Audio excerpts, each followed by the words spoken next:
Graphic audio. A movie in your mind. In a world at war with terrorists, America needs a covert last line of defense. A special operations group, unbound by standard rules and procedures, and answerable only to the Oval Office. A team of battlefield commandos and cyber warriors takes the most direct approach, stemming the tide of global terrorism and high crime. As the court of last resort, they handle the dirty work no other government agency can touch. Graphic Audio presents Don Pendleton's Stony Man.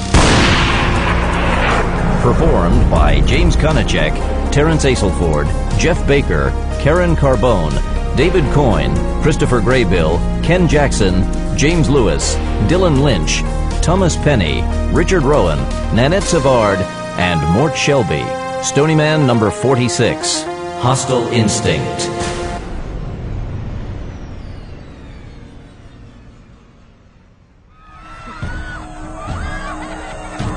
The ragged men and women were huddled on the ground, guarded by semi-naked men armed with AK-47s. One at a time, a man or a woman was dragged into the clearing to stand in the light of the fires.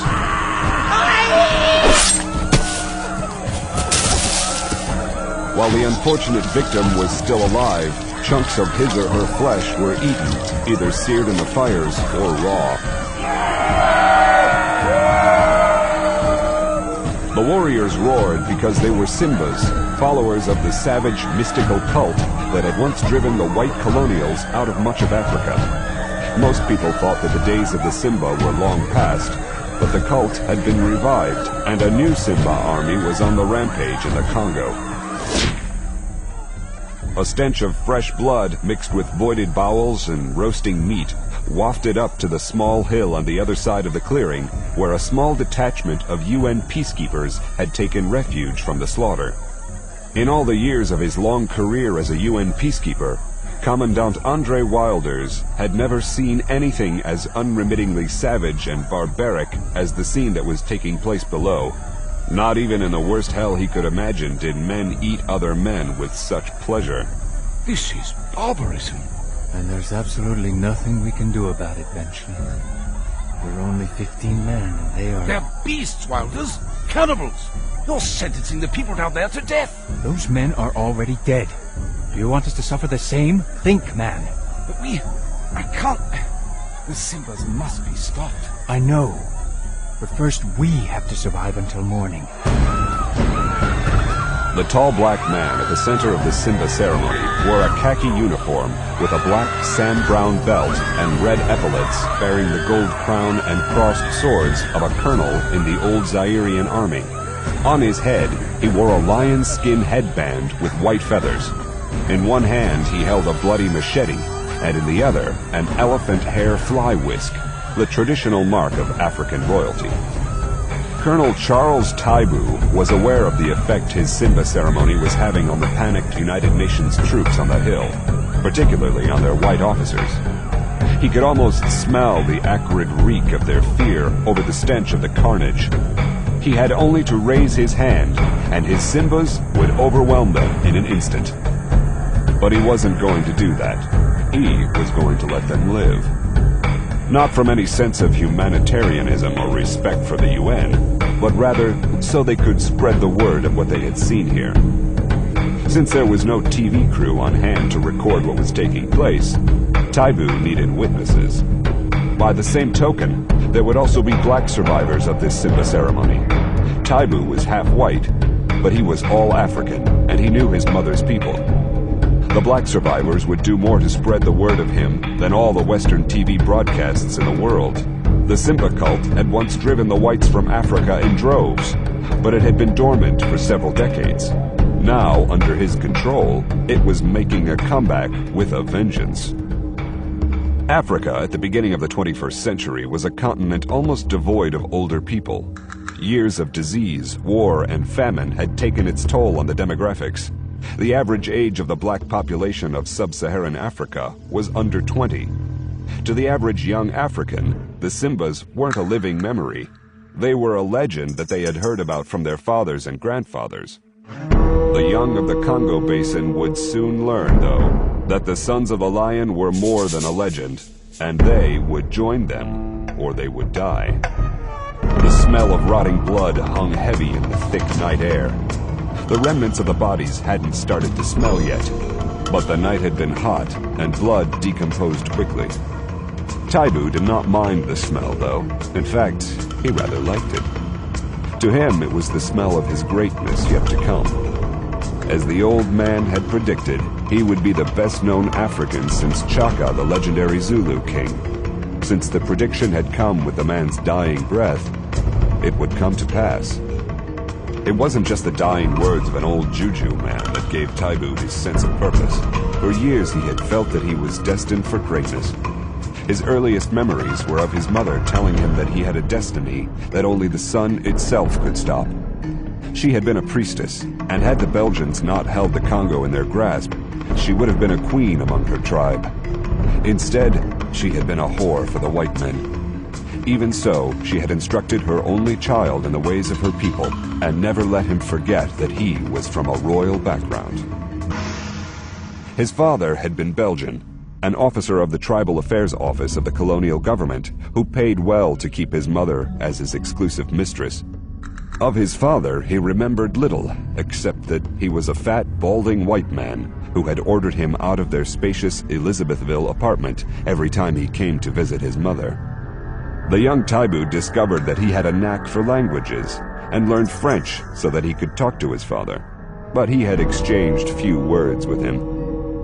He was in the lower grades of the colonial school when Belgium relinquished control of the Congo, but his mother insisted that he continue his education.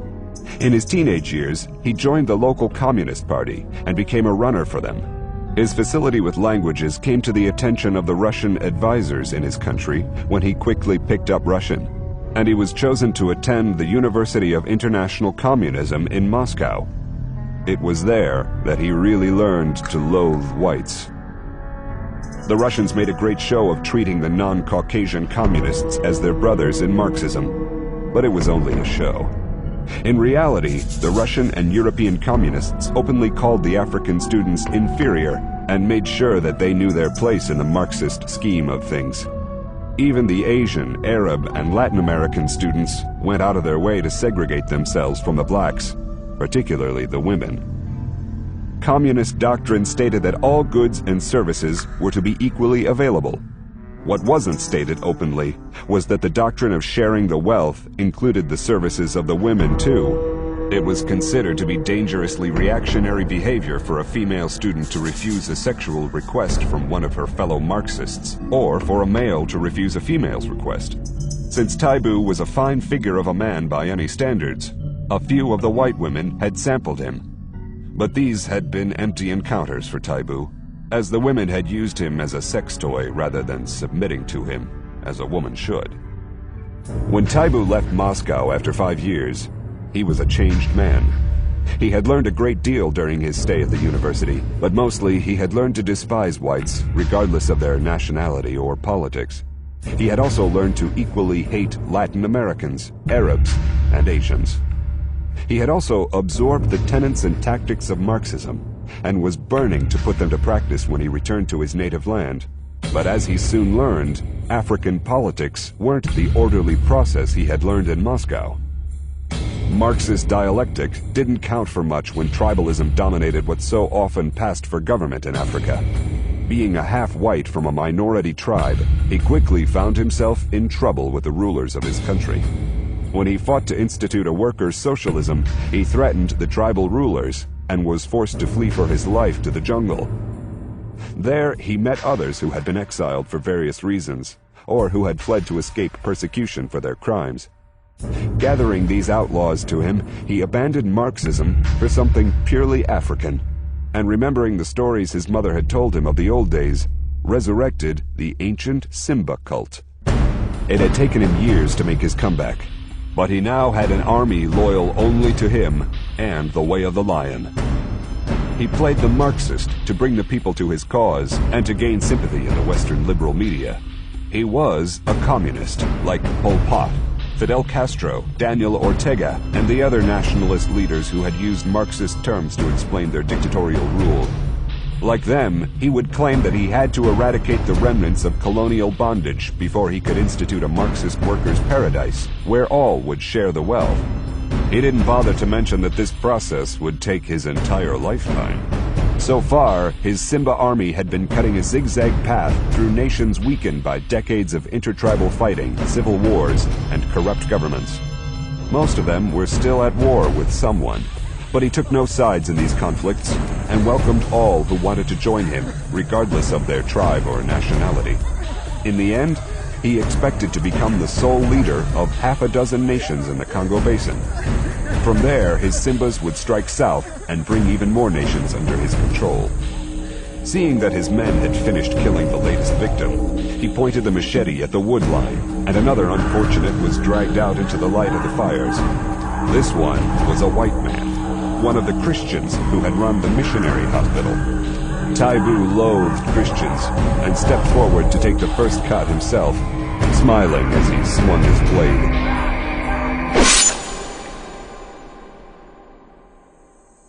Commandant Andre Wilders waited until the Simba's fires had burned down before evacuating his men from the hilltop. Earlier that evening, 3 of his Ethiopian contingent had deserted, but that was to be expected. He had operated in Africa long enough to know that most of the show the Simbas put on was for the edification of the blacks in his unit, not himself and his officers. They would tell everyone who would listen of what they had seen, and further undermine the morale of the UN peacekeeping troops in the region. Not that there was much morale left in the UN troops to destroy. The role of the once effective UN forces had deteriorated to the point that there was nothing left for them to do. Even the term peacekeeping was little more than a grim joke.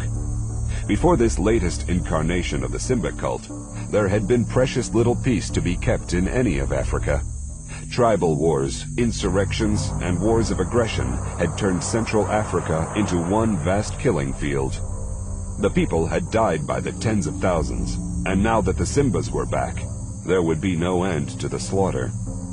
As Wilders led his men off the hill and into the jungle, he spared a thought for his house back in Provence. He spent a month and a half each year there, and until now, that had been enough for him. What he had seen over the past 2 years, though, capped by this run-in with the Simbas, had changed his mind for him. He was too old to fight another war in Africa, particularly against the Simbas. He would submit his immediate resignation as soon as he got back to the UN compound. As far as Wilders was concerned, the whole damn continent could go to hell, taking every white and black with it, and he wouldn't shed a tear. He'd had enough of trying to keep Africans from killing one another.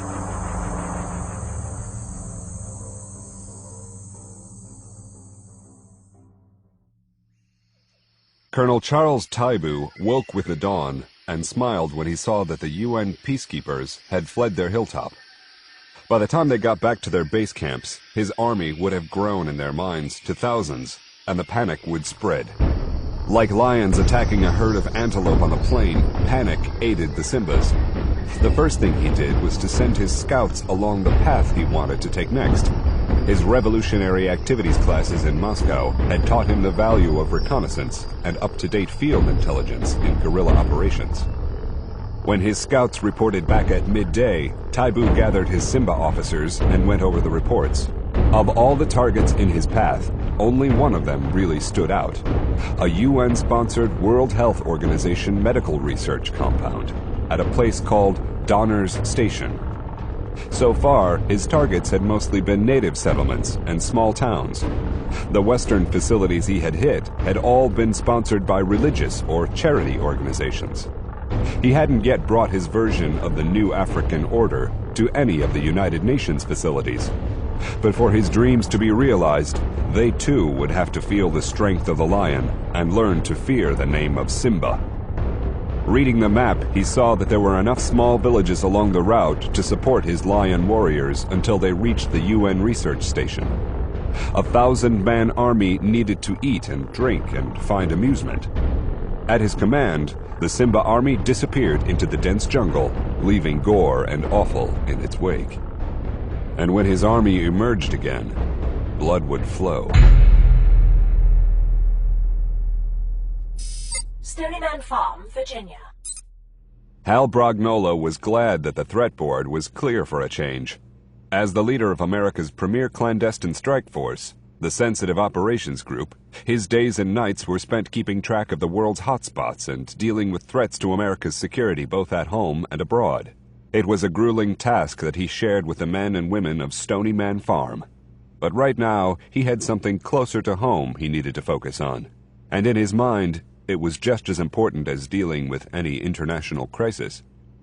The time had finally arrived for the Stonyman Farm facilities to be expanded beyond their original boundaries and capabilities. This undertaking was going to be a major clandestine mission in itself, involving grand deception, heightened security, and a cast of hundreds, all of whom had to be prevented from knowing what they were doing, even while they were doing it. It was going to be nerve-wracking enough to pull this off without having to worry about an ongoing overseas operation at the same time. If the gods of war were good to him in Stonyman Farm, it would stay quiet for the next few weeks. The Annex, as the expansion was being called, had been in the planning stages for years. Stonyman had long since outgrown its humble beginnings, and even more humble physical layout. The farmhouse that housed the SOG operatives had been adequate in the beginning, but the march of technology had added equipment not even dreamed of when Stonyman first went active.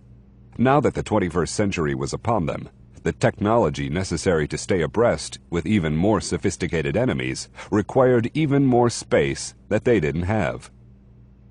The original farmhouse would remain as the primary offices and living quarters for the Stonyman crew, but Aaron Kurtzman's computer facilities, the Black Suit's communications center, and the war room would all be moved to the new underground annex. In addition, a new security center would be built to monitor the entire complex and serve as a tactical operations center in case of attack. The annex itself was a 48-acre parcel of land adjoining the northern boundary of the farm.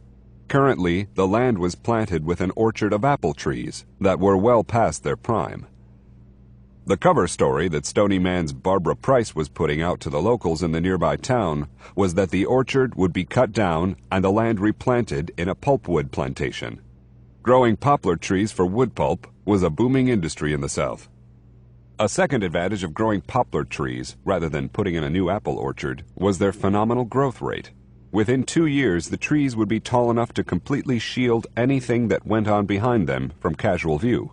They would also provide a perfect place to hide a new network of sensors, video cameras, and warning devices to protect both the new perimeter and the old. The openness of the farm had always presented a serious security challenge for the Black Suit security force, and that would be considerably lessened now. A primary feature of the new tree farm was going to be the wood chipping facility situated in the center of the grove of trees. This was to be a one-stop wood processing operation. The trees would be grown, cut down, and processed into wood chips, all on site. The chip mill and the wood chip storage bins would also provide the best concealment in the world for the farm's new underground facilities. The new operations center would, in effect, be built in the basements of the above-ground wood processing buildings. Considering the level of security that always surrounded any Stonyman Farm activity, the job wouldn't be easy.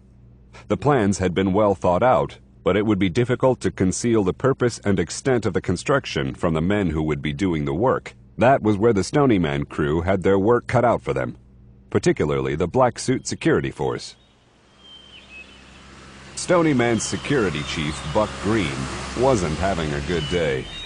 Keeping the farm secure was his top priority, and having so many uncleared people inside his perimeter was making him edgy. To keep the construction schedule Brognola had laid out, Barbara Price had given permission for the logging crew to breach the perimeter fence where it adjoined the annex, so they could take the cut trees out by the main road. It made practical sense to do it that way, but it went against the grain with him. In keeping with the farm's long-standing rule of going the extra mile to keep good relations with the locals, Price had contracted that part of the job to a local company. She knew that exposed them to an additional risk, but for this phase of the project, it was a slight risk, and she felt it could easily be taken. Green, however, wasn't so sure, and he had his Black Suit security force keeping tabs on them. The farm's security force got their nickname from the night combat suits they wore when they patrolled the farm's perimeter after dark. A team from the daylight shift, the boots and jeans detail, named from their farm clothes uniform, were swinging chainsaws right alongside the local loggers. To keep the other workmen from asking awkward questions, they had their weapons stashed in the lockboxes of their pickup trucks. They had their comm links hot as well, and were keeping an eye out. One of the first requirements for being a black suit was to be professionally paranoid, and nothing would escape their attention. Carl Lyons and Abelteam had been called to the farm to help Buck Green oversee the construction phase of the annex project. The work would be done by contractors who were already cleared to work for the Defense Department, the FBI, and the CIA. But that didn't mean that their workmen wouldn't need to be watched over. This job had to be done in such a way that when it was over, no one would be able to publish a diagram of the annex on the internet, as had been done with the CIA headquarters at Langley, and accomplishing that wasn't going to be easy. Aaron Kurtzman and his computer room staff had drawn up the blueprints for the entire job, but none of the 3 construction crews would ever be allowed to see a complete set.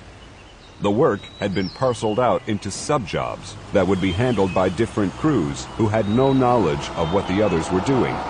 And on each sub-job, a part of the construction would purposefully be left undone or done wrong, and would have to be corrected later by a black suit crew when the outsiders were gone.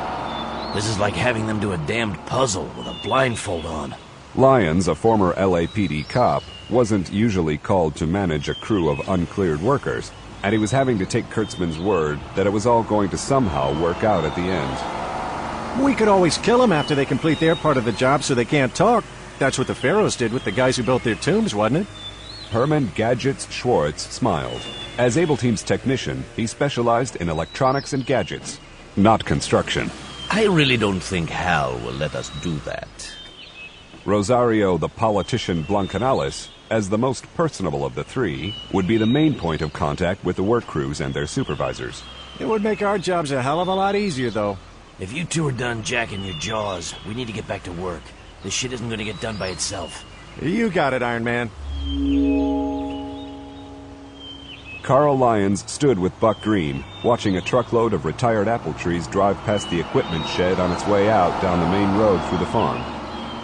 This was the second load of the morning, and the day was still young.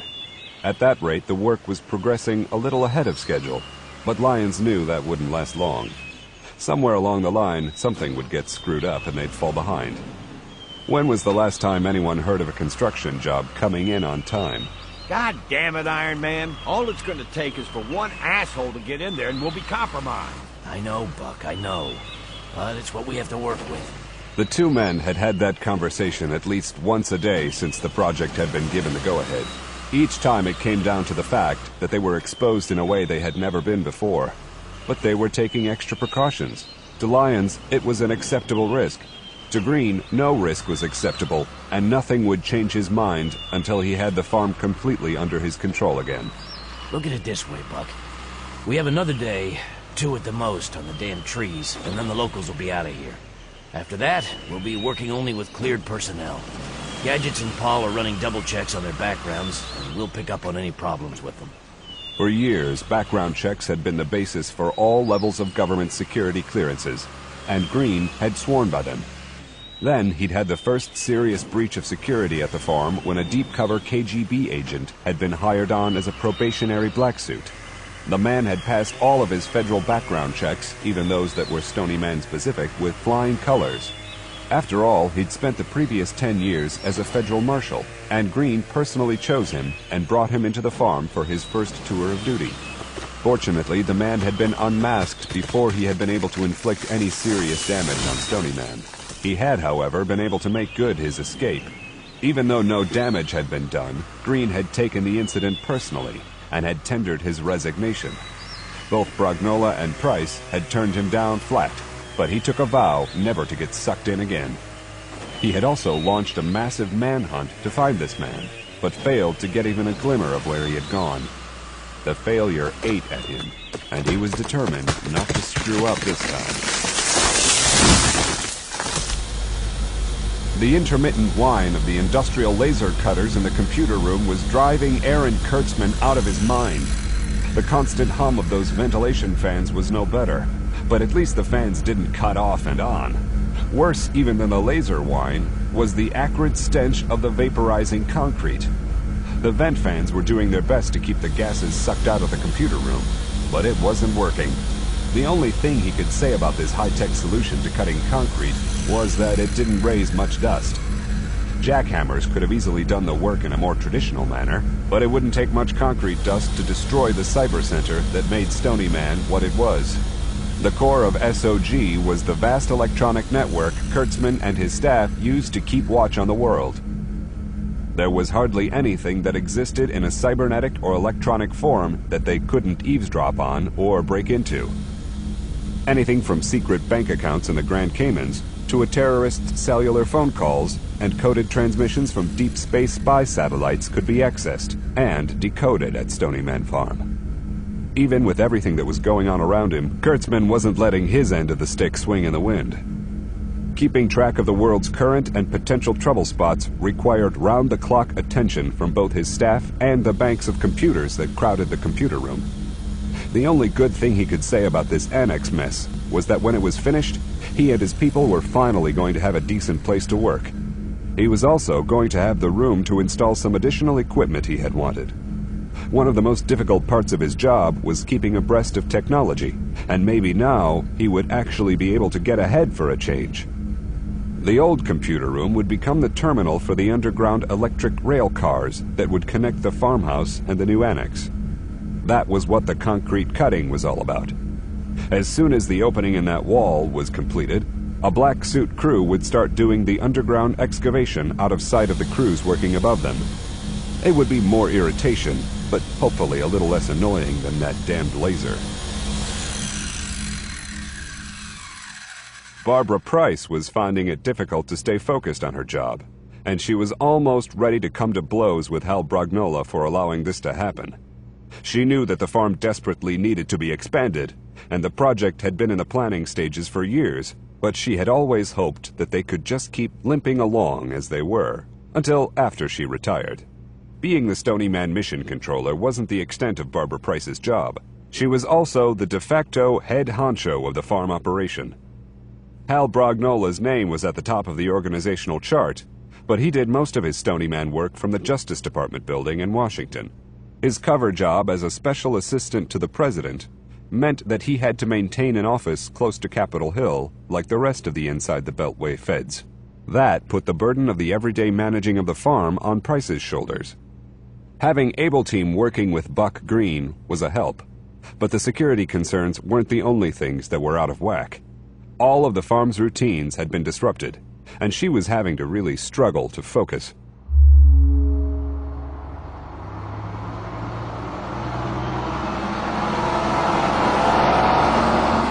As the last of the old orchard was being taken out, Schwartz and Blancanales were working with a surveying crew that was mapping out the excavation site in the center of the annex.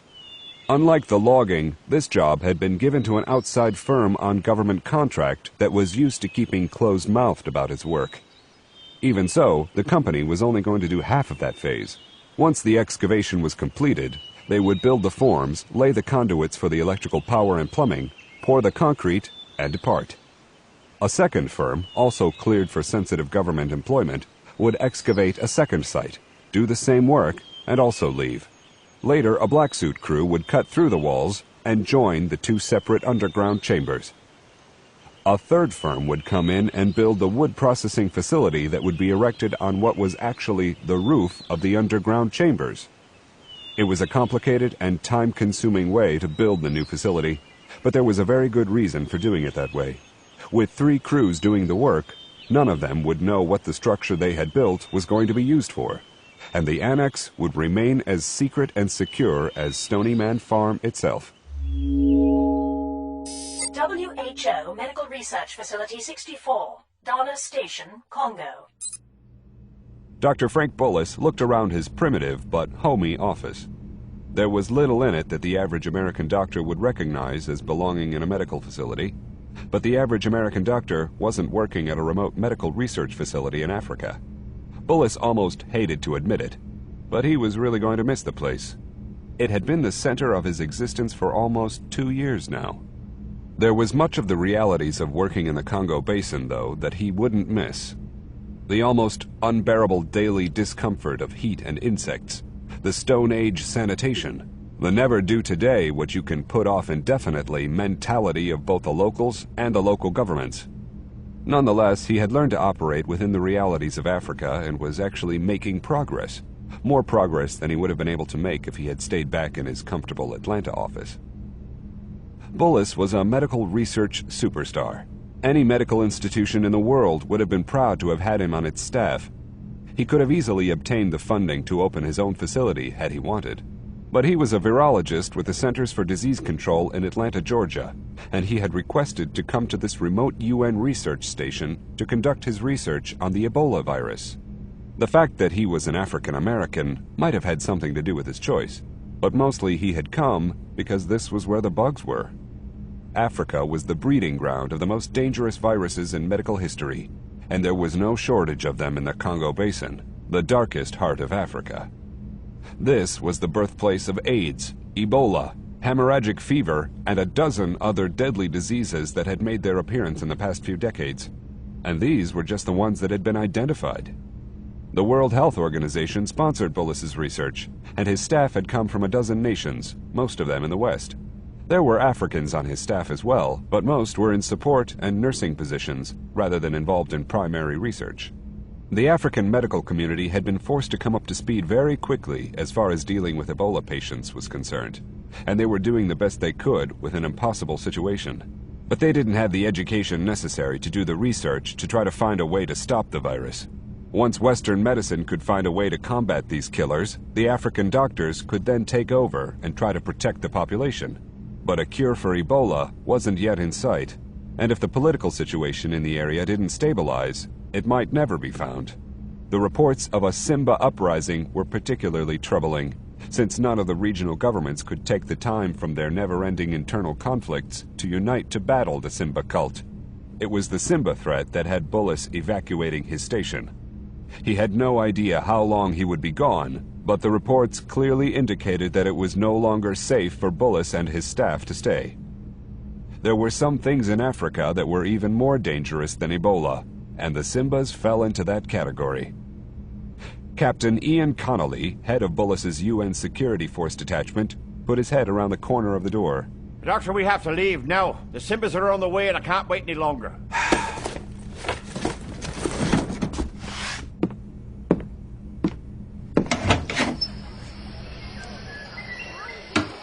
Is this the security? I'm afraid so. 28 men is all the regional UN commissioner could clear on such short notice. This isn't the only facility that's being threatened, and no more troops are available. Well, that might be true, but there are few sites in the world more dangerous than this facility. We can't just break down the containment room and take the samples of live Ebola with us. So then we'll just have to hope that this facility will be bypassed. But if it's... Bullis knew it was out of his hands. If the facility was attacked by Simbas, the security detachment would defend it, and hopefully would be able to keep it from being destroyed. He couldn't allow himself to even consider any other outcome. Come on, Bullis, we haven't much time! Oh my God.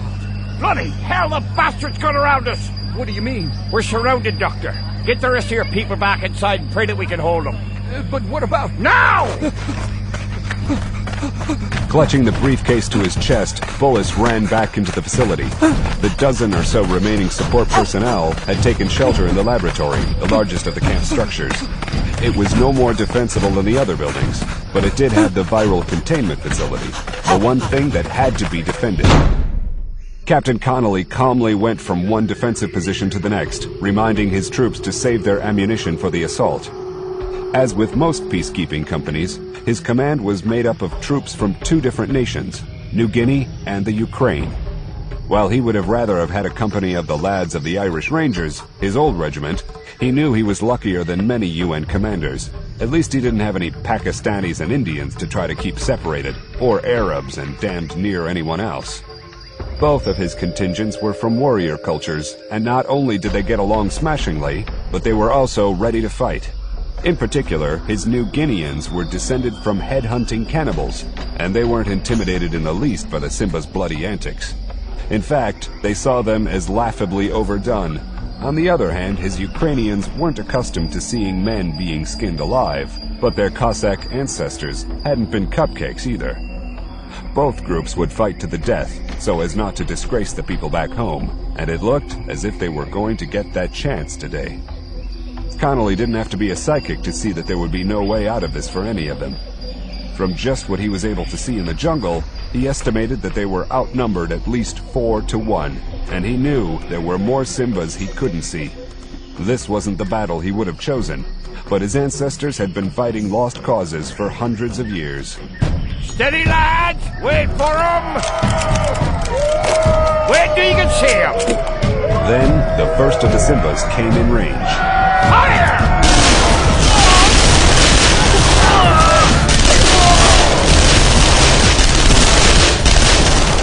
The shock of the opening volley staggered the Simbas, but it didn't stop them. Leaping over the bodies of the fallen, they charged the perimeter. The detachment had only 2 light machine guns covering the perimeter, and their sandbagged positions were overrun first by a solid mass of Simbas. Once the defensive ring was broken, even the faintest chance of the situation having a good outcome vanished. The New Guineans had taken to wearing African machetes with their battle kits.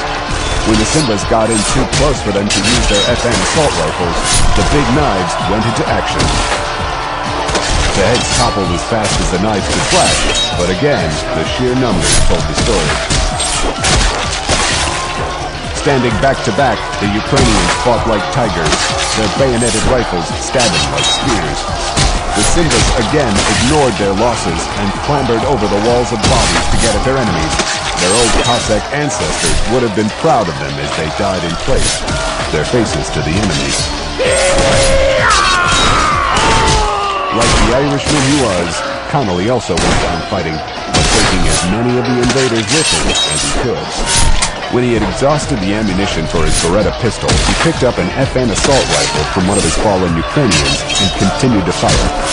When he was rushed, he ran out of ammunition, and not having time to change the magazine, he died swinging the rifle like a club.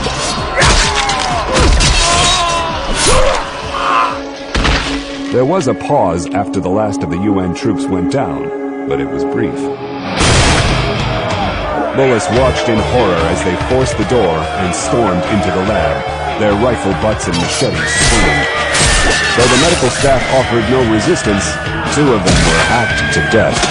Shards of glassware flew through the air and crunched underfoot as the workbenches were swept clear of the equipment. One of the Simbas ran to the door of the containment room, rifle butt raised. The crazed troops ignored the alarms, their rifle butts and knives swinging in an orgy of destruction. No! You can't! In the confusion, one of Bullis's African male nurses, Joseph Bodo, stripped off his lab coat, shirt, and shoes. His cotton pants were a little cleaner than those of the average Simba, but that was all. Slipping out the back of the lab into the kitchen, he stopped by the gas grill the cooking staff used and ran his hand over it to collect as much grease and soot as he could. Spreading it on his face and hands, he looked a lot more like a Simba when he was done. He didn't have a weapon, but some of the men he had seen didn't either, so he hoped that he wouldn't be questioned. Outside, he headed away from the buildings to look as if he knew where he was going. Now that the fighting had ended, the Simbas were busy looting and stripping the bodies of the UN troops. 2 of the female nurses had been taken from the lab and were being used by the Simbas. Bodo knew that they would be killed afterward, and as a Christian, he offered a silent prayer for them. I see you, brother. I see you too. A good kill today. We will eat well tonight. I hope so. The march was long. Bodo faded into the jungle and headed in the direction of the setting sun. If he could avoid the Simbas, he should reach the next UN outpost in less than 2 days. They had to be told what had happened at Donner Station, so the WHO and the CDC could be warned of the danger. Shoot out those alarms! At the far side of the room, he saw a doctor on his knees as one of his Simbas hefted a machete over his neck. The colonel raised his hand, and the Simba stepped back. Another lion warrior hauled the doctor onto his feet and held onto his arm. The Simba leader studied this American black for a long moment. It was easy to see that the man was African in name only. There was more white blood in him than black. Being half white himself, Taibu had no idea why this Yankee had left the comfort of America to work in Africa. He had to be mentally defective, like so many of the other Americans he had met. For being the richest and most powerful people in the world, they could do the most stupid things, like come to Africa to try to change things. Taibu's explanation for this strange behavior was that these Americans had to be mentally ill. It was the only answer he could come up with. S'il vous plaît, Ray! We can speak English if you would like. I am Colonel Charles Taibu. Frank Bullis, please tell your men to stop. Everyone who goes in there will get Ebola and die. Please stop them. You are the doctor who is experimenting with the bleeding disease? Yes, I am. The men who went in there must be kept apart from the other troops, or they will infect them and everyone will be at risk of dying. How long does it take for them to get sick after they have been infected? They will start feeling feverish in a day or two. And that is when they will be the most dangerous to the other soldiers. Anyone who is in contact with them then will become infected too. Then they'll start bleeding and die in another 2 or 3 days. I see. Damn it, man! You have to isolate these people before they kill you all. You? Yes. Take the men who went in there and have them dig their own graves. And make sure they dig them deep. As you command. But you can't just kill them! Why not? If what you say is true, there are dead men already, are they not? Well, let me check the containment seals on the samples first. They might not have broken them. If they didn't break, they might not be infected yet. You have until the graves are dug. Go! I have to get into a biohazard suit before I can go in there. You have my permission. Watching the doctor get into the white biohazard suit amused the Simbas, who had never seen anything like it. Holding the portable air supply, Bullis picked his way through the debris and entered the area. When the warning had reached the station, he had shut down the experiments, returned the virus samples to the biohazard container, and sterilized the work areas. If the Simbas hadn't cracked the container, they should be okay. To his relief, the thick metal box with the red warning labels appeared to be undamaged. The lock was still intact, and through the thick glass window, he could see that the 12 Ebola vials were intact as well.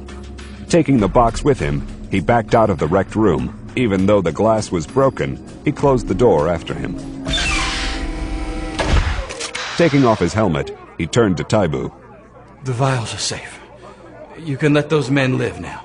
You say these vials contain the live Ebola virus? Yes.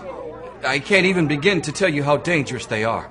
They're the most deadly thing on Earth, and there's no cure for the disease they cause. If this virus gets loose, tens of thousands of people might be killed. Good.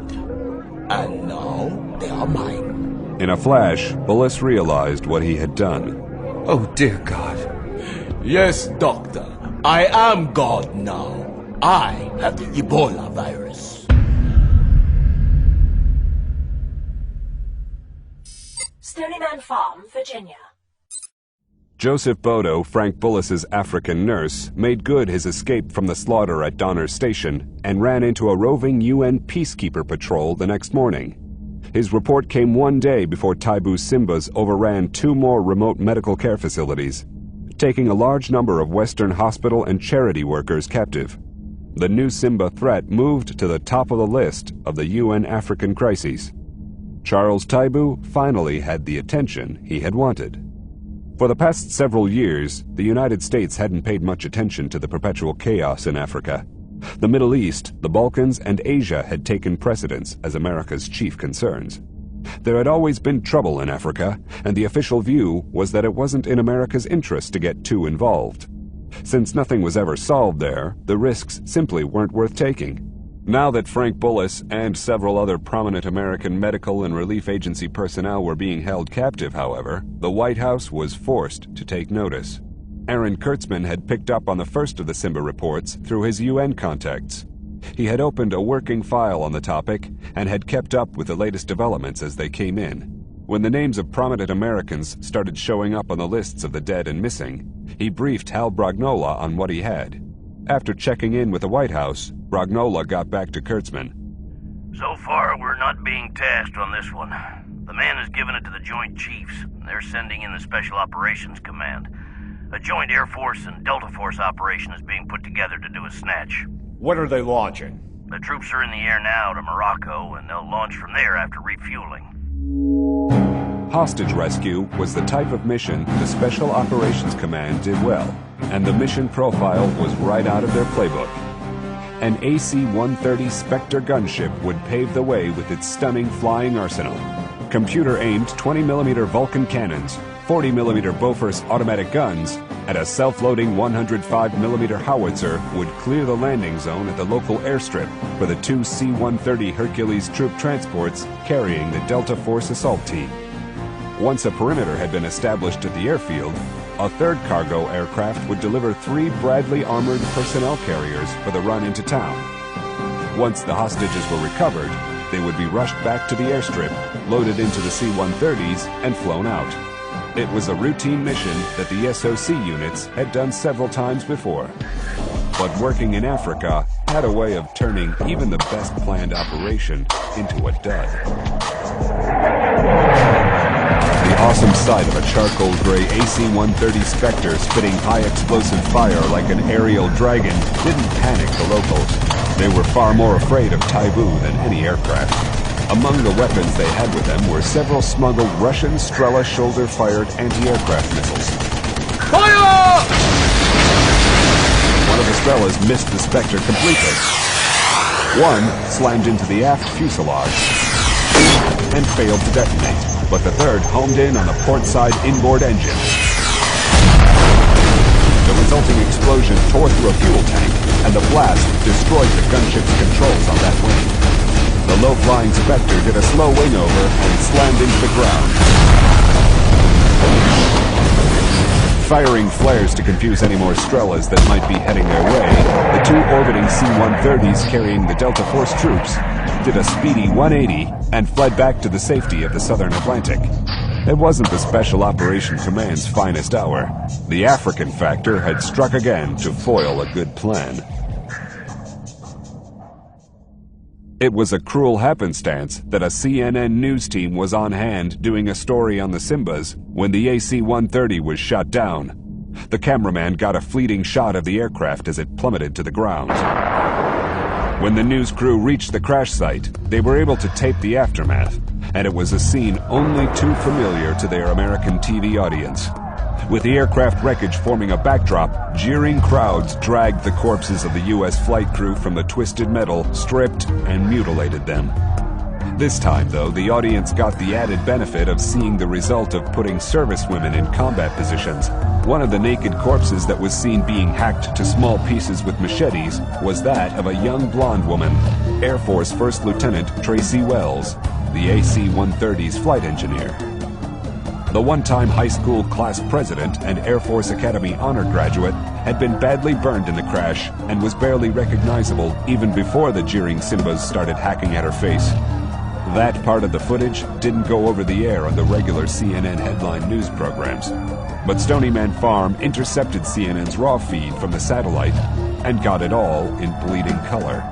The Stony Man crew were no strangers to the brutal realities of the world. Their job required that they deal with it on almost a daily basis. They also dispensed brutality themselves, but never in this particular barbaric fashion. When the Stony Man warriors went into action, they brought death swift and certain, but they never despoiled the dead. That was a trait of only the most inhuman and depraved. It was a sad commentary on the human race that such brutality was still so common in some parts of the world. Aaron Kurtzman shuddered and finally turned away from the monitor. He couldn't watch it any longer. Barbara Price was made of sterner stuff, but she too had tears in her eyes by the time the video clip ended. I'll never understand man's inhumanity toward his fellow man. I hope that the bleeding hearts of the world who think that all men are brothers are watching this carefully. Unfortunately, Katz, they'll never get the chance. The man responsible for that seriously needs to be killed. We can only hope. But the president has yet to call on us, I know. But something has to happen soon. Phoenix Force and Able Team usually worked in the world of clandestine warfare. It was no less dangerous. In fact, it was usually more so. But it was conducted out of the public eye. This outrage had been broadcast all over the world, and a public response would be necessary to satisfy the American people. Katz knew well, however, the problems of sending conventional forces in to deal with a situation like that. Taibu's Simbas had no homeland, and not even a base camp. They were living off the land, looting both food and needed military supplies as they went. There was no place to bomb, and sending ground troops to try to chase them through the jungle would be a fruitless exercise and would raise a firestorm in the United Nations. Even though they hadn't been invited to spearhead the American response yet, that didn't mean that he couldn't start working on a solution to this situation. As the farm's tactical advisor, it was his job to evaluate situations and plan solutions to them. His plans, of course, would involve the practical application of the commandos known as Phoenix Force. Congo. Charles Taibu was quick to take advantage of the CNN news team's presence. As soon as they wrapped up shooting the street scene, he invited them to stay and film a news conference the next day. Considering what they had just witnessed, they had no choice but to agree. The next morning, Taibu wore his pressed colonel's uniform and faced the battery of CNN cameras calmly. In Moscow, he and other Third World students had often made propaganda films, so this wasn't the first time that he had been in front of the lights. Plus, as a proved African leader, he was experienced at speaking to his intended audience. The populations of Africa and the so-called Third World nations were the targets of his performance today. And for that reason, he would conduct the press conference in English, the international language. Much of his message, though, had already been delivered for him by CNN. There was hardly a non-Western country that didn't enjoy seeing dead Americans being dragged in the dirt. He had gained great stature with that broadcast, and that was only the beginning. The statements he would make today and the exhibits he would reveal would only make him that much more powerful. His first exhibit was the material he had captured at the Donner Station Medical Research Site. In particular, the heavy metal box with the red biohazard markings on all four sides and the top. Backing it up were the copies of research protocols in English and French, and the lists of experiments filling several cardboard boxes. When he got his cue from the cameraman, he began his speech.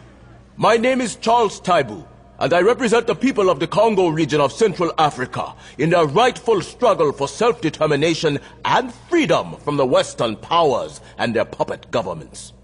In the conduct of my struggle, I started hearing stories of inhuman experiments being conducted at a UN medical facility at Donner's Station, experiments involving the Ebola virus. When I went there to investigate these rumors, my followers were attacked by UN troops and we were forced to fight for our lives. When the battle was over, we examined this so-called United Nations facility and discovered that it was actually financed by the infamous CIA. I learned that they were manufacturing these viruses at this facility so they could be loosed on the non-white populations of the world. The Yankee capitalists plan to depopulate what they call the Third World so they can enslave the survivors and exploit the resources of these nations in a new form of colonialism.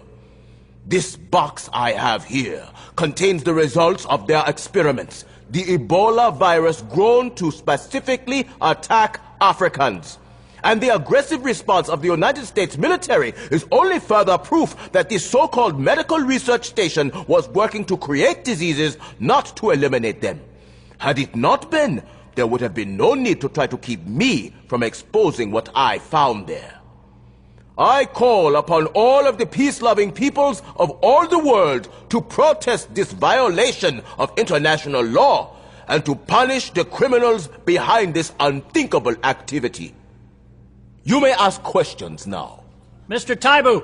It is Colonel Taibu. What is your question? What do you plan to do with the hostages you took at Donner Station? They are not hostages. They are capitalist war criminals and they would go on trial before a people's court to answer for their infamous crimes against humanity. Hearing the Marxist buzzwords, the journalist's ears pricked up. It had been a long time since an African leader had played that tune. African communism had been dead for years.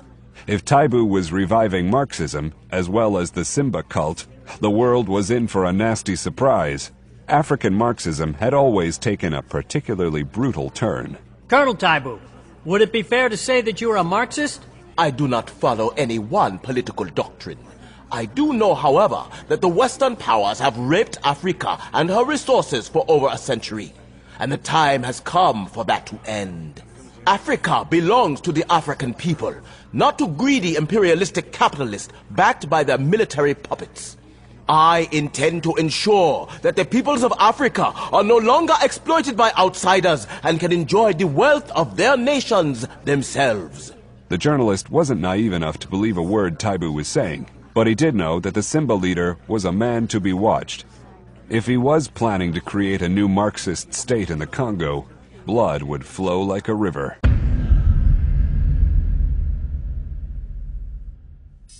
United States.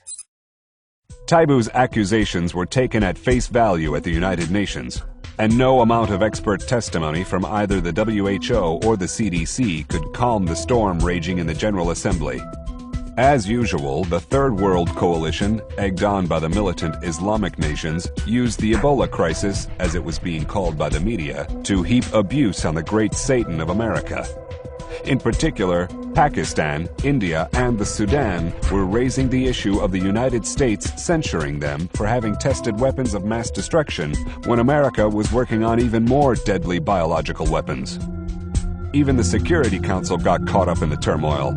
As had happened one too many times in the past, they hadn't been informed in advance of the American hostage rescue attempt. France and Russia joined with China and made much of the debacle. They weren't buying the story that the CIA had gotten into the bioweapon business, but expressed their concern that the United States was flexing its imperialistic muscle in Africa. In particular, France considered Africa to be part of her traditional sphere of influence and didn't welcome Uncle Sam's new interest in the Congo region. A censure vote passed easily. When it was vetoed by the American ambassador, the French and Russian delegates walked out of the Security Council. To make matters worse, Congress decided to take a dim view of the president's use of the War Powers Act this time. Had the mission been a success, they would have applauded him. But the dice had rolled against him and made him a target of political sniping. As the old saying went, every success had 1,000 fathers, but a failure was always a bastard. With the votes against him in both the UN and in Congress, the president had no choice but to publicly state that no further U.S. military action would be taken against Charles Taibu and his Simbas. Even though the president had been forced to back down, he had no intention of leaving American citizens in Taibu's hands. He had absolutely no faith in the scheduled UN hostage release negotiations and knew better than to expect anything to come from them. The UN's track record on that sort of thing could only be described as abysmal. He also knew that the longer the hostages were held captive, the less likely they were to survive the ordeal. The images of the Simbas hacking at the AC-130 crash victims was indelibly burned into his brain.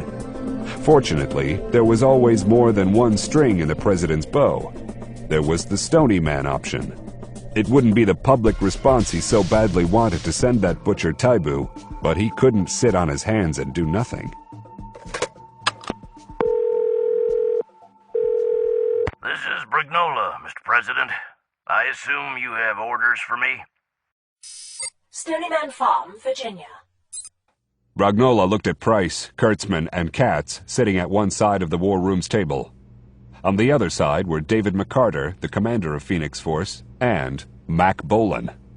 Mac Bolan, a.k.a. Stryker, was officially a member of the Stony Man action teams, but more often than not, he took part in their operations. Excepting McCarter, he had more time working in Africa than anyone in Phoenix Force, and he would be a welcome addition to the team this time. I'll just start with the bad news. We've lost all international support on this one. Even the British are lukewarm about taking any further measures against Taibu. They're still fighting the bad karma left over from their old African empire. Bloody bastards. What good are allies if they won't stand by you? The risk of Ebola getting loose has shocked them into immobility, David. And they think that if they just sit on their thumbs, everything will go away?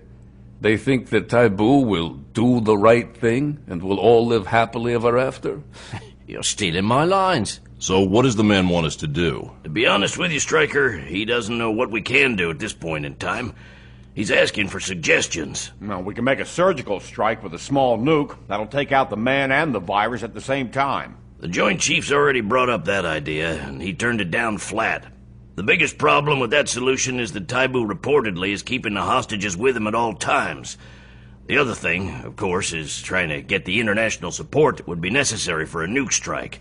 With the President's problems in both Congress and the UN, that's pretty much impossible unless we can show a direct threat to the United States. We can always try our luck on the ground. Jump in, try to rescue the hostages, and get them to safety before they can catch up with us. I think that's what he wants to hear. But considering the difficulties of the situation on that particular piece of ground, I wanted to talk to you before I made a commitment. It's not a particularly good scenario. We all know that. But it might be the only card we have to play. How soon could you launch? That's up to the Air Force, since they're going to have to drive us there. The other part, of course, is how fast we can get a fix on where Taibu is holding those people and what kind of opposition we'll be facing. Well, we might have that covered. The last information I have is that the Simbas are heading for a small town, and chances are good that they might stay there for a while. Every few days they stop and hole up to rest and replenish their supplies.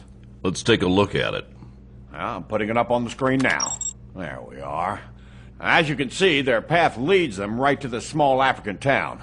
You see that cluster of structures in the center? Notice that the rest of the buildings are of typical African construction, but those are unmistakably European colonial. My intelligence as to why isn't clear, but if they keep on the route that they're taking now, they're going to run right into this place. Keep an eye on it. Let me know as soon as you can confirm their movement toward it. Can do.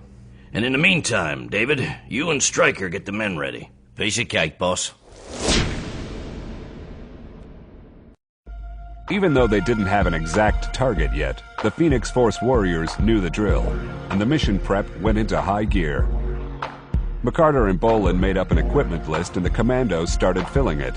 While Bolin worked with them, McCarter went down to the computer room to start the map and photo recon of the area they'd most likely be dropping into in a day or two. As they worked together, Katz noticed that McCarter was considerably less than his usual self. Katz had been the leader of Phoenix Force before moving into the tactical advisor job at the farm, and he easily caught the mood of his old teammate. You look a little pensive, David. What's on your mind? It's that bloody Ebola. A good burst from an H&K I can face, but a person just can't get a sight picture on a virus. You wouldn't even know you had it until you started coughing up your liver. And the bloody Simbas. I thought we'd seen the last of those bastards years ago. They're right nasty buggers, too. That they are. No one knew exactly when or where the Simba warrior cult had originated, but it had been resurrected several times during the African colonial wars of the 60s and 70s. Each time, warriors who believed that they were invulnerable to bullets had savaged large regions of the continent. Unlike their cousins, the Mau Mau, the Simbas had ravaged both the African and European populations equally, and this time was no different. The news from Africa was grim. It was almost as if their leader had taken a page from the playbook of Chaka, the great king of the Zulus. The Simbas were making their way through the Congo Basin, leaving nothing behind them but death and total destruction. Even grimmer than the devastation the Simba army was leaving in its wake was the fact that none of the national governments in the region were in any shape to even try to confront them. For the first time, the chance of a Simba government, if such a thing could exist, controlling a large part of the Congo Basin was a distinct possibility. That wasn't a Stony Man concern, however. Their mission was much more focused. Taking out the Simba's leader, Charles Taibu, was always a possibility, but that task would be better assigned to a Tomahawk cruise missile. There was no way that Bolin and Phoenix Force could take on an army of fanatics. Any assassin trying to go through the Simbas to get at their leader wouldn't make it 3 steps. I know this isn't going to be a walk in the park, David, but with a little bit of luck, you'll only be on the ground a little over 24 hours. As far as I'm concerned, that's 24 hours too bloody many. And this pickup zone doesn't do much for me either. That's just a tentative PZ for planning purposes. Remember, they usually all move out after a night. But if they go into that town and spend a few days looting and pillaging like they've done before, you'll be able to make your move there. And if they don't, we'll be bloody well strung out all over half of the Congo trying to chase the bastards down. They'll stop sooner or later. Even an army of marauding butchers has to rest and regroup every now and then. In the armory, Bolin and the rest of Phoenix Force were preparing the weapons and equipment they would take on the mission. As always, John Cowboy Kissinger, the farm's armorer, was on hand to fill their requests and make last-minute checks and repairs. Gary Manning prepared their weapons, the standard assault mission mix. Manning and Calvin James would take the 5.56mm Heckler & Koch assault rifles, while the rest of the team would carry the MP5 submachine guns. Since they were going up against fanatics who attacked en masse, the fast-firing subguns would go a long way to blasting them out of trouble if they needed them. Plus, since the 9mm ammunition was lighter than the 5.56mm, they could pack considerably more of it. Manning, the team's blaster, turned to Bolin.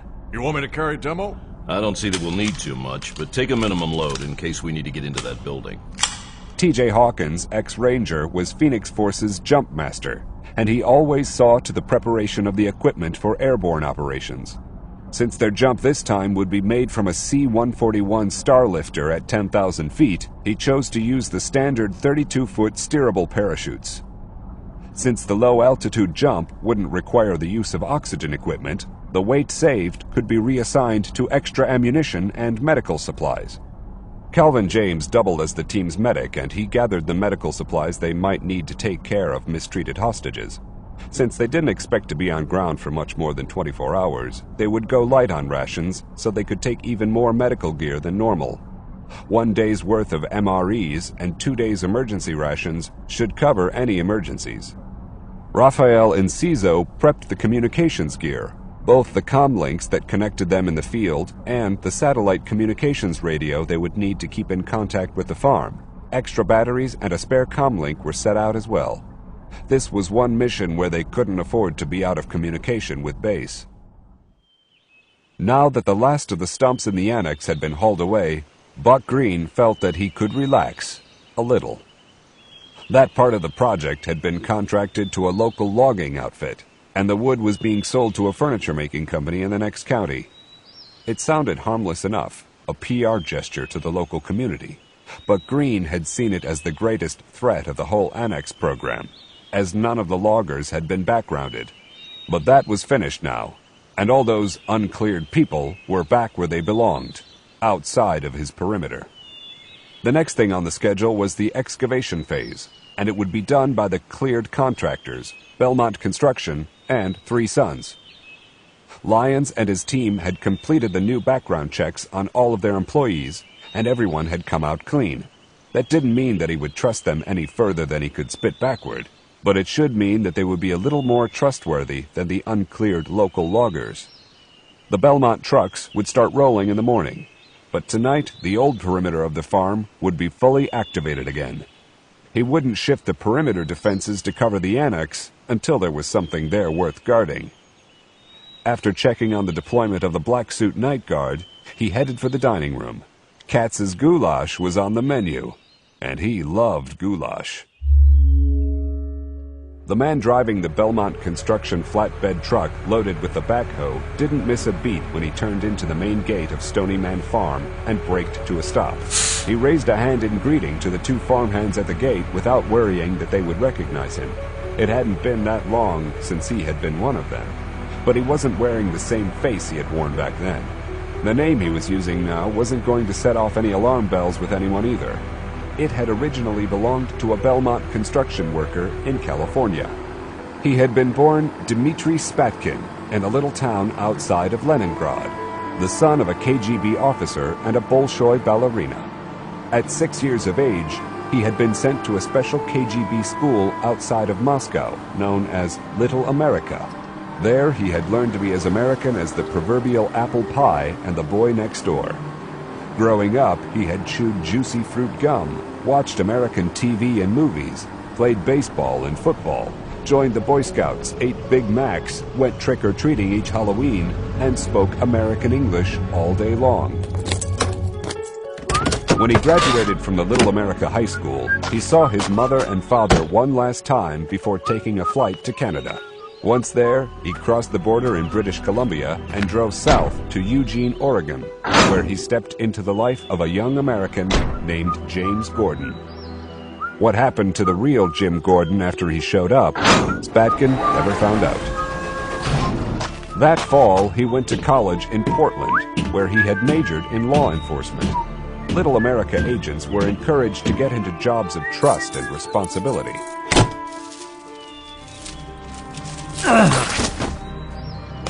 After college, he became a federal marshal and waited patiently to be activated by the KGB. Instead of getting his chance to go into action for Mother Russia, though, he watched in utter dismay as the Soviet Union collapsed and all of America rejoiced in the fall of the evil empire of communism. With the demise of the KGB as well, Spatkin had resigned himself to never being able to strike back at the nation that brought down the government of his homeland. Rather than try to return to a new Russia in turmoil, though, he stayed in the States. He was in his 10th year of federal service when he was tapped to apply for a highly classified federal job at a place called Stony Man Farm. He had never heard of the place, but the level of clearance involved meant that it had to be something important, and he accepted the offer. He easily passed the interview process and was hired on as a probationary security guard at the facility. A black suit. When he realized what kind of organization he was working for, he saw that he had finally found a way that he could strike a blow for his mother Russia. He learned that Stony Man Farm had played a big role in the demise of the Soviet Union, that their so-called action teams had been responsible for hundreds, if not thousands, of Russian defeats on the world stage. He started testing the farm's defenses and gathering information for a strike. Before he could finish the job, though, something went wrong. It was actually a series of somethings, all small but revealing to the professional paranoids who ran the security apparatus at Stony Man. He had been forced to shoot his way out to keep from being captured, but had made good his escape.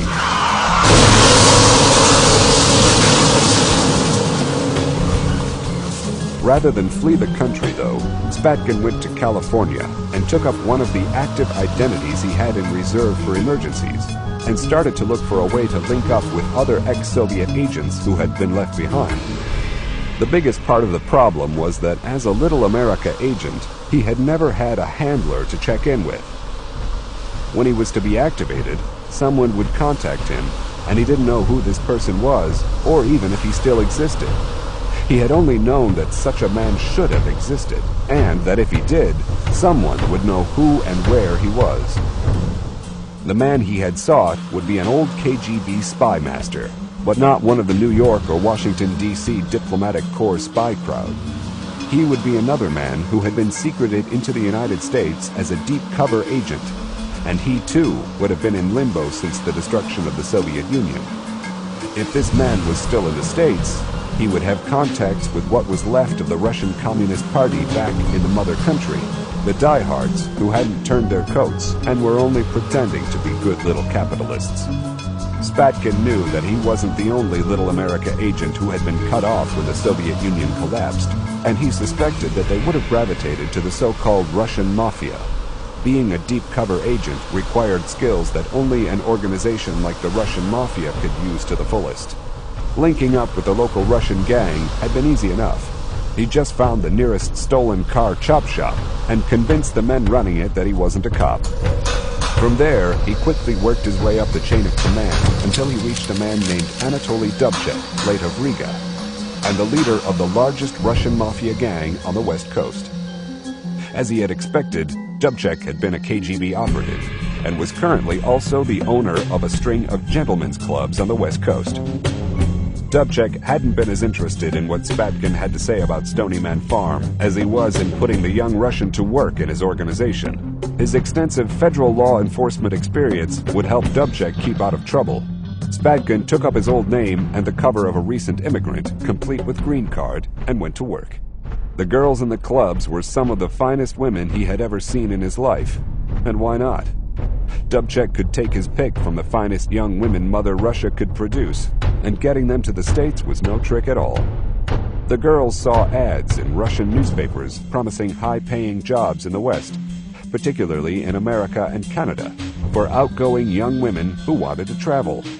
Hoping to improve their lives, hundreds of them flocked to sign up for interviews. The interview process weeded out all but the youngest and best-looking of the candidates, and they were sent to a 2-week prep school in basic English and the ways of the West. After that, they were flown to the eastern United States or Canada before being brought to California. When they arrived, eager to pursue their new careers, they were told that they were to be exotic dancers at exclusive clubs to pay off expenses of being flown to the West. Most modern young Russian women, particularly those from the big cities, weren't as sexually prudish as their American counterparts, so this wasn't a big deal. The girls were sent to a school to be taught how to wear their hair and makeup in the latest American styles, and how to dance. After a week's training, they went to one of the clubs to start working off their airfare by flaunting their bodies.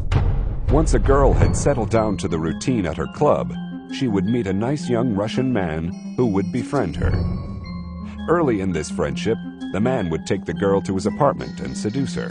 Spatkin often enjoyed playing this role himself as a perk of his job. After their tryst, he would give the girl a little money, supposedly to go to help buy her out of the club. The girl would freely accept the money, not knowing that the entire procedure from start to finish, including the payoff, had been videotaped. Once the club's owner had the videos in hand, the girl was told that since she had started whoring, she would whore for him as well. Some of the girls shrugged their shoulders and agreed. Those who refused were threatened with being turned over to the police and charged with prostitution.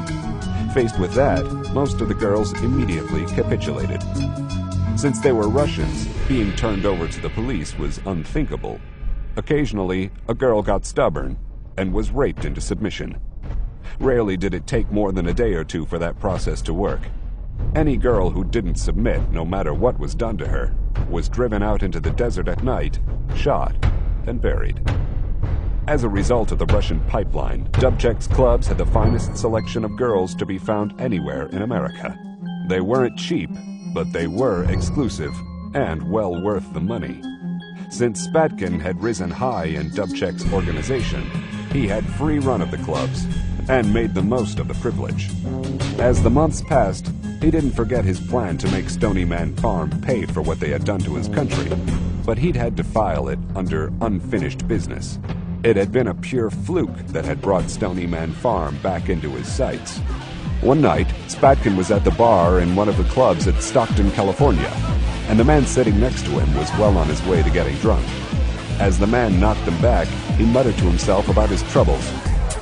Though Spatkin wasn't particularly interested in hearing what he had to say, he couldn't help but overhear much of the drunken monologue. It was the usual tale of work and women problems, but when Spatkin heard the man mutter something about Stony Man Farm, he couldn't believe his ears. Excuse me, mister. I don't mean to be butting into your business, but I thought I heard you say something about a place called Stony Man Farm in Virginia. I've got a friend who lives around there, Jed Monroe, and I've been thinking about visiting him. You can have it, pal. The fucking farm, whatever it is. The whole fucking state of Virginia. I've never been there in my life, and I sure as hell don't want to go there now. All I want to do is just stay right here. Why don't you then? It's the damn company I work for. They provide workers for classified government construction jobs all over that damn place. And they have these stupid work rules that say I can't turn down over 2 bids in a row without losing my ticket with them. I turned down the last one a month and a half ago and the one before it so I could stay here. And if I don't take this one, I'll get fired.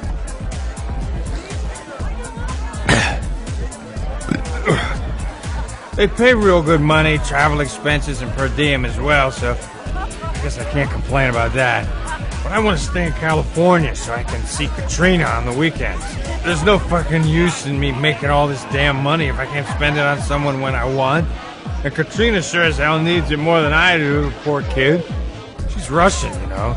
She's got a family back home she wants to bring over here. Her little sister is real sick. And you know how backward Russian medicine is. Spatkin listened to the man's concern for a girlfriend in trouble and couldn't believe his luck. The story he was hearing was one of a dozen different scripts the whores were taught to give their customers in hopes of getting bigger tips. The house took 75% of each girl's wages for selling her body, but she got to keep half of the tips. The girls were encouraged to collect special friends they could see on their day off, and this guy had fallen for it big time. As he listened, Spatkin started working out a plan. This guy wanted to stay in California, and he wanted to get back to Stony Man Farm. That could be arranged. It had been easy to convince the lovesick Mel Bradley to brief Spatkin about the details of working for his specialized company, Belmont Construction. A few dollars and some extra time off for Katrina got him to turn over his ID and security clearance papers. It was another happy coincidence that his FBI background check had just been updated and would be valid for another 2 years. For what Spatkin planned, that was more than enough time. He should only need a month or so to do what he wanted to do. Find a way to destroy Stony Man Farm once and for all. To make his plan work, Spatkin submitted to some basic plastic surgery, dyed his hair, and grew a mustache. When he was done, he wasn't an exact twin of Mel Bradley, but the resemblance was close enough. One night, the real Mel Bradley received a panicked call from Katrina to come to her place quickly. He was never seen again. The next day, a different Mel Bradley flew east to join up with the Belmont construction crew in Virginia. Spatkin wisely kept the smile off of his face as he drove to his assigned parking place. Once again, he was inside Stony Man Farm. And this time, he wouldn't fail. As Spatkin slowly maneuvered his flatbed truck past the vehicle shed and gas pumps, he took in everything he could see without being too obvious about it. Since he knew the farm's secrets, he could look through the pastoral serenity of the place and see the hidden teeth. He also saw that Buck Green had extra men working the boots and jeans detail. Opening up the farm for this construction job had to be giving him screaming nightmares. Considering the serious risks that it entailed, Spatkin still wasn't sure why he'd felt so strongly that he had to come back to the farm. Maybe it was because he had blown it so badly the first time, and wanted a chance to try to rectify his failure. Now that he was here, though, he was very glad he had come. On his second trip of the day, this time carrying a load of steel rebar, Spatkin saw Barbara Price walk out of the farmhouse on her way to Cowboy Kissinger's armory. He hadn't forgotten how stunning she was, but seeing her anew was a bit of a shock. During his time as a Little America agent, he had spent most of his time alone. Having a permanent girlfriend wasn't a good thing for an agent. Since getting tied in with the Russian mafia, however, he hadn't spent many of his nights alone. He'd had his pick of dozens of women, each of them Slavic beauties. Every time he'd taken a long-haired Russian blonde into his bed, he remembered an American blonde who had worn her beauty as unconsciously as an angel wore its wings. There was something about Barbara Price that had gotten under his skin like no other woman he'd ever known. The funny thing was that he couldn't say that he really even knew her. He had seen her from a distance a few times, and had spoken to her twice, but it had been enough. He knew he was acting like a schoolboy about her, but he couldn't help himself. And he decided that when he brought vengeance to the farm, he'd do everything he could to keep her safe from it. Over the Congo. The C-17 Globemaster III, cruising at 12,000 feet over the Congo, was transmitting the identification of an unscheduled Air France commuter flight. It had taken off from Morocco, and after it dropped off its Phoenix Force cargo, it would turn off its transponder and disappear from radar. As the jet transport approached the drop zone over the Congo Basin, it descended to 10,000 feet and slowed to 175 miles per hour. As the team's jumpmaster, T.J. Hawkins ran the drop, and would be the last one out the door. Okay, guys, let's do it. Secure equipment and stand at the door. All right, we're opening in 3, 2, 1. All right, go! David McCarter led the team out the door by diving into the night sky and assumed the spread-eagle free-fall position. He was quickly followed by the others at 3-second intervals. Hawkins leapt into the dark after everyone else had cleared the door. The fall through the night sky went fast at terminal velocity. Even at that altitude, Hawkins could smell the jungle and feel the reflected humid heat of the vegetation below. Soon he would be in the middle of that heat. Coming up on deployment in 10. 5, 4, 3, 2, 1, deploy! The sudden shock of the parachute opening drove the crotch straps of the harness into his groin. But that was a small price to pay for having a good canopy above him. With 5 more good canopies visible under him, Hawkins' jumpmaster duties were over.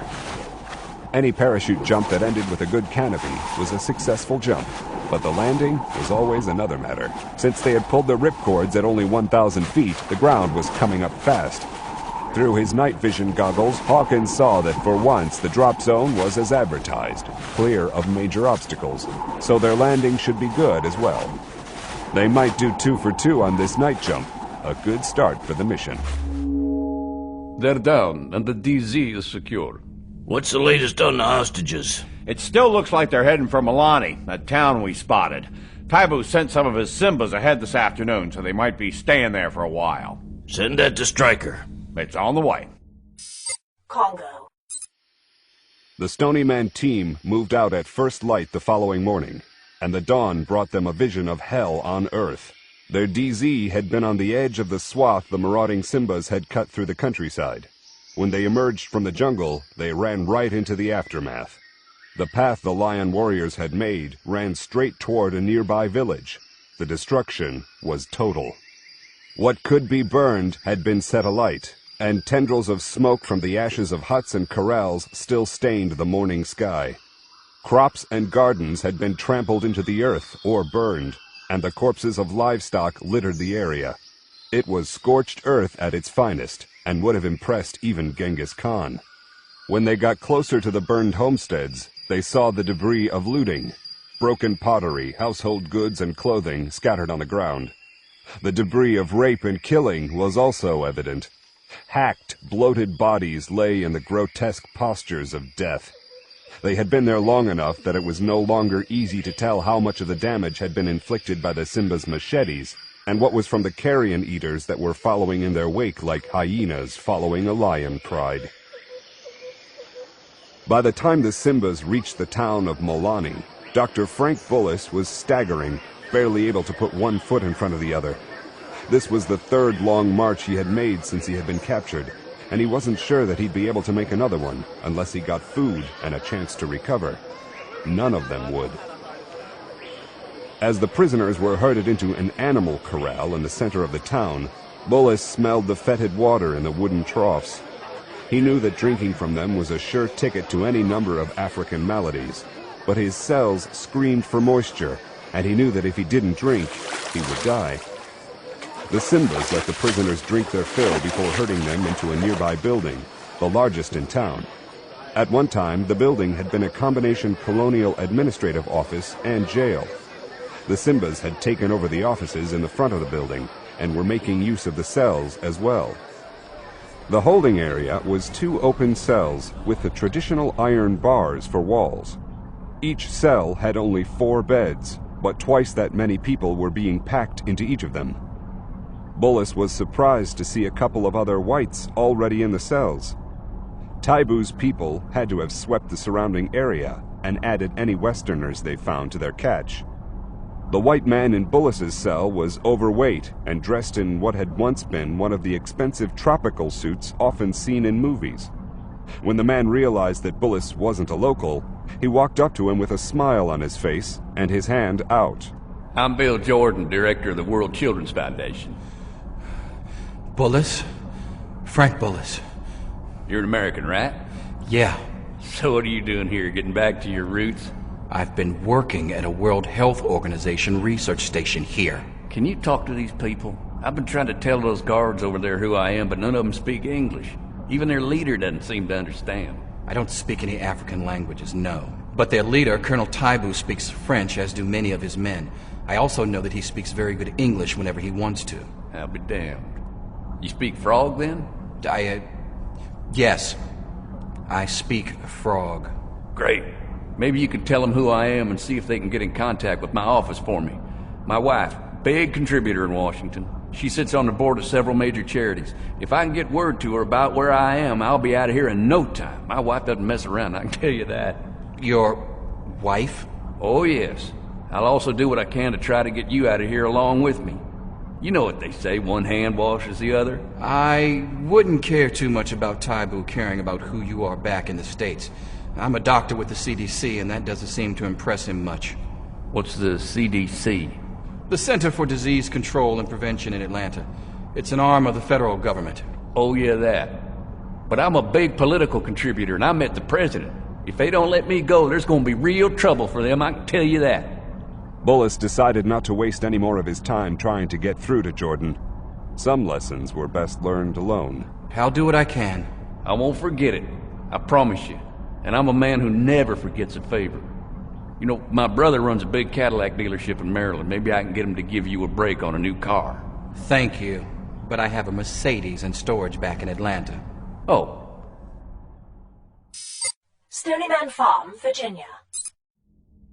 Aaron Bear Kurtzman had been blessed with a cloudless day over the Congo Basin. It had been fortuitous that an NRO Keyhole 12 satellite had been parked in orbit over the region earlier because of the general level of unrest. When the mission was laid on, he had been able to assume control of the spy bird and zero it in on the operational area. With Hunt Weathers assisting him, they were able to keep a close eye from space on the Stony Man team's movements. How are they doing? They're not bad, Barb. They're keeping well behind the main body, and the Simbas aren't much for watching their back trail. In fact, they aren't much on anything that might be called tactics. What's the latest on the hostages? Looks like a couple more of them dropped out along the way, but there were still a dozen of them on their feet when they were crowded into that building in Milani. Are you going to be able to keep a night watch on that place? Not as well as I'd like. I'd sure as hell like to have one of the Blackbirds orbiting over the area, but when the president puts his foot down, we just have to make do. A lot of these problems could have been prevented had he just asked us first. Yeah, well, as long as the weather stays clear, we should continue to have adequate coverage. Tell Stryker to try for the rescue tonight. He's already planning for it. Dusk found the Stony Man team roughly 1/4 mile outside the town of Milani. Littered as it was with debris and the occasional hacked-to-death body, the Simba's trail hadn't been difficult to follow. But then Taibu had no reason to try to hide his army's movements. Once they were within sight of the town, the commandos went into a defensive circle, rested, and checked over their weapons as they waited for the night. Lions weren't the only ones who knew how to hunt. As soon as it was dark, the team got ready to move in on Milani. Before they left, Bolin put in a SATCOM radio call back to Stony Man Farm. This is Stryker. Anything new to report? Negative, Stryker. The Simbas look like they're planning to stay a while. They've settled in, and it looks like they're throwing one of their famous parties, bonfires and all. We'll keep an eye on them with the infrared and let you know if they look like they're going to go out for a midnight snack. The hostages are still being held in the main building, so that's still your primary target. We'll be moving in on it immediately. We'll be standing by here. Good luck. T.J. Hawkins joined Calvin James on point for the movement into the outskirts of Milani. Gary Manning and Raphael Enciso took the flank guard positions, while Mac Bolin and David McCarter brought up the rear. Katz had said that Taibu was having a big party, and that would make their work much easier. Simbas liked their beer, and drunken warriors wouldn't be as alert as they should be. It was nice when the enemy made the job easier. The Stony Man team was well aware that they were only 6 men going up against almost 1,000, and they needed all the help they could get, as well as a little luck. But they also knew that a man made most of his own luck. As they reached the edge of town, they saw no signs of the inhabitants.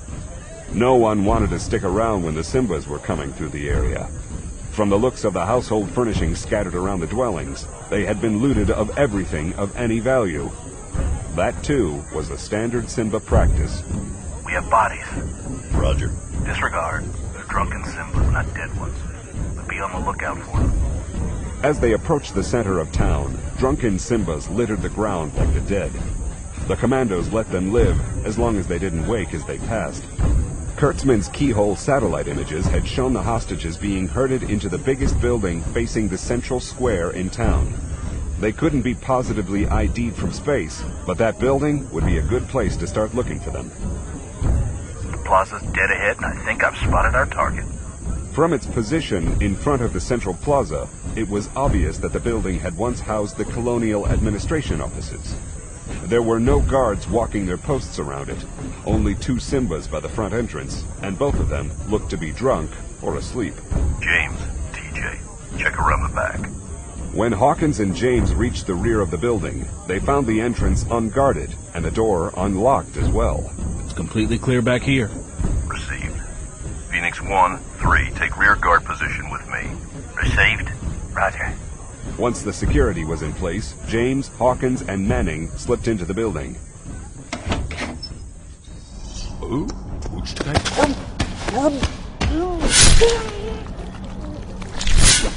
Sorry, just business. I'm sure your boss understands. While Hawkins was taking care of that Simba, Manning and James went through the building behind him, dispatching the other sleeping Simbas where they lay. All clear. I found the cells. And the key, looks like. You and Gary watch the back door while I get the people ready to move out. We'll be here. Okay, people, time to go home. Silence! God damn it! Shut up! Shut up! Okay. Is there anyone here who speaks English? We come to get you out of here. I speak English. Right. I want you to be in charge of these people until we're clear of town. What do you want me to do? Just make sure that y'all stay together. Anyone who gets lost on the way out of town will be on their own. We won't be able to go looking for you. We'll be taking you out through the Simba camp, and it's essential that you stay absolutely quiet. Most of them are drunk. We can't count on that. If they spot us, we won't be able to fight them off. I understand. What about me? I speak English too, partner. What about you? If you want to get out of here, mister, just follow everyone else and keep your mouth shut. What? Yes, sir. First you, what's your name? Frank Bullis. Bullis. Can everyone here walk on their own? I think so, yes. But we're all very weak. That's gonna have to be good enough. We're ready in here. It's clear in the back. Bring them on. Okay, people, let's go. Single file, and for God's sake, keep quiet.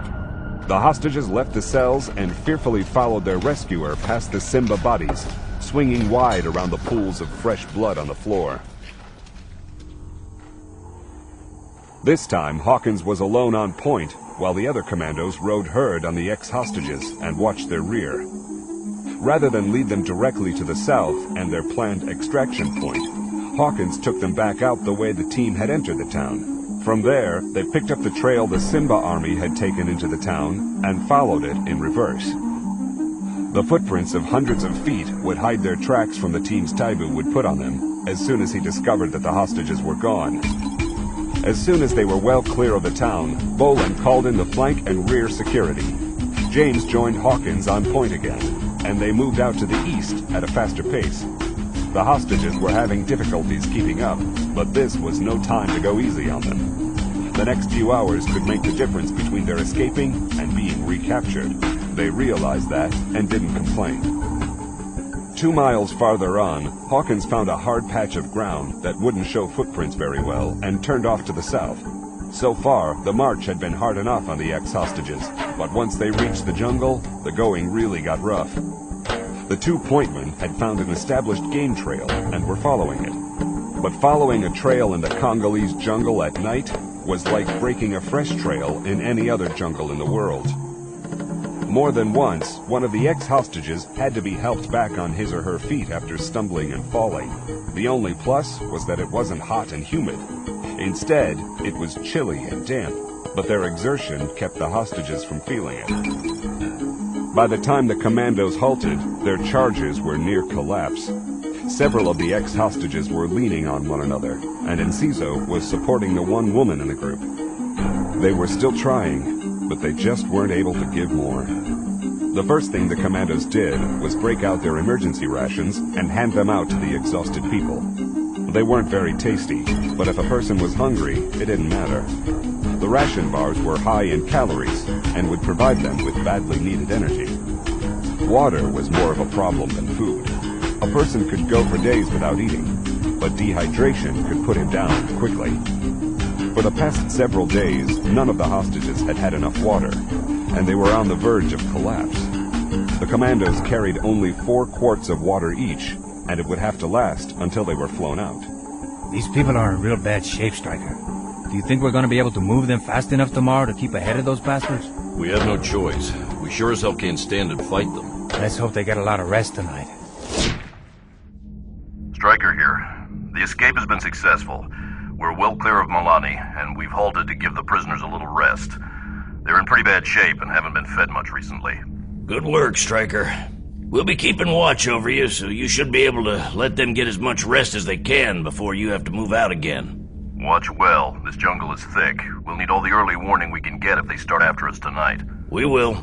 Is the extraction still laid on? I have a CH-47 standing by ready to fly in as soon as you reach the pickup zone. I'll give you a tentative ETA after we get moving again in the morning. Good luck. It was well past dawn before Charles Taibu learned that his hostages had escaped in the night. And from the dead Simbas in and around the administrative building, it was obvious that they'd had help getting away. His reaction to this setback to his plans would have to be well studied. It was at times like this that he had to make sure that he didn't show weakness in any form. Taibu was rational enough to know that the rescue had been pulled off by professional soldiers, most likely Americans, and his men hadn't stood a chance against troops like that.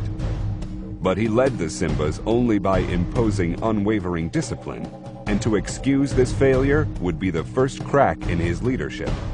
Before he sent his Simbas in pursuit of these intruders, he first had to punish those who had failed him.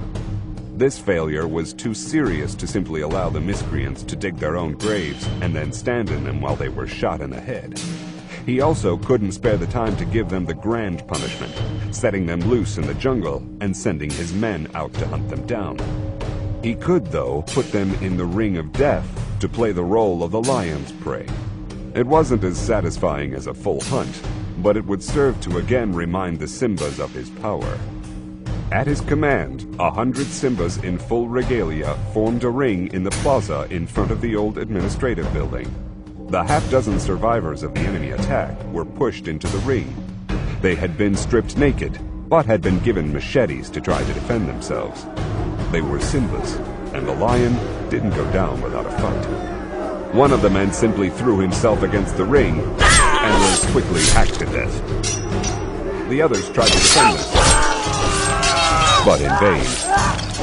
Even when they landed a good blow at one of their attackers, a fresh one moved in to continue the fight.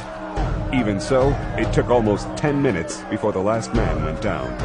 Now, after them! After watching his warriors head off in pursuit, Taibu went back inside the administrative building.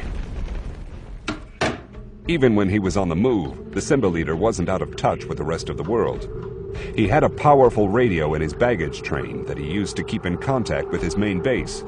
The Yankees had defied him, but he had a way to make sure that it didn't happen again. The Ebola virus samples he had taken from the WHO research facility at Donner Station were with him. They were a source of power greater than anything else he would ever get his hands on, and he hadn't trusted them out of his sight. The Westerners quaked at the mere name of the virus, and now he would give them something to worry about. The main reason that Ebola wasn't a greater killer than it was that it hadn't been introduced to the crowded cities of the West. When it flared up in remote African villages, it was relatively easy enough to isolate the infected and let the virus burn itself out. Were it to get loose in a major Western city, hundreds of thousands of people would die. Using the radio microphone, Taibu would issue a set of orders to the cadre he had left behind. The CNN TV news crew was with them as his guests, and he would use them again to get his message to the American government. Once his message had been delivered, he could take his time tracking down his prisoners and those who had taken them from him. And he would let the jungle do most of his work for him. The lion didn't fight the jungle. He owned it. Stonyman Farm, Virginia. Dmitri Spatkin knew how observant the black suits could be, and he tried not to be too obvious as he looked around each time he drove through the farm to the job site. With the exception of the work that was being done on the new project, he didn't see that much had changed since he had last been there. The black suits had a couple of new pickups, the vehicle shed had been painted, and the old gas pumps looked to have been replaced, but that was about it. He hadn't spotted Buck Green yet, but he was in no great hurry to do so either. Even though Spatkin looked very little like the probationary black suit who had called himself Jim Gordon, he wasn't ready to look the security chief in the eye and see if he was recognized. He hadn't forgotten the man's eyes and how they hadn't missed anything. Even something as small as Gordon's cheating at cards so he could lose to his fellow guards. He also hadn't forgotten the ever-present video cameras that had been his downfall the first time around. And he was fully aware that he was being watched every minute he was inside the perimeter. Spatkin also hadn't missed the extra security guards at the worksite itself. Having worked on the boots and jeans detail himself, he knew who the black suits were. He also knew that they were wearing their comlinks and had their weapons close at hand. He was still casting around, trying to find the weak link he could exploit, but not just any weak link. He owed it to his country and to himself to find something that would inflict maximum damage on this place and put it out of operation. He knew that the American government would never stop interfering with the internal affairs of Mother Russia, but maybe taking out Stony Man Farm would make it more difficult for them to cause trouble in the future. When a socialist Russia was born again, she would need all the help she could get to become strong. Belmont Construction had rented an entire motel in the nearby small town of Wilsonburg to house their workers for the duration of the job. It was right next door to a tavern and across the street from a steakhouse, a perfect location for their work crew. Spatkin hung out in the bar, playing pool and keeping his ears open. It didn't take long before he started to pick up on a local buzz. Here you go. Bud Light. Thanks, son. Sure thing. Hey, you're one of the guys working out there at Stony Man Farm, aren't you? Yeah, I am. You don't happen to know when they're planning to have that chipping mill up and running, do you? Huh? You are building a wood chipping mill out there, aren't you? Oh, I guess we are. I wasn't listening to that part of it. You know how it is, the foreman's always jacking his jaw about something, and all I want to know is where they want me to drop my load. You're a driver? Yep, all that construction material's got to get out there somehow. Huh. You know, I still don't understand why some of our local companies couldn't bid on that job instead of bringing in all of you outsiders.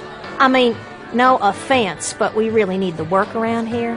My sister's oldest has been out of work for months now, and his wife is expecting again. They're nice enough people out there at Stony Man Farm, but they sure can be strange at times. I'm afraid I really don't know anything about them.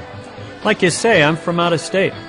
But tell you what, if I hear anything about their future plans, I'll let you know, okay? Oh, thanks, mister.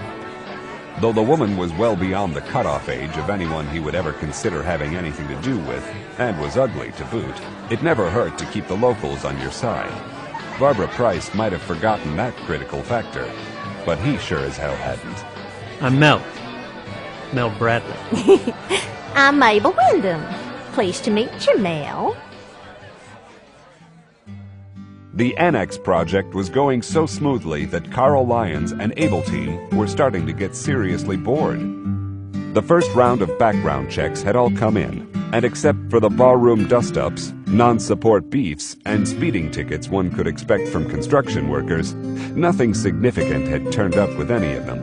It was almost as if Belmont Construction were a Boy Scout troop for adults. They were running the information on the Three Sons construction workers right now, but they didn't expect to be any different than the Belmont results. These companies had a long history of working on federal contracts, and they couldn't afford to hire anyone with a shady past. In fact, even getting a DUI while on the job was grounds to be terminated. Schwartz and Blancanales were suiting up in work clothes each day and were acting as the farm's liaison to the work crews. They hung around the trailer that served as Belmont's on-site office, drank coffee with the foreman, and toured the worksite several times a day. A crew of the black suits from the boots and jeans detail was also on hand, preparing the acreage for the planting of the poplar trees. All told, there was one set of Stony Man eyes for every 2 Belmont workers. Nothing was going to happen that someone didn't see. Even so, Buck Green knew that human eyes could blink, so he'd had several extra video cameras installed to cover the new area. If anything happened, he was going to have a tape of it. Since its inception, the farm's security had depended in large part on a series of surveillance cameras that covered almost every square foot of the grounds, both inside and outside of the perimeter. They were controlled by computers, and the programming included having the computer sound an alarm if it saw anything that was on its list of things to be on the lookout for. The list was long, and the tapes were even longer, but the computer scanned them at the speed of electrons, making short work of them. This time, though, Green wasn't satisfied to let the computer do the detective work for him. After each day's surveillance tapes were electronically scanned, he was going over them again, himself, watching every last minute of video from start to finish. Carl Lyons had offered to help Green go over the tapes each night. It was a complete waste of time, but if it got Green calmed down a bit, it was well worth it. The other two members of Able Team had the actual site covered, so there was little for him to do except give Green a hand with whatever needed doing. I didn't see anything unusual today, Buck. Buck, what do you say we get a beer and kick back as soon as you're done with that? Yeah, thanks, Carl, but I need to talk to Cowboy about moving this number 12 camera to give us a little better coverage. The Belmont trailer's blocking it on the far left sweep. For God's sake, Buck, just call Cowboy, tell him what you want, and come have a beer with me. You're not going to be any good to anyone if you don't take a break here. You just go ahead. I'll catch up with you later. Shaking his head, Lyons went to look for his two partners. Maybe one of them would have a beer with him. Spatkin had Saturday afternoon off, and after grabbing lunch in the tavern, he drifted down to the local open-air flea market. This was a typical rural southern event with everything from genuine Civil War-era antiques to homemade quilts and honey being offered for sale, alongside the usual range of garage sale garbage tarted up as collectibles. Down at the end of the lot, a couple of good old boys were hawking hunting supplies, including ammunition and a few weapons. Most of the guns were shotguns or scoped bolt-action rifles, but there were a few handguns. When Spatkin walked up, he spotted a 9mm Smith & Wesson Model 59 pistol. The weapon was still in its original box and had the spare magazine. He had carried one of them for several years with the Marshal Service and knew it like he knew his own hand. What do you want for the Smith? You ain't from around here. No, I'm not. I work out at Stony Man Farm. The pistol's $350, cash. I don't like to take checks. How much would it be if I was from somewhere around here? $300. Spatkin looked at a box of commercial 9mm hollow point bullets lying next to the pistol.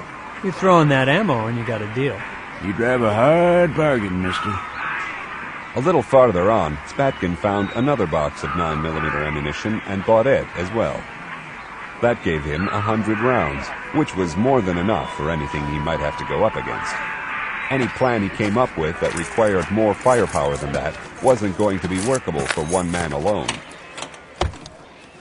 When he got back in his pickup truck, Spatkin decided to make a thorough recon of the town and the surrounding area. He had only come to Wilsonburg once as a black suit, and then had only visited the tire shop and farm vehicle parts store. When he made his escape from Stony Man Farm this time, after cruising through town and making mental notes of routes and landmarks, he headed out into the countryside.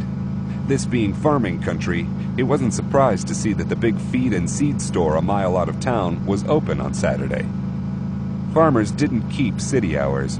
What really caught his eye, however, were the two tall steel cylinders standing at the edge of the lot.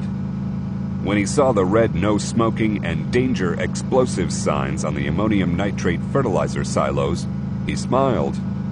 He had just found his way to destroy Stony Man Farm. Rather than stop, though, he drove past. Later that night, Spatkin visited the feed and seed store again. This time, though, he was dressed in black and left his truck a quarter of a mile down the road. After walking in through the fields behind the store, he carefully checked the grounds before closing in on the fertilizer silos. Using a shielded penlight, he checked the locks on the delivery chutes and saw that they were common hardware padlocks that could be picked or cut with bolt cutters. It would be best, though, to try to pick the locks rather than cut them, since the Oklahoma City bombing everyone was a little jumpy about missing ammonium nitrate. To make a proper fertilizer bomb, he would need powdered aluminum and high-octane aviation gas to add to it, and a mixing machine to get an even mix. Considering where he was, though, it wasn't likely that he would be able to find those ingredients, and he knew enough not to ask about them. But that didn't mean that he couldn't make a powerful bomb. He would make a simpler but still effective cratering explosive often used in construction. Ammonium nitrate soaked in diesel fuel.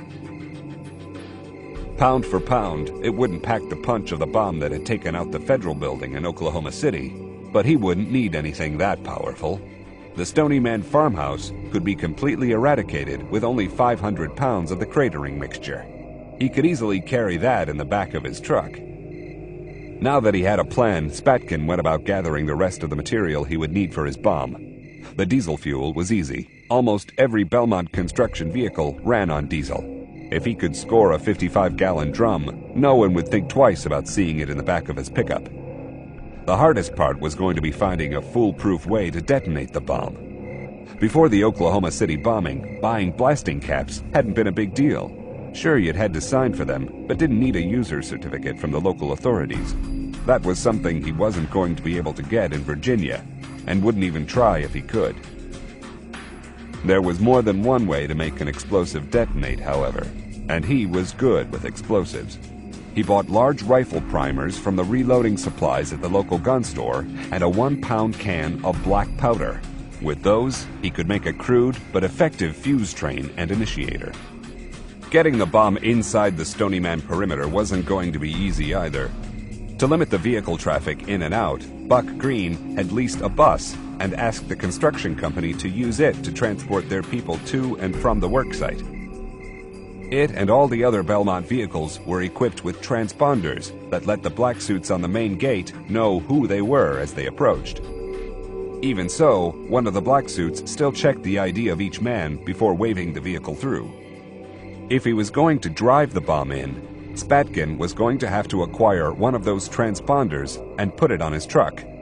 Getting it shouldn't be too difficult. He could switch the unit over from his company truck to his pickup for the run-in. As he ran the details of the plan through his mind, he kept thinking about Barbara Price. It was true that she was one of the enemy, but he didn't want to see her blown to bloody fragments by the bomb or buried in the rubble of the destroyed farmhouse. If it was at all possible, he would try to find a way to get her safely away. He knew that would increase his risks, but he had to at least try to protect her.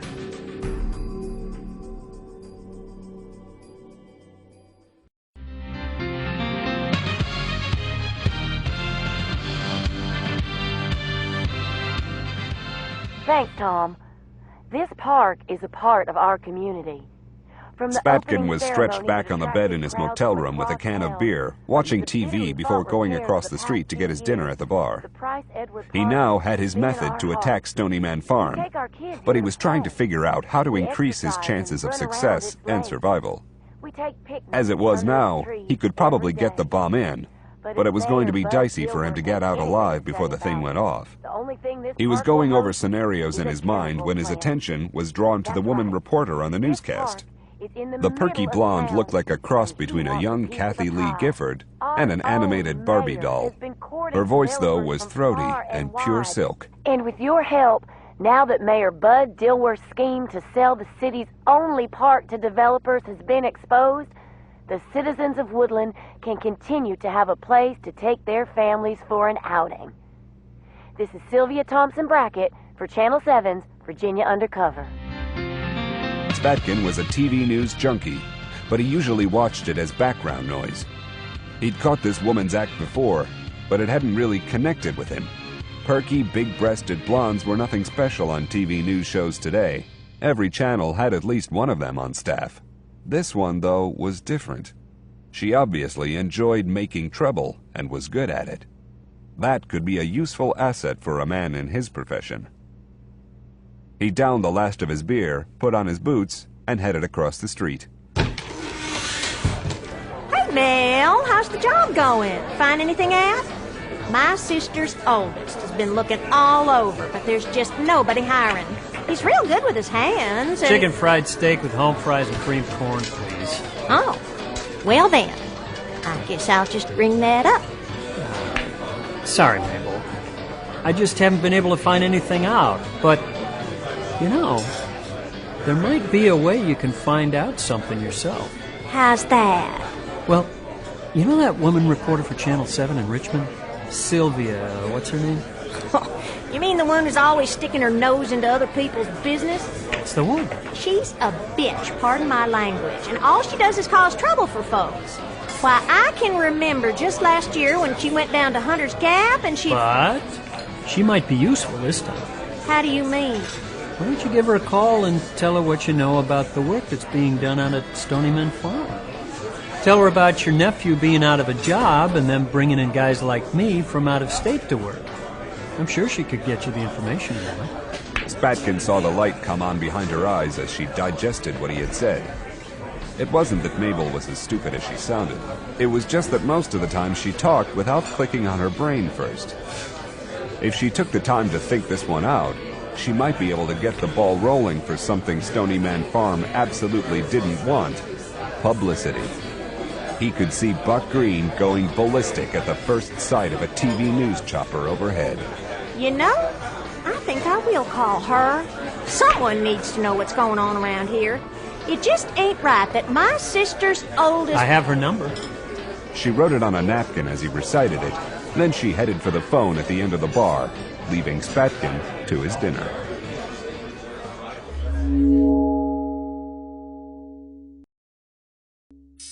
Congo. The Stony Man team had taken turns keeping watch over their charges all night. There was no doubt in Boland's mind that Taibu's Simbas would be after them as they needed to leave at first light. The planned chopper rendezvous was several hours away, and he wanted the hostages at the pickup zone as soon as possible. He knew they were in bad shape, and they could rest there while they waited for the choppers. After another meal of emergency rations and a carefully allotted drink of water, the Stony Man warriors got their charges on their feet again and moved them out. Okay, they're just about at the extraction point. Where's Hal? He's just in his office. He's just talking with the president, asking for final authorization and ironing out all the details. Well, then I guess we can... Hal? Barb? I'm not waiting. What did the man say this time?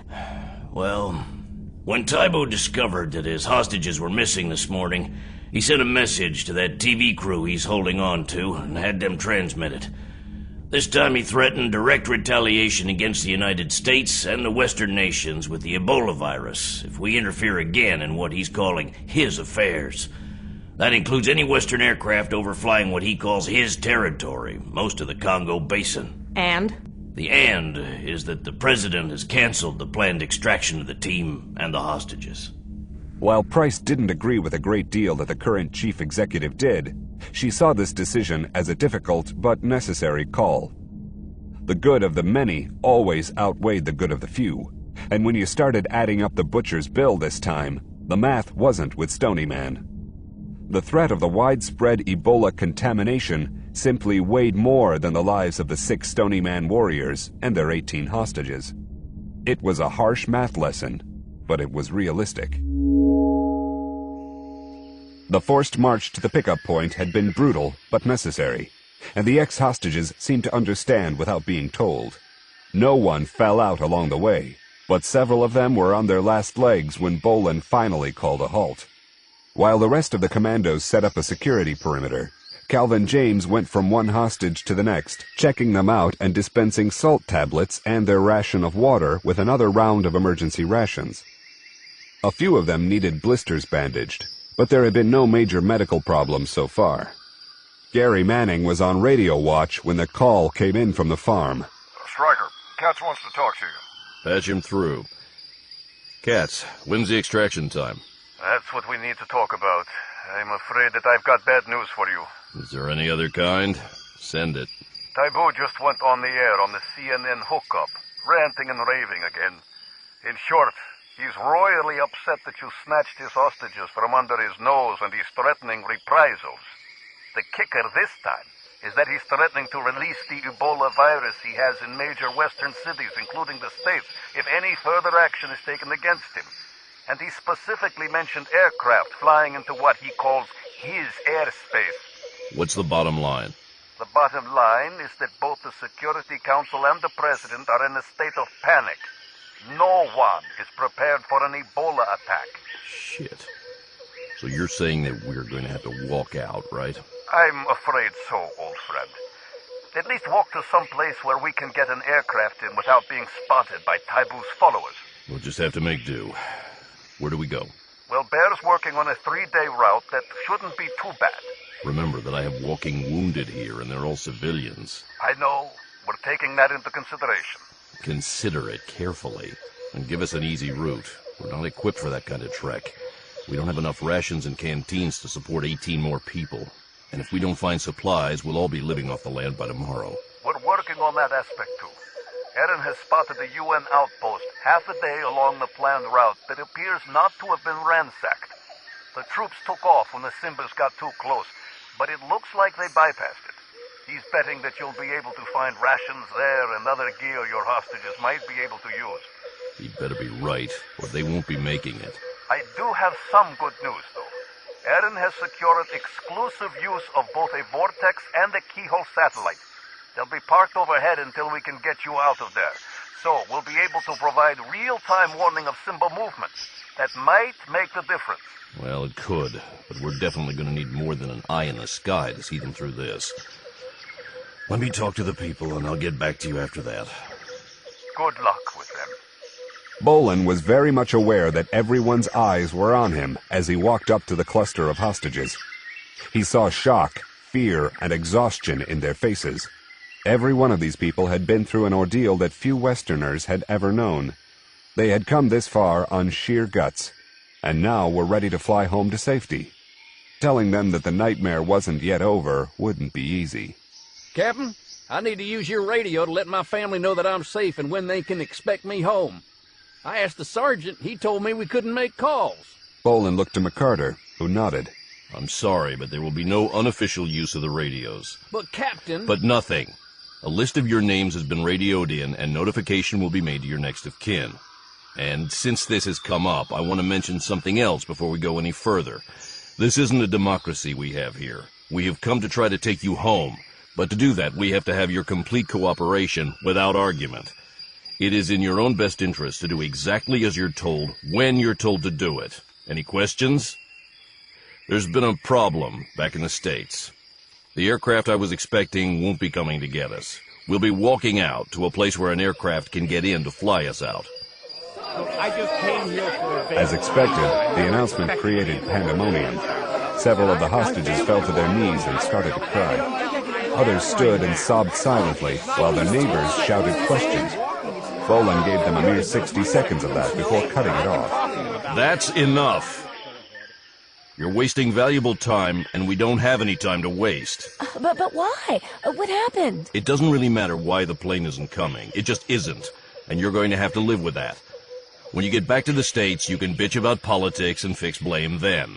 Right now, if you want to live, you have to deal with the situation as it is, and the situation requires that we walk out of here. When are we leaving, and how far do we have to go? We're leaving right now, and it looks like we'll have a 3-day walk.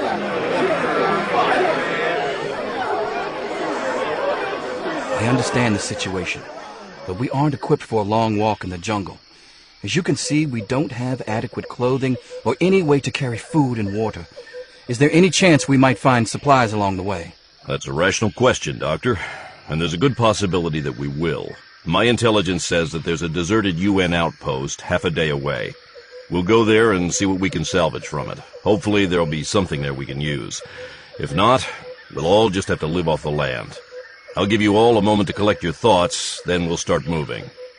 You, Doctor? Me? Yes, come with me. Where are we going? Just out of earshot. You're the only one who's been asking intelligent questions, and people are already noticing that. I'd like to deputize you, so to speak, to be the leader of your group. That way we won't have to tell everyone individually what has to be done. This isn't going to be easy, and my men aren't going to have much time to waste on hand-holding. I understand. Some of these people have just arrived in Africa and aren't too familiar with the realities of life here. I'll do whatever I can to help. Good to hear. And since we're going to be working together, Doctor, I'm Mike Belasco. Bullis. Frank Bullis. Okay, Frank. Let's get them moving again. Aaron Kurtzman watched the monitors displaying his spy satellite feed. By compositing the deep space images from the Keyhole satellite's digital camera, the near-infrared, and the radar scanners, then zooming in on the result, his view was as good as if he were flying low over the jungle in a light plane. They're on the move again. Good. Hunt, what's the extended weather forecast for the area? The weather should be pretty clear for at least the next 2 days. So with no rain, it'll be easy to track them, both for us and them. Keep on top of that, and let me know as soon as you see any changes. I'm on it. It took an hour and a half longer than Bolin had expected for the ragtag group to make the march to the UN outpost Kurtzman had spotted for them. The ex-hostages were still weak from the confinement and the escape march, and had few energy reserves. The Stony Man warriors had shared their rations with them, but one meal couldn't make up for several days of going hungry. If they didn't find adequate food soon, they would only grow weaker. When they finally reached the edge of the clearing around the UN camp, Bolin had the hostages stay well out of sight behind the tree line while the commandos went forward to recon. With Manning and Hawkins backing him up, James carefully crossed the open ground around the outpost. The compound looked to be completely deserted, but a person couldn't take any chances with the Simbas. Like their lion namesakes, they were good at concealed ambushes and could have left a stay-behind team. When he reached the open gate and hadn't tripped an ambush, James felt sure that the camp was abandoned. Nonetheless, he quickly looked through all of the buildings. When they turned out to be deserted, he clicked on his comlink. It's clear. The hostages emerged slowly from the jungle, but started hurrying toward what they saw as hope, or at least a place to rest for a while. The first place James led them to was the water tank beside the kitchen area. A person could live a long time without food, but water was mandatory. While the ex-hostages drank their fill and collapsed to the ground, the commandos quickly searched the camp to see what the UN troops had left behind when they evacuated. A great deal of material remained, but they had taken all of their weapons and ammunition with them. Not even as much as a smoke grenade had been overlooked. David McCarter wasn't pleased to hear that. He had hoped to supplement their meager firepower by arming some of the hostages at UN expense. Now they would have to wait until they made contact and could salvage Simba weapons from their first firefight. Gary Manning made the big find of the day in the storage rooms of the main barracks building. Stacked neatly in a corner were cardboard boxes labeled in English, and they were a welcome sight. Each box contained 12 MREs, the U.S. Army issue meals ready-to-eat field rations. If carefully rationed, the MREs would last the planned 3 to 4 day trip. Just as important as finding the food was the fact that the outpost's water tank was full. Since this was a UN camp, they could count on it being potable, which would cut the risk of weakened people getting sick from drinking what water they came across in the jungle. Before they left, they would have to find something to carry as much water with them as they could. We're not in too bad a shape right now, David. I found 8 plastic 2-quart canteens and half a dozen pistol belts to hang them on. There's also several pairs of boots and some uniform clothing as well.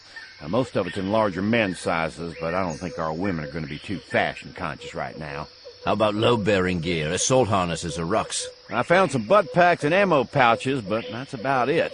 We can take some of the extra uniform shirts and rig makeshift carrying slings from them. That ought to work.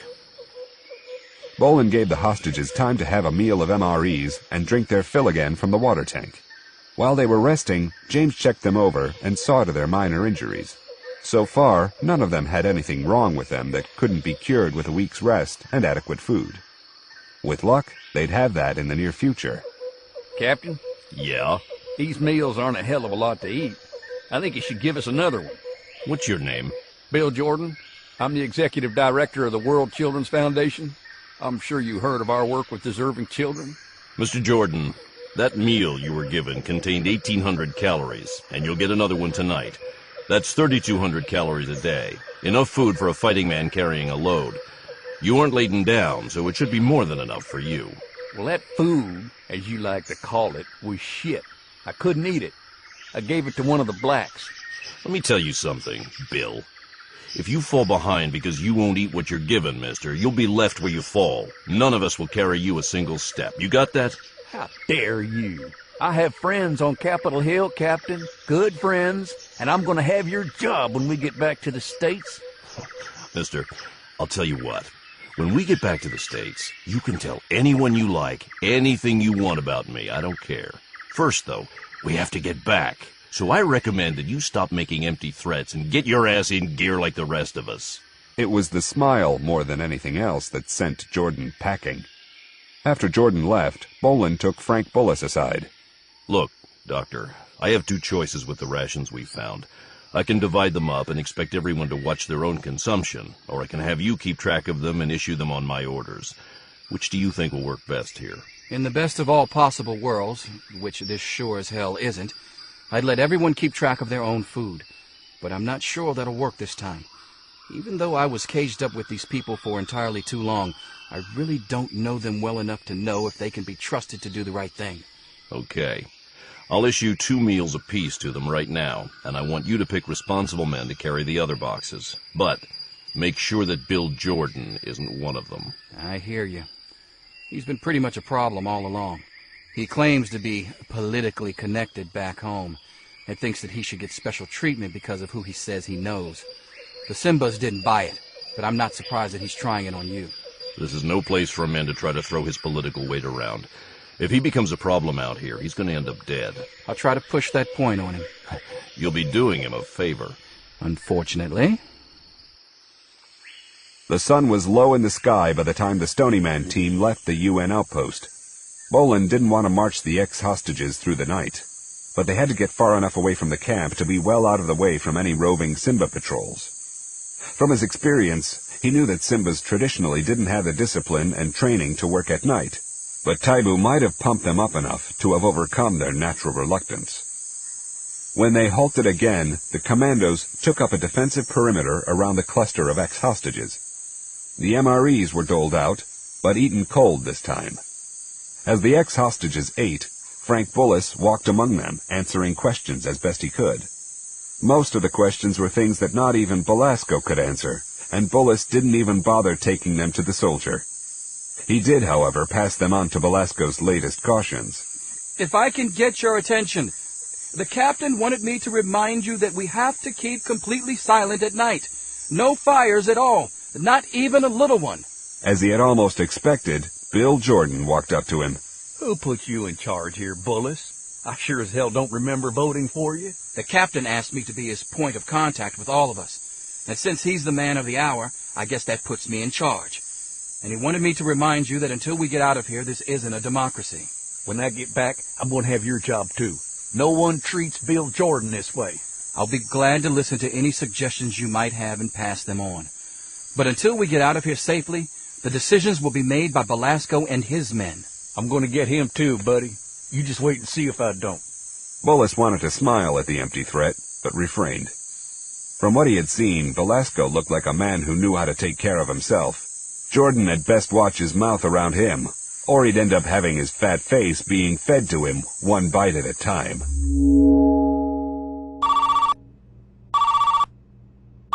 This is Barbara. Is this Stony Man Farm? Who is this, please? Is this Stony Man Farm? If I don't know who you are, you don't need to know where this is. Oh, this is Sylvia. Sylvia who? Sylvia Thompson Brackett. Okay, Sylvia, what can I do for you?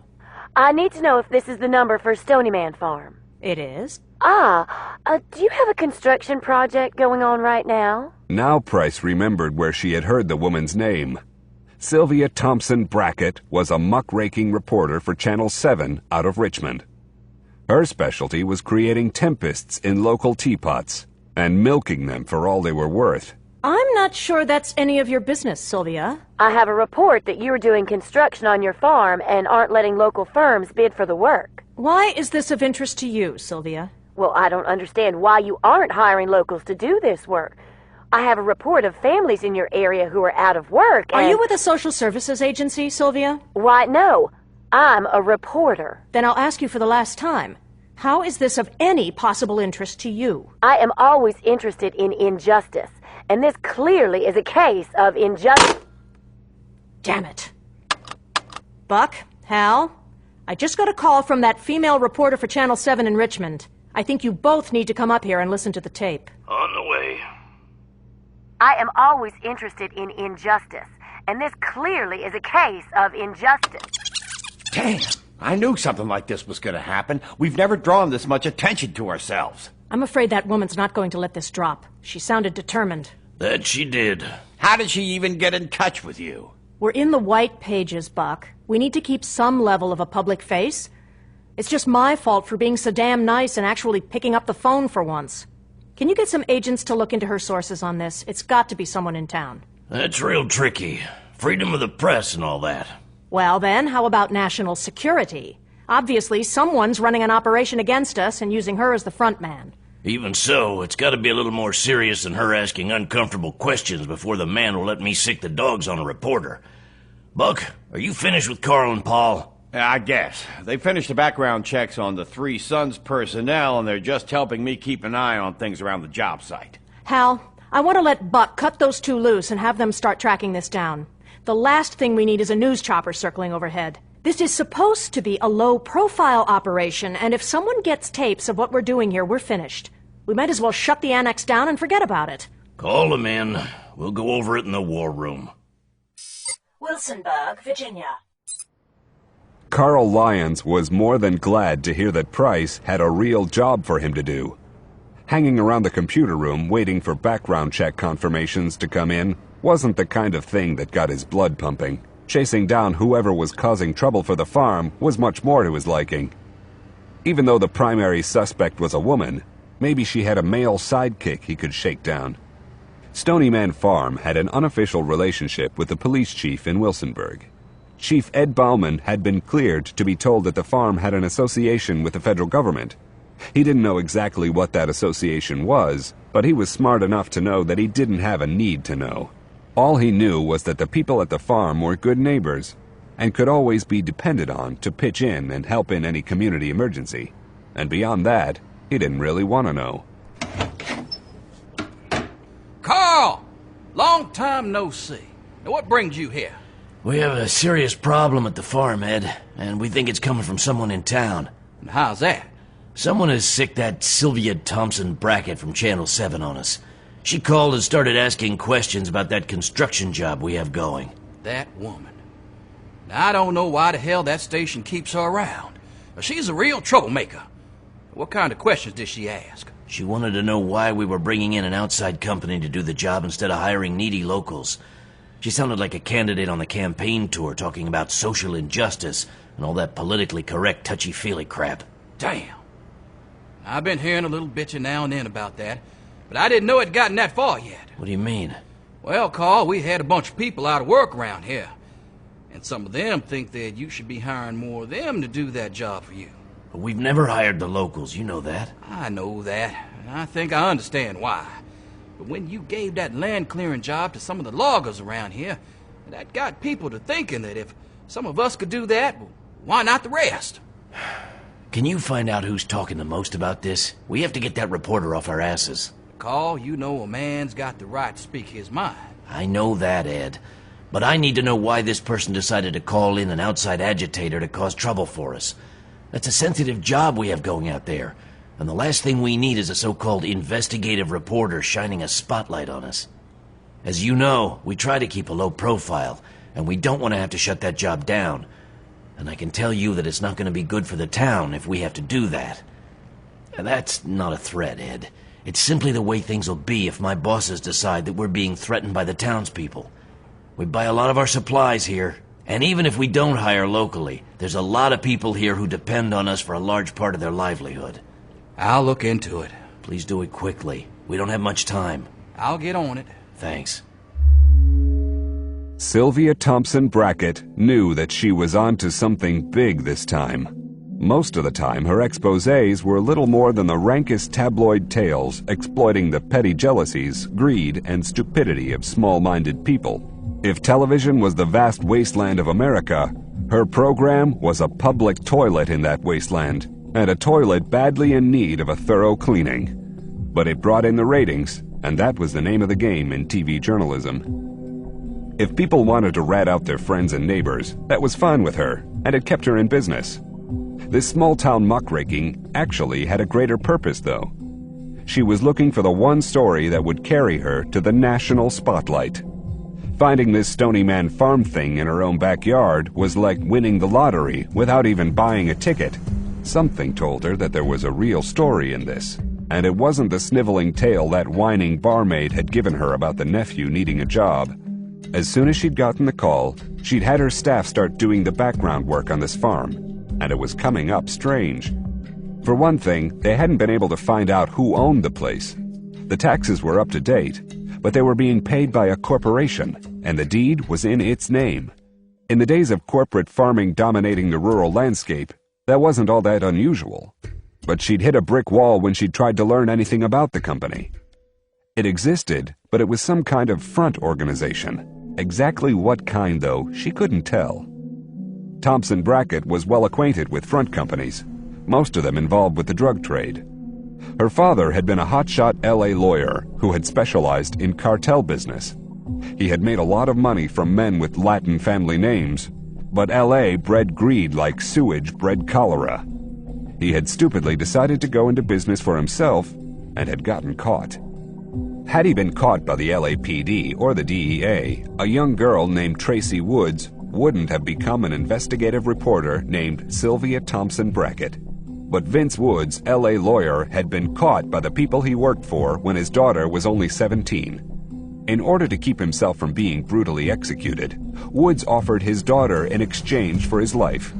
Since Tracy Woods had been a typical California blonde teenager, the offer had been eagerly accepted, and she started on a quick trip into hell.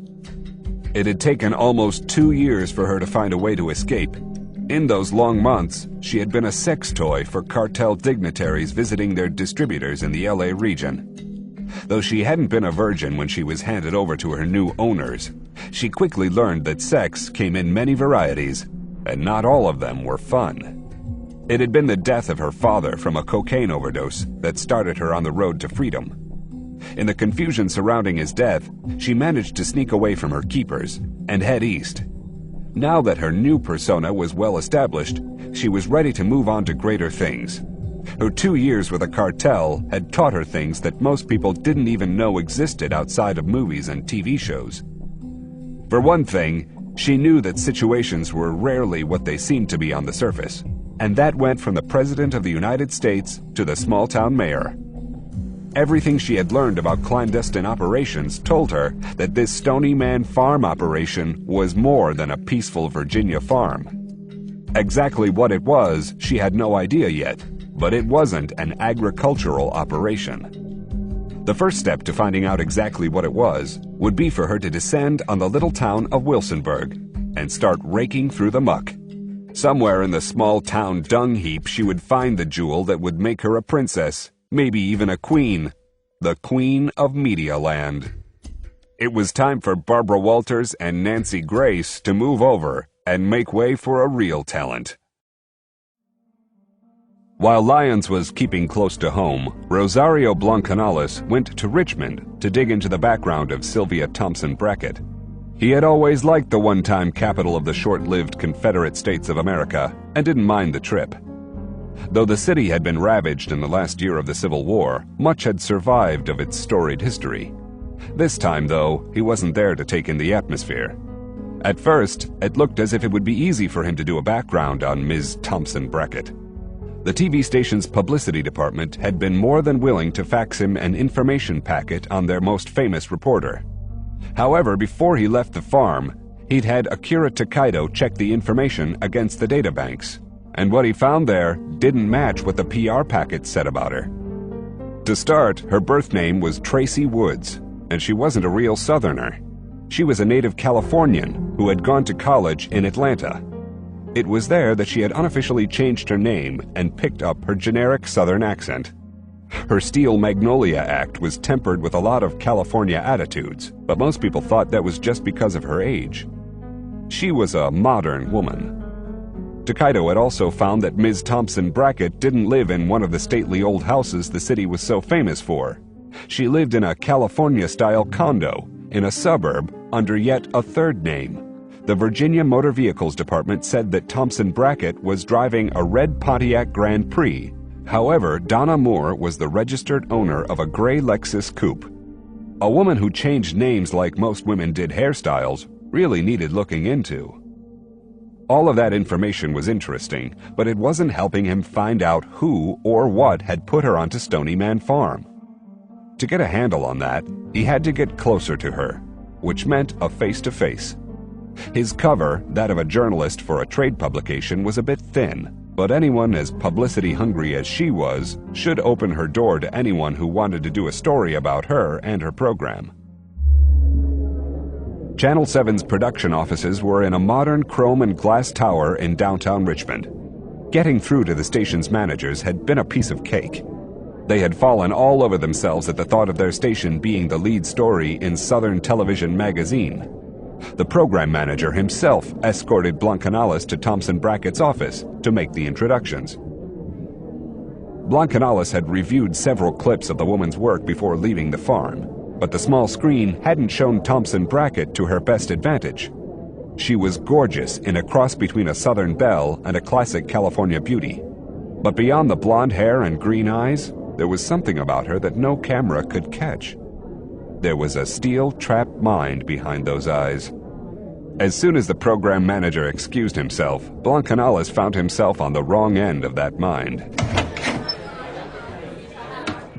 Mr. Blancanales, what have I read of yours? Well, nothing in Southern Television, because I just started working for them. But I've done a few pieces for Variety and... Why did you leave California for Georgia? Blancanales had to remember that the magazine's headquarters was in Atlanta. Leaving California has almost become an American tradition. It's not what it used to be. But nothing is it? Now, what can I do for you, Mr. Blancanales? Well, I admire your work and thought that I might tag along with you on a story and watch you put it together. You know, start with the tip-off, so to speak, and watch you as you develop it. I think our readers would love to get a behind-the-scenes look at Sylvia Thompson Brackett. I don't think that will be possible, Mr. Blancanales. Part of what makes my program so effective is that people don't know how I develop my investigations. If I let you in, you would expose that, and I can't afford that. It would get you a great deal of publicity in the industry. I think I have just about all the publicity I can use right now, Mr. Blancanales. Thank you for stopping by. I don't know what I'm going to tell my editor. He's going to be really disappointed. He's a real fan of yours. I'm sure you'll think of something to tell him. You seem to be a resourceful man. It had been a long time since Blancanales had struck out that badly, but he knew to hold it in. I like to think so. Congo. Calvin James was glad that they were up against Simbas this time, and not a disciplined national army. One-on-one, a Simba was an easy kill. They weren't used to fighting against one opponent, and were likely to run rather than stand their ground against someone who wasn't afraid to get down and dirty with them. It was only when they got together in large groups that they were dangerous. Even so, walking point for a slow-moving group of refugees wasn't a cakewalk. And since they were moving so slowly, James was staying several hundred yards ahead, clearing his own, then stopping and waiting for the others to catch up. He was leapfrogging forward again when he caught a flash of movement in front of him. I caught some movement. I'm going on click. Received. Awaiting report. James carefully made his way through the dense vegetation. It took several minutes for him to get to a position where he could see what had alerted him. Slowly parting the vegetation, he saw two Simbas straddling the trail, cooking something over a small fire. Over the heavy jungle odors, he smelled roasting meat. Considering some of the things they had seen along the way, he didn't want to think about its origins. He reached for his comlink. 2 double clicks received. I'll be right up. A few moments later... Just the 2? Yeah, I'll take left. I'll wait for your signal. The Simbas were so intent upon their meal that they were oblivious as the 2 commandos slipped up behind them. Their AKs were lying on the ground, and even their ever-present machetes had been laid aside. Apparently, they had no idea that the Yankees they were looking for were in the vicinity. And by the time they figured it out, it would be too late. James and Hawkins burst from the jungle at the same time, their fighting knives in hand. The two Simbas were startled by the intrusion and hesitated a moment before jumping to their feet. The two commandos' blades sunk deep into their bodies and slashed the life out of them before they could react. We're secure. You can move out again. Roger. When Bolin and McCarter reached Hawkins and James, the bodies of the dead Simbas had been dragged off the trail, but the blood on the ground told the story.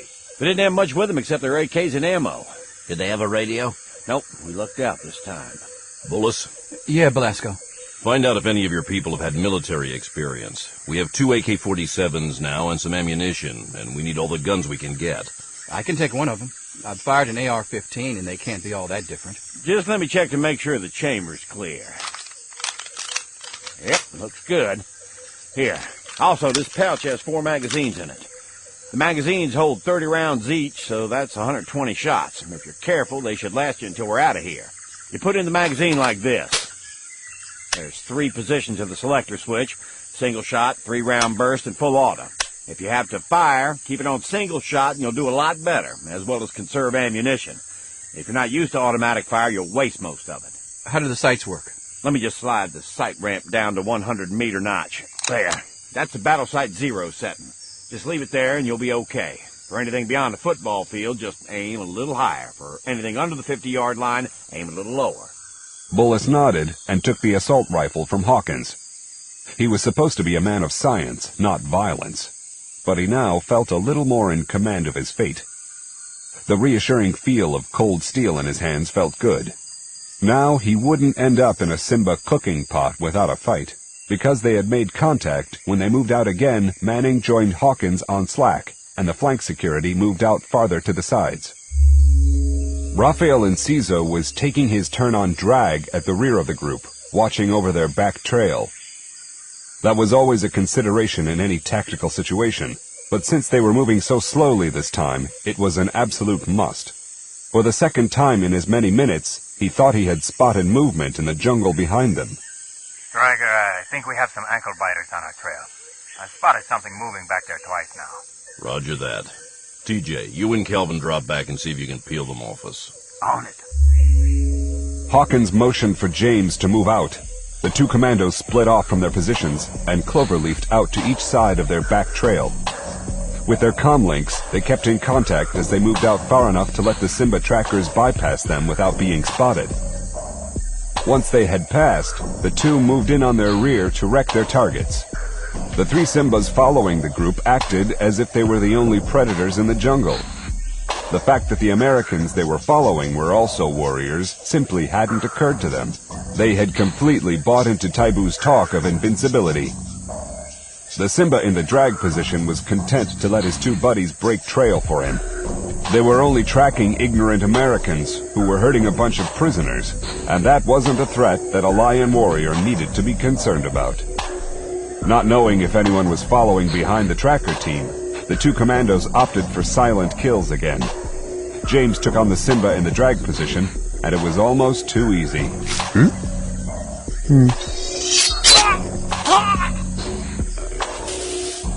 Mine down. I'm coming to join you. Double-click received. Maintaining radio silence. The 2 commandos carefully moved in on the 2 remaining Simbas. Again, they stalked them like panthers, and when they were close enough, took them out with cold steel.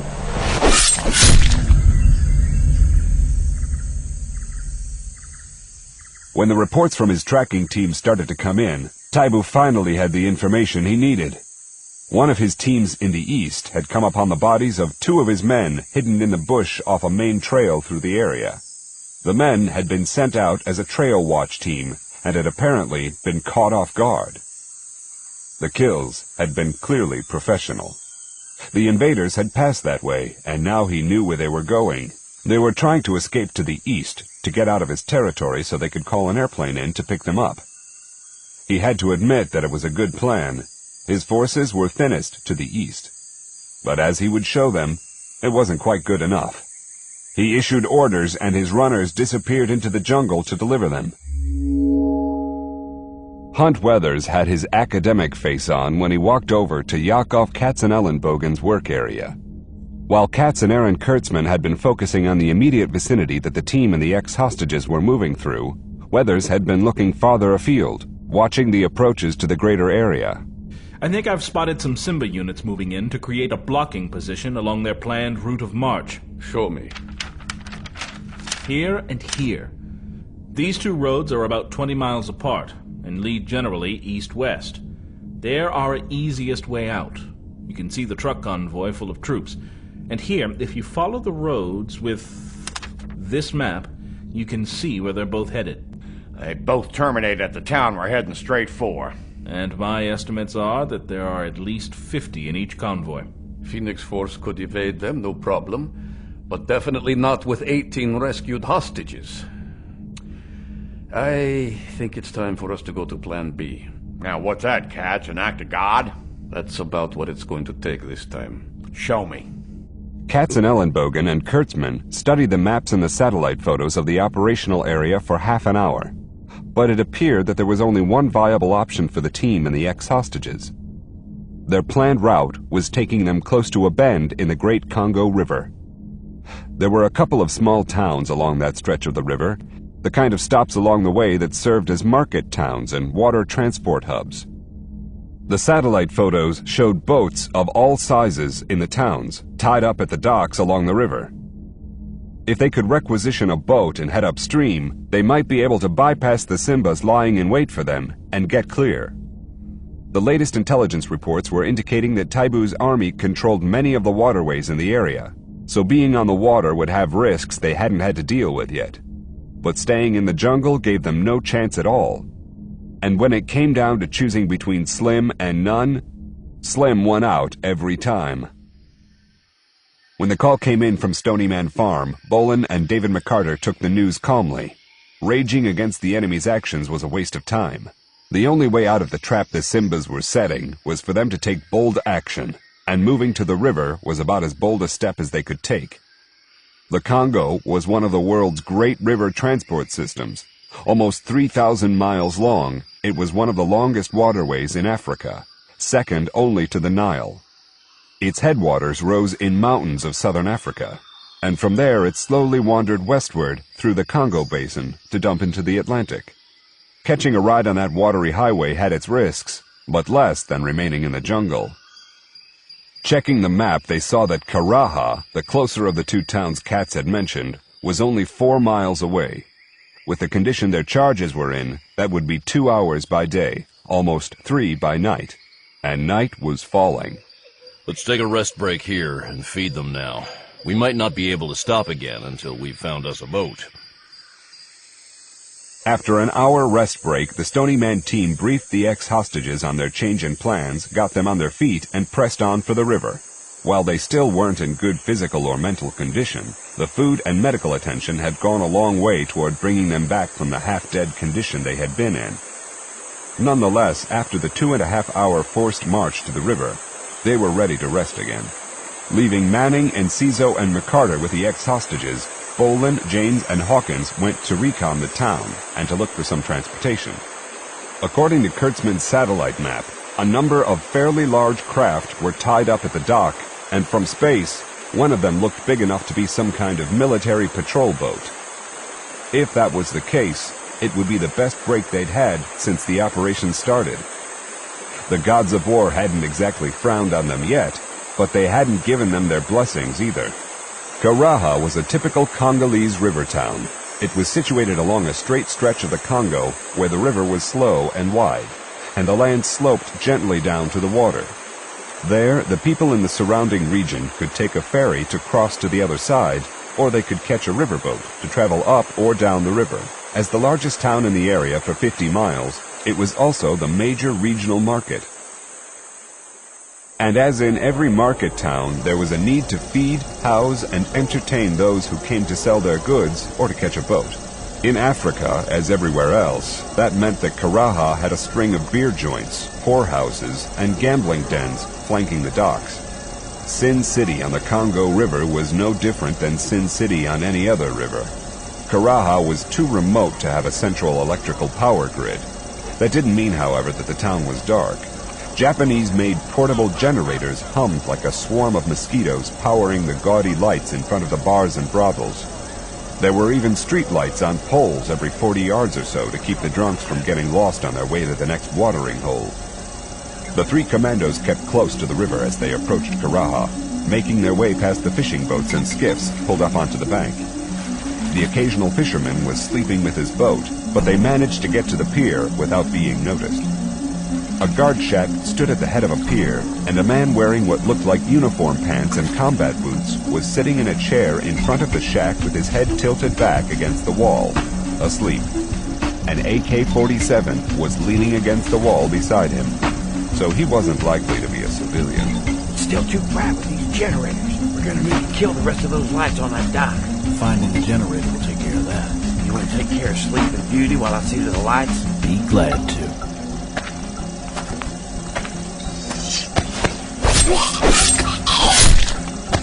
Grabbing the dead guard under the armpits, James dragged the body down under the pier so no one would stumble onto it and raise the alarm.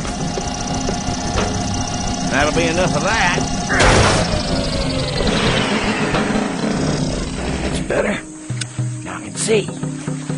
In the green glow of his night vision goggles, the ex-ranger could clearly make out the shapes of the boats tied up to the pier. Most of them were primitive sail or outboard motor-powered boats, far too small for what they needed. But at the end of the pier was the vessel Kurtzman had spotted from space.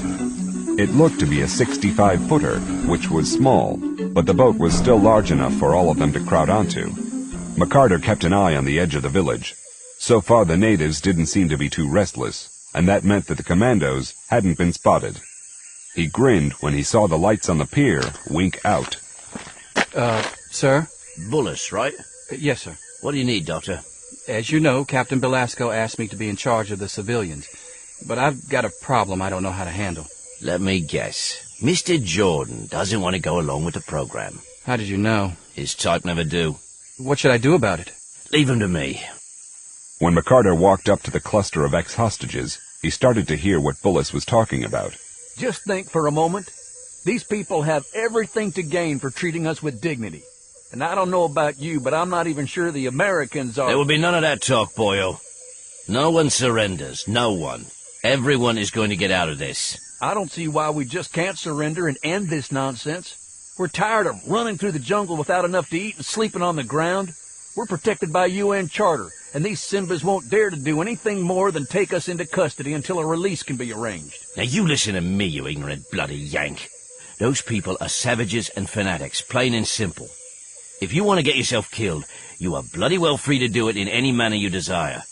I personally don't think that being eaten alive is a good way to die, but to each his own. And if you like, when we move out again, you can stay behind. I don't care. You are not, and I say again, not, however, going to take the rest of these people down with you. The next time I hear that you were trying to start a revolution, I'm going to bind and gag you. Unless, of course, you want to stay behind. And if that's the case, I'll leave your hands free so you can defend yourself. How dare you talk to me that way? I am the executive director of the World Children's Foundation. And I have the rope. Right here. Your choice. Brit's not worth my time anyway. Bill Jordan was now certain that this group of mercenaries wasn't connected with the United States government. He had met the president at the White House Rose Garden's Children's Day ceremony, and there was no way that he would have sent men like these to rescue American citizens. There was probably a force of U.S. Marines somewhere in the area looking for him right now. If he could get away from these madmen and find them, he would be treated as the VIP that he was. Leaving Hawkins to cover them from the end of the dock, Boland and James headed toward the boat. After clearing it and finding no one on board, they hurried to the bridge. With a shielded penlight, James quickly familiarized himself with the patrol boat's controls. Everything was as expected in a boat of that size, and he wouldn't have trouble piloting it. Shit. What's wrong? Batteries are full. It's just not starting. David, send up Gary. We're having trouble with the engine, and I need him to take a look at it. On the way. Keeping to the shoreline, Manning sprinted the distance to the dock. When he reached the rickety pier, he walked so as not to make too much noise. What's the problem? We have full battery power, but the damn thing won't catch. You've got 5 minutes down there. If you can't find the problem by that time, we'll have to try the next town. It was less than 2 minutes before Manning called up from the engine compartment. I think I found out what was wrong. The fuel petcocks were shut down. Try now. Thank God for German engineering. Bring them on, David. We're on our way. Okay, people. We have the dock and the boat secured. All we have to do is move quietly and we'll be okay. If we get spotted, though, run for the dock and we'll cover you. Keeping to the shadows, the commandos moved their charges past the edge of town toward the river. They were 200 yards from the end of the dock when a dozen Simbas came out of one of the taverns and started to walk down the street toward them. Quickly now, go, go! When Bill Jordan saw the Simbas, he decided to take his chances with them rather than risking himself any further with this foolishness. A man of his stature shouldn't have to endure that kind of treatment. Breaking out of the group, he ran toward the Simbas with his arms held high in the air. Don't shoot! I surrender! Don't shoot! I'm an American! Shit! Run, you lot! God damn it, run! With a surge of adrenaline shooting through them, they found the energy to run for their lives. A Simba raced toward Jordan, his AK leveled. You Yankee? Yes, I'm an American. And I surrender. I like Yankees. Tasty. No! Liga! Attack! Run, people! Run! There was nothing like the sound of gunfire to motivate people to move, and the ex-hostages sprinted the last 100 yards to the head of the dock. From there, it was only 100 feet to the waiting patrol boat. Hawkins and Enciso fired another volley in the direction of the Simbas and started to pull back as well. When they reached the boat, they grabbed the last ex-hostage and swung him onto the deck. Move out! Move it out! Diesel exhausts belching smoke. The patrol boat pulled away from the dock and headed for the middle of the river. In seconds, it was lost in the darkness. The last thing the Stony Man commandos saw as the stolen patrol boat pulled out onto the river was that 24 Simbas had gathered in a ring under one of the working streetlights.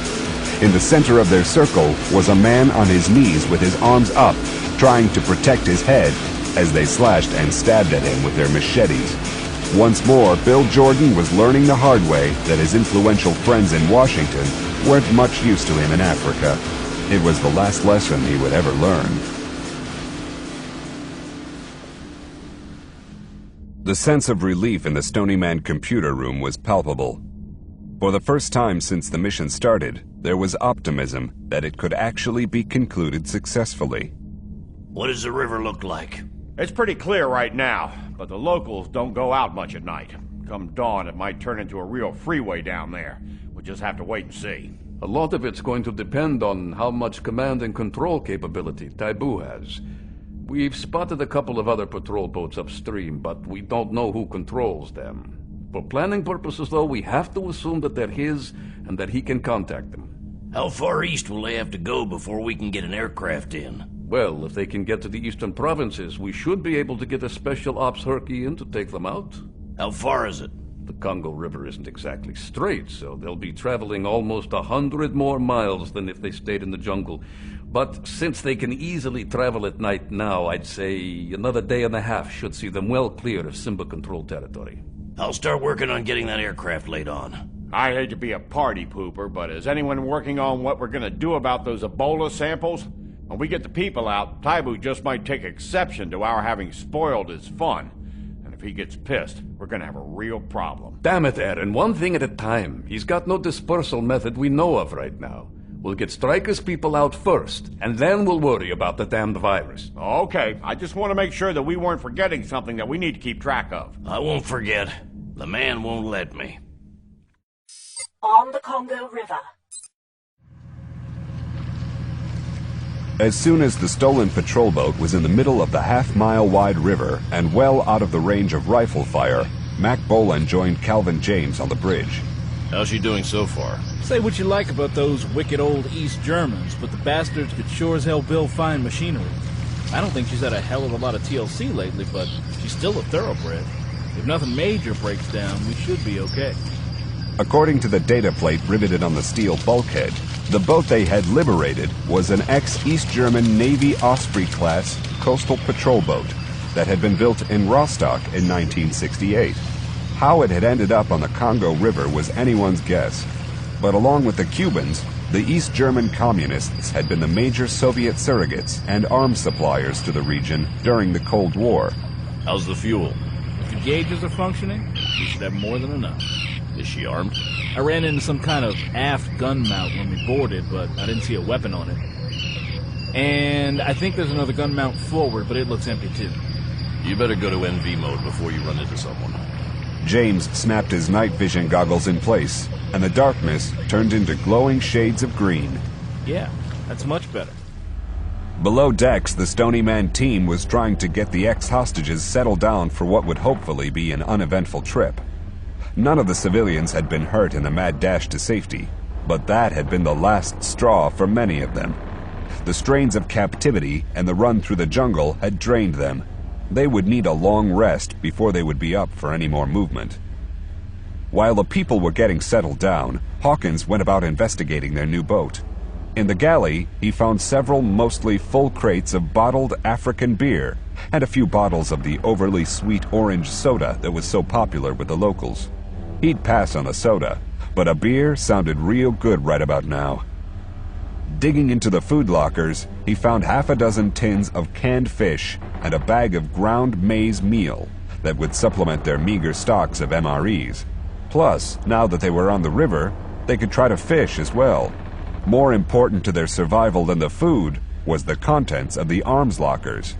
He found 2 more AK-47s and several Chinese-style chest-pack magazine carriers full of loaded magazines. That gave them 4 extra assault rifles and enough ammunition to be useful if it came down to a major firefight. TJ, try to find an RPD machine gun tucked away somewhere. The gun mounts on this thing have been modified to take them in place of the original weapons. I'd sure like to find the East German 20mm that used to be there stashed away somewhere. It'd go a long way to seeing that we get out of here in one piece. I'm sure they've been gone for years. Velasco! What's going on, Frank? Well, I think I speak for all of us when I say that we're damn glad to be here right now. I'm not sure that we could have kept going much longer in the jungle. We're covering distance faster, yes. But because the river loops back and forth, we're not moving toward our destination much faster than if we were still in the bush. What do you think our chances are? To be honest, I don't know. It's going to depend more on what Taibu does than on anything we might do. Even though this boat has a steel hull, it's not well armed. All we have to fight with are our small arms. If he can get heavy weapons in to block us, we'll have no chance at all. However, if we just have to run a gauntlet of Simbas armed with AKs, we should make it. I'll refrain from asking the likelihood of that. I know I'm just looking for assurance. Thanks for humoring me, Velasco. You better get some rest, Frank. We might need you in the morning. Okay. But call me if something comes up. Will do. The patrol boat hadn't missed a beat all through the night. The 6-cylinder German diesel had chugged along at 1800 RPM, pushing the boat at a steady 12 knots. That was less than half its top speed, but it was too dangerous to try to run the river at night faster than that. It was almost exactly at BMNT, beginning morning nautical twilight, when it happened. Oh, shite. What the hell's going on down there, Rafe? I don't know yet. Better get Gary down here to help me. I'm on the way. Boland had also heard the call, and when he reached the bridge, Calvin James was already there. You want me to throw out an anchor to stop the drift? No. I'm gonna let it drift closer to the bank so we can abandon ship if we can't get the engine running again. BMNT was defined as the time when it was light enough to barely distinguish between white and black. In the tropics, nautical twilight was brief. The sun rose above the horizon in minutes, and the mist would quickly burn off. When that happened, they would be exposed, dead in the water for all the world to see. TJ, find Dr. Bullis and get him up on the bridge ASAP. On the way. The engine stopped. What happened? We don't know yet, but I need you to do something for us. I need you to find the most steady African man from the ex-hostages to play Simba with you and Calvin up on deck. It's going to be light enough to spot us in a few minutes, and we don't want anyone, military or civilian, to see white men on this boat. Strip down to what will pass for Simba dress, and Hawkins will give you both AKs. James shook his head. Next time you honkies decide to go to Africa, I think I'm going to stay home and shoot a few hoops. Taking point to give us the element of surprise? And this? I seem to have gotten all of the choice assignments since we hit this damn place. We didn't leave you behind the last time we went to Russia, and you got to skate that time because you stood out too much. That was different. When Bullis came back, he had cut off his cotton pants at the knees and was wearing a ragged t-shirt. The black man with him was wearing a faded pair of jungle camouflage pants he'd found in the crew quarters, tied up with a rope belt. Both men wore chest-pack magazine carriers and had their AKs slung over their shoulders. Even up close, they both looked like real Simbas. This is Joseph Menbali. He doesn't have much English, but he speaks French. Bonjour. Hi. Get up on deck, but don't look too alert. Okay, people, here's the score. Now, as you might have noticed, the engine is shut down right now. It's light outside, and we're right in the middle of the river. We're expecting all kinds of traffic before too long, so we're going to have to keep quiet and not attract attention. Also... We found the problem. Hold on a sec, guys. I'm getting some comm traffic. The fuel filters were clogged with years of crap. I can't even guess when they were last cleaned. We were lucky to have gotten as far as we did on them. Are there any spares down there? These are bronze mesh filters, so you clean them instead of replacing them. How long will it take? That's the problem. We don't have any solvent to clean them with. Only more diesel fuel, so it's going to take a while. Get on it. We are. Right. Now, the engines will be on momentarily, but until then, nobody goes up on deck for any reason. As the morning mist burned off, several small boats could be seen on the river. Most of them carried fishermen, and they avoided getting too close to the gray patrol boat. The locals might have to live with Simbas, but they apparently went out of their way not to draw attention to themselves.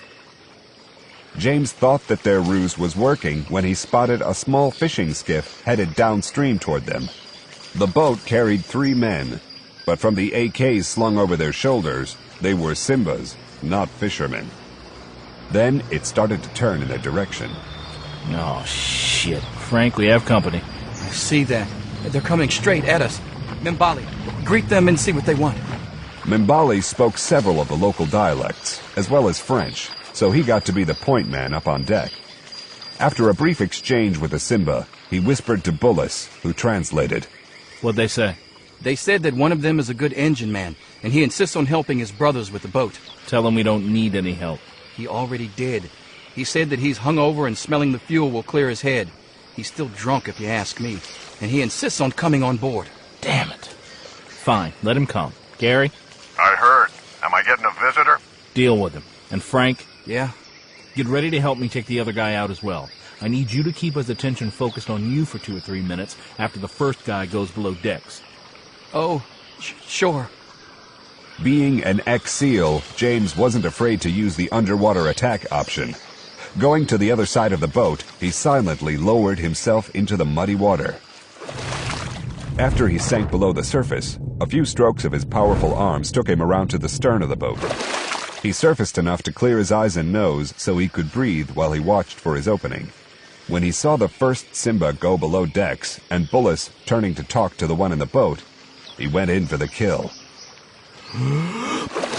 Though the water was muddy, the sun was bright enough to show him the shadow of the small boat's hull under the water. When he was behind the Simba, he made his move.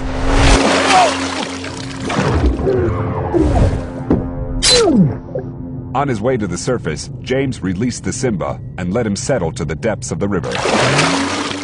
To keep anyone from asking awkward questions, he pulled down the side of the small boat until it filled with muddy water and followed the Simba to the bottom.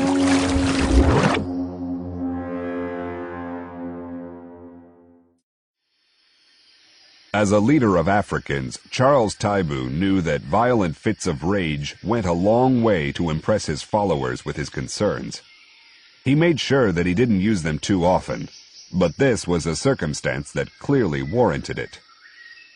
His orders hadn't been obeyed, and he couldn't allow his Simbas to think that they had any option but to instantly obey him at all times.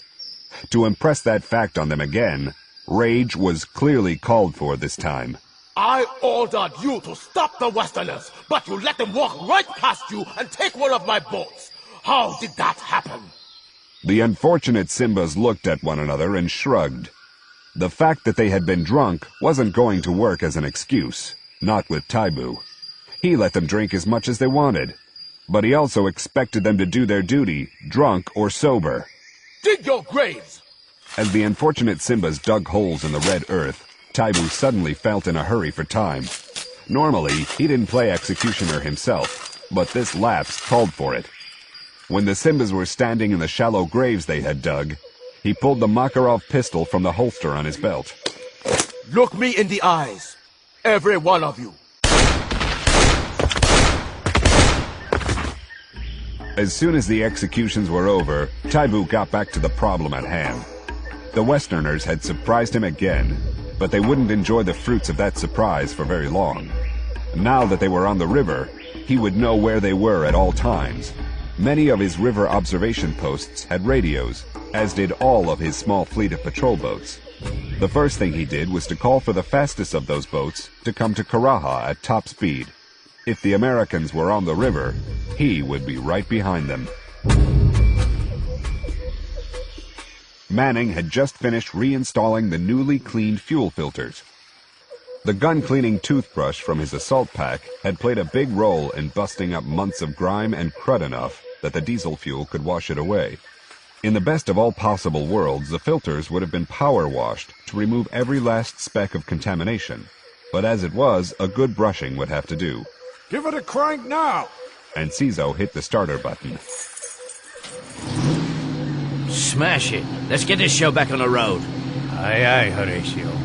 Keeping the RPM down, Enciso piloted the patrol boat back out into the middle of the river and headed east. Up on deck, James, Bullis, and Mimbali continued to play Simba deckhands well enough that the smaller craft gave them a wide berth. Another day or two, and they should be in the clear. Stony Man Farm, Virginia.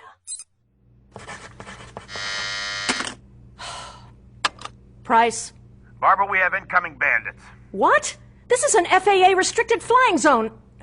Do you have ID yet? It's rotary wing and flying low. We're readying the stingers. Track it, but check fire until you have an aggressive move.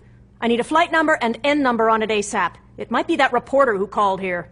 Barb, that leaves us wide open. It could be carrying a package. Go to a silent second alert and warm up the phalanx system, but don't fire. Give them the standard FAA air warning and see if they comply. I'll alert Hal. I don't like it, Barb. That's why we keep you around. Just do it. Yes, ma'am. The silent alert flashed to every black suit, and the farm went into action. Green didn't call out the reinforcements, but had them standing by in the barracks. The men working outside stopped what they were doing and secured their weapons. The air defense team went to their positions and warmed up their Stinger missiles. Inside the farmhouse itself, the blast doors were closed. The ventilation system went on filtration mode, and the emergency generators were cut in. The innocent-looking farmhouse was built like a bunker and could withstand up to 750-pound bombs. In the computer room, Aaron Kurtzman clicked onto the radar feed, and the big monitor lit up with the air defense screen. If the bogey was a bandit, it wasn't going to escape being blasted out of the sky.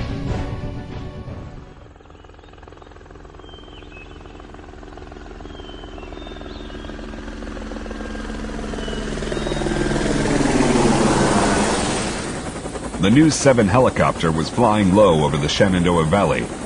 Up front, Sylvia Thompson Brackett paid little attention as the scenery flew past her. Her attention was focused on Stony Man Farm and what the residents were going to do when the chopper sat down right in the middle of it. That smart-mouthed woman who had refused to talk to her would have no choice but to answer her questions then. In the rear seat, the cameraman was taping anything of interest they passed. When they put the story together, the scenery shots would provide the lead-in for Thompson Brackett's story of greed and corruption. For the life of him, he couldn't figure out what she was going after this time. But she didn't pay him to think. In fact, she actively discouraged it, and he had learned to keep his mouth shut around her. 20 miles out, the pilot's earphones kicked in. November 387, this is Richmond Control. Be advised that you are approaching a restricted airspace, vector 230 for 10 miles. Acknowledge, over. I just got an FAA warning that we're approaching restricted airspace. They want us to turn away. Bingo! All is not what it seems at Stony Man Farm. Ignore it. I can't do that. It's my ass on the line if I don't comply, not yours. Don't be a wimp, I'll pay your fine. Just fly this damn thing. We're only a few miles away from the farm. That's a negatory, ma'am. You may fire me, but I have to get out of here. This isn't worth losing my ticket over. We'll take it to court. Freedom of the press and all that crap. Keep flying.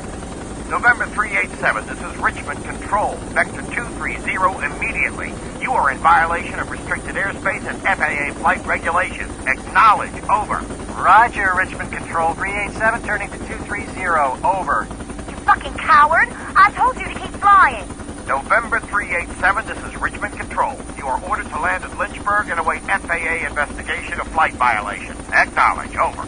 Shit. Roger, Richmond Control. We'll comply.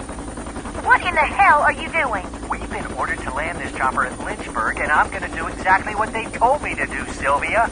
This isn't one of your stupid sex scandals or corruption investigations where you can fuck around with state and local officials and get away with it. The feds just told me to get my ass on the ground, and I'm going to do it. If I'm lucky, I might be able to keep my license. You sorry bastard. You're fired. Afraid not, ma'am. I quit.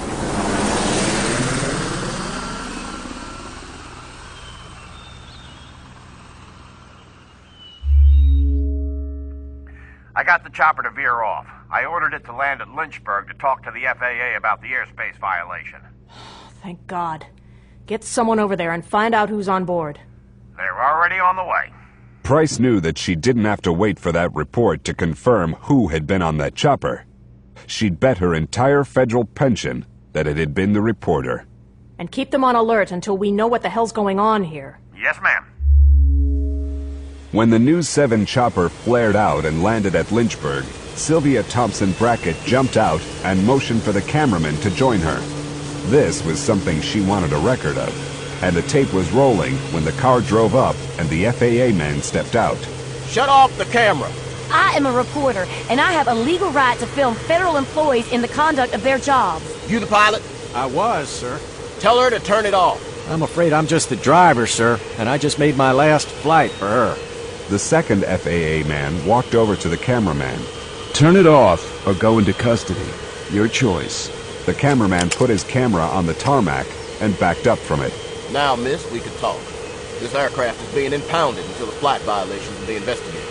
I suggest that you find an alternate means of transportation. You can't do that. This chopper is the property of a television station. I don't care if it's the Pope's personal helicopter, miss. In accordance with FAA regulations, until I can get this sorted out, it's grounded. Any attempt to fly it before the impound has been rescinded is a felony worth 10 years in a federal prison and a fine of $10,000. Any questions? I'm going to have your ass for this, mister. And when I'm done with that, I'm going to ruin your life. Communicating a threat to a federal official in the conduct of his official duties is also a felony, miss. But that one's worth 20 years. I'll see you in court. Thompson Brackett knew when she had to retreat, and motioning for her cameraman to follow her, she walked back to the chopper and took out her bags. The pilot got in the FAA car and went with him back to their office.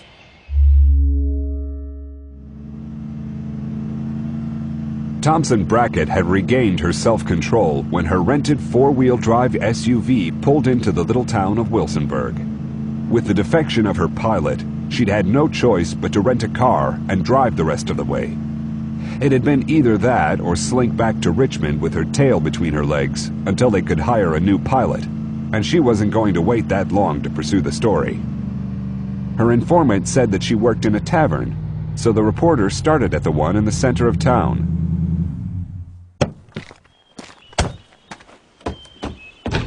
When she walked into the tavern, she was fully aware of the effect she had on the men drinking beer. It was too bad she was meeting a woman informant. Thompson Brackett walked right up to the bar. I'm looking for Mabel Wyndham. I'm Mabel Wyndham, and I'll bet you're that Miss Thompson Brackett. I'm glad to meet you. And please, call me Sylvia. Okay, Sylvia. Can I get you anything? Coffee, please. Black. Coming right up. When the black suit at the Lynchburg airfield reported back in, Price called a meeting in the war room. The meeting was missing a few of the usual players, but this wasn't the usual mid-mission meeting. The topic wasn't the situation Bolin and Phoenix Force were facing in Africa, but Sylvia Thompson Brackett. Oh, we don't need this crap. Not on top of the annex job and the mission going sideways. I'll take care of the African situation so you, Buck, and Iron Man can concentrate on getting on top of this reporter. We can't afford to let her get the upper hand here. I can take her out of circulation for a month or so. We won't hurt her, but we can make sure that she doesn't hurt us either. You know we can't do that, Carl. Yeah, but you wish you could. There are lines that even we can't cross. She's a civilian, not a player, and until she attacks us directly, or we find out that there's more behind her than there seems to be at this point, our hands are tied. If she moves on us, though, you have my prior permission to take any and all measures necessary to keep the farm secure. But that leaves us only the reactive option. If we can't go proactive, we risk taking a hit before we can retaliate. I know, and I don't like it any more than you do, but for now we're stuck with it. Okay then, let's go over what we have on her so far, starting with the established fact that she revels in being a royal pain in the ass. What's new? That goes for damn near every reporter I ever met. But she's made a career of it. If she's more than that, though, her career ends right here. We need to tap into her modus operandi. I have Akira going over tapes of her most recent exposés, trying to see if there's a pattern in how she goes about her so-called investigations. She's already tried a flyover, and I want to know what she's going to try next. Her next move will be to drive up to the front gate, drag out her cameraman, and try to bully her way in by being from the media. I've seen this shit 100 times before, and it's carefully scripted. The chances are that she'll have a second camera far enough away that we won't notice it filming our reaction, whatever it turns out to be. Is there a counter to that tactic? Lyons grinned, and it wasn't a pretty thing to see. We can deal with it on several levels, depending on how much of our hand we want to reveal, and when. Lay it out. First off, we can go for the full Monty right up front. Increase the gate guards and put spotters and a ready reaction team outside the perimeter. We catch her second camera team moving in and put the hammer on them, and then we mug her guy at the gate. We end up with both cameras, and they have no proof of anything. Too risky. We do that and we'll confirm her suspicions about us. I need subtle, Iron Man, subtle. Okay. How about we keep the muscle well hidden and find a way to scramble the video cameras? If she comes to the gate, we politely refuse her entrance. And while she's taping, we're using a Buck Rogers contraption to zap her cameras. Something magnetic, maybe. She goes back and finds out that her tapes are blank. And what do we do for an encore? More of the same? That might work once, but a repeated video failure could also tip our hand. Not too many people have the know-how or the hardware to shut down a video camera. Speaking of the hardware, how do we do it at all? I think that some kind of EM pulse should do it. I'll have Gadgets get over to the armory and see what Cowboy has laying around. If nothing else, we can turn the air defense radar on them. That should cook the cameras. What about cooking the media? That's not my first concern. Only use the radar if it won't fry her as well. Hal's not going to want to have to explain toasted reporters. I'll see what Gadgets and Cowboy can come up with. Let me know. I need to go, too. I want to brief the black suits. Price nodded. Like most problems, this was a situation that need never have happened. It didn't look to be an enemy action targeting the farm, but one never knew. Some person jacking their jaws had been the catalyst for more than one disaster in history. Price would, however, do everything in her power to see that the farm remained intact. If necessary, she would even turn Lyons loose on Miss Sylvia if all else failed.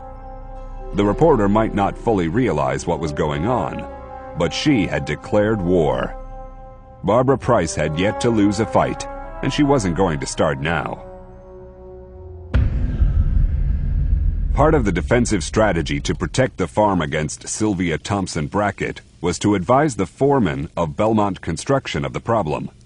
His people had to be warned about what was going on. Frank Rose was Belmont's on-site supervisor, and Gadgets had established a good rapport with him. He had made a point of taking his coffee breaks in the supervisor's trailer and generally making himself useful. Hey, Frank, how's it going? Oh, hey. Not too shabby. Coffee? Don't mind if I do. Not bad. That's what I shoot for. Yeah. Mind if I take a seat? Go right ahead. Now what can I do you for? Frank, we've uncovered a security problem here, and we need you to talk to your boys about it. A problem, eh? What's the story? We have a TV reporter on our ass, and it looks like she's trying to infiltrate our operation. We're concerned that she might try to make contact with your workers and pump them for information. You said she. Who is she? Sylvia Thompson Brackett from Channel 7 out of Richmond. She's got a weekly sleaze and scandal show called Virginia Undercover. I've caught her act on the local station, and I think you guys may have your work cut out for you. She looks damn determined. Not as determined as we are to keep her ass out of here. She has no idea of what she's messing with here, and if she finds out, she's going to be in a world of hurt. Herman, I know that it's none of my business, and I haven't forgotten that I signed a non-disclosure agreement, but I'm curious. Who the hell are you people working for? The company? You know I can't say anything, Frank. But Sylvia Thompson Brackett would be well advised not to mess with us too much, because we don't play by the same rules the CIA does. That's more than I want to know. What can I do to help? Just tell the men that she's nosing around, and tell them that they're not to talk to her under any circumstances. We don't know if she's into offering cash or a quick screw to get what she needs, but if someone talks to her, losing his security clearance to work for you will be the least of his problems. And make sure they understand that, Frank, and understand it good. I know that you guys do classified work all the time, but this is one of the most sensitive jobs you'll ever do. If this gets fucked up and we're compromised, all of you will be doing kitchen remodeling and deck work in the suburbs, if you can even get that. I'll tell them. Just so's we're on the same page, Frank, it's not a threat, and I don't want you to think that I'm leaning on you. But if it goes wrong here, we won't have much input as to what happens in the aftermath. The shit will roll down from a great height, and there'll be no stopping it. I think I understand. I hope so, Frank. You're a good man, and I wish you nothing but the best when you leave here. It's what happens here that concerns me. I'll do everything I can. Good. The cook did up a batch of donuts this morning, and I'll have one of the boys run some over for you. Thanks. No sweat. You almost done, Biggs? Just 1 second. Hey, what's that? Yep, we got visitors. Buck, you hear that? I do. Keep your link hot, Wedge.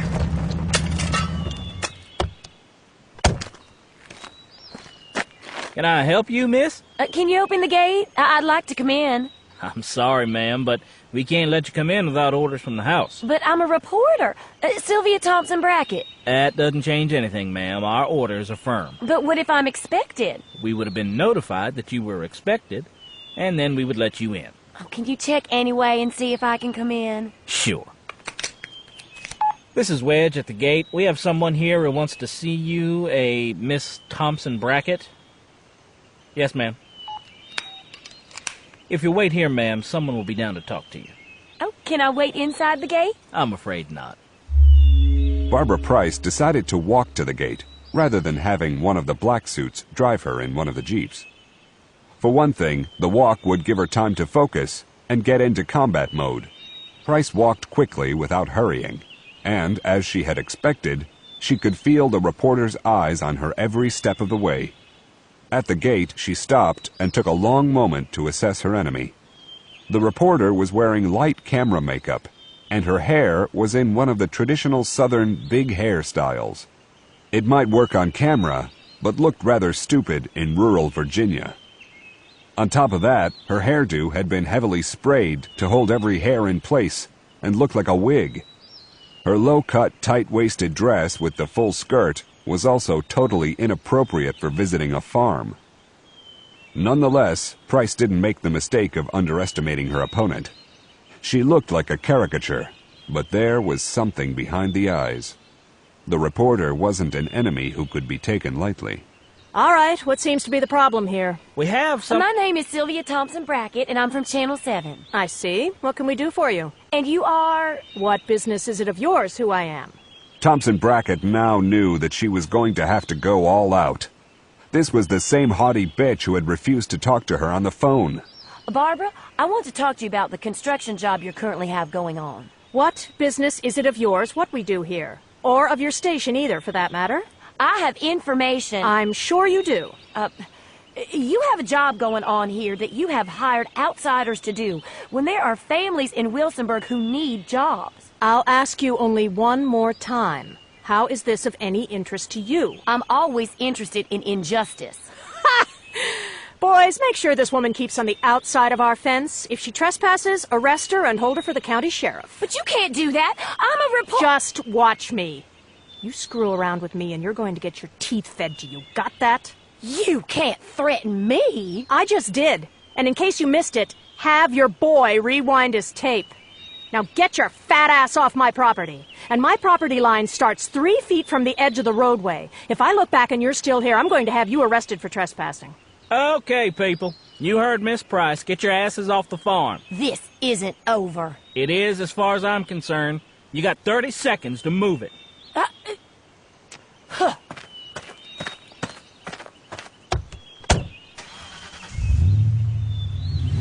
She's clear. Everyone keep a sharp eye out. If either her or the cameraman tries to cross the fence, take him into custody immediately. Roger. Roger. Mabel Wyndham was in a fine mood when Dmitri Spatkin walked into the tavern to get his dinner. Oh, hey, Mel! You know that reporter woman, the one you had me call? Well, anyway, she says that she's going to do everything she can to get my sister's oldest... Did she say exactly what she's going to do? Oh, not really. But she said that she'd do everything she could. I gotta go. Mel, where are you going? I was just telling you about what the lady said she'd do for my... Spatkin headed across the street to the town's steakhouse.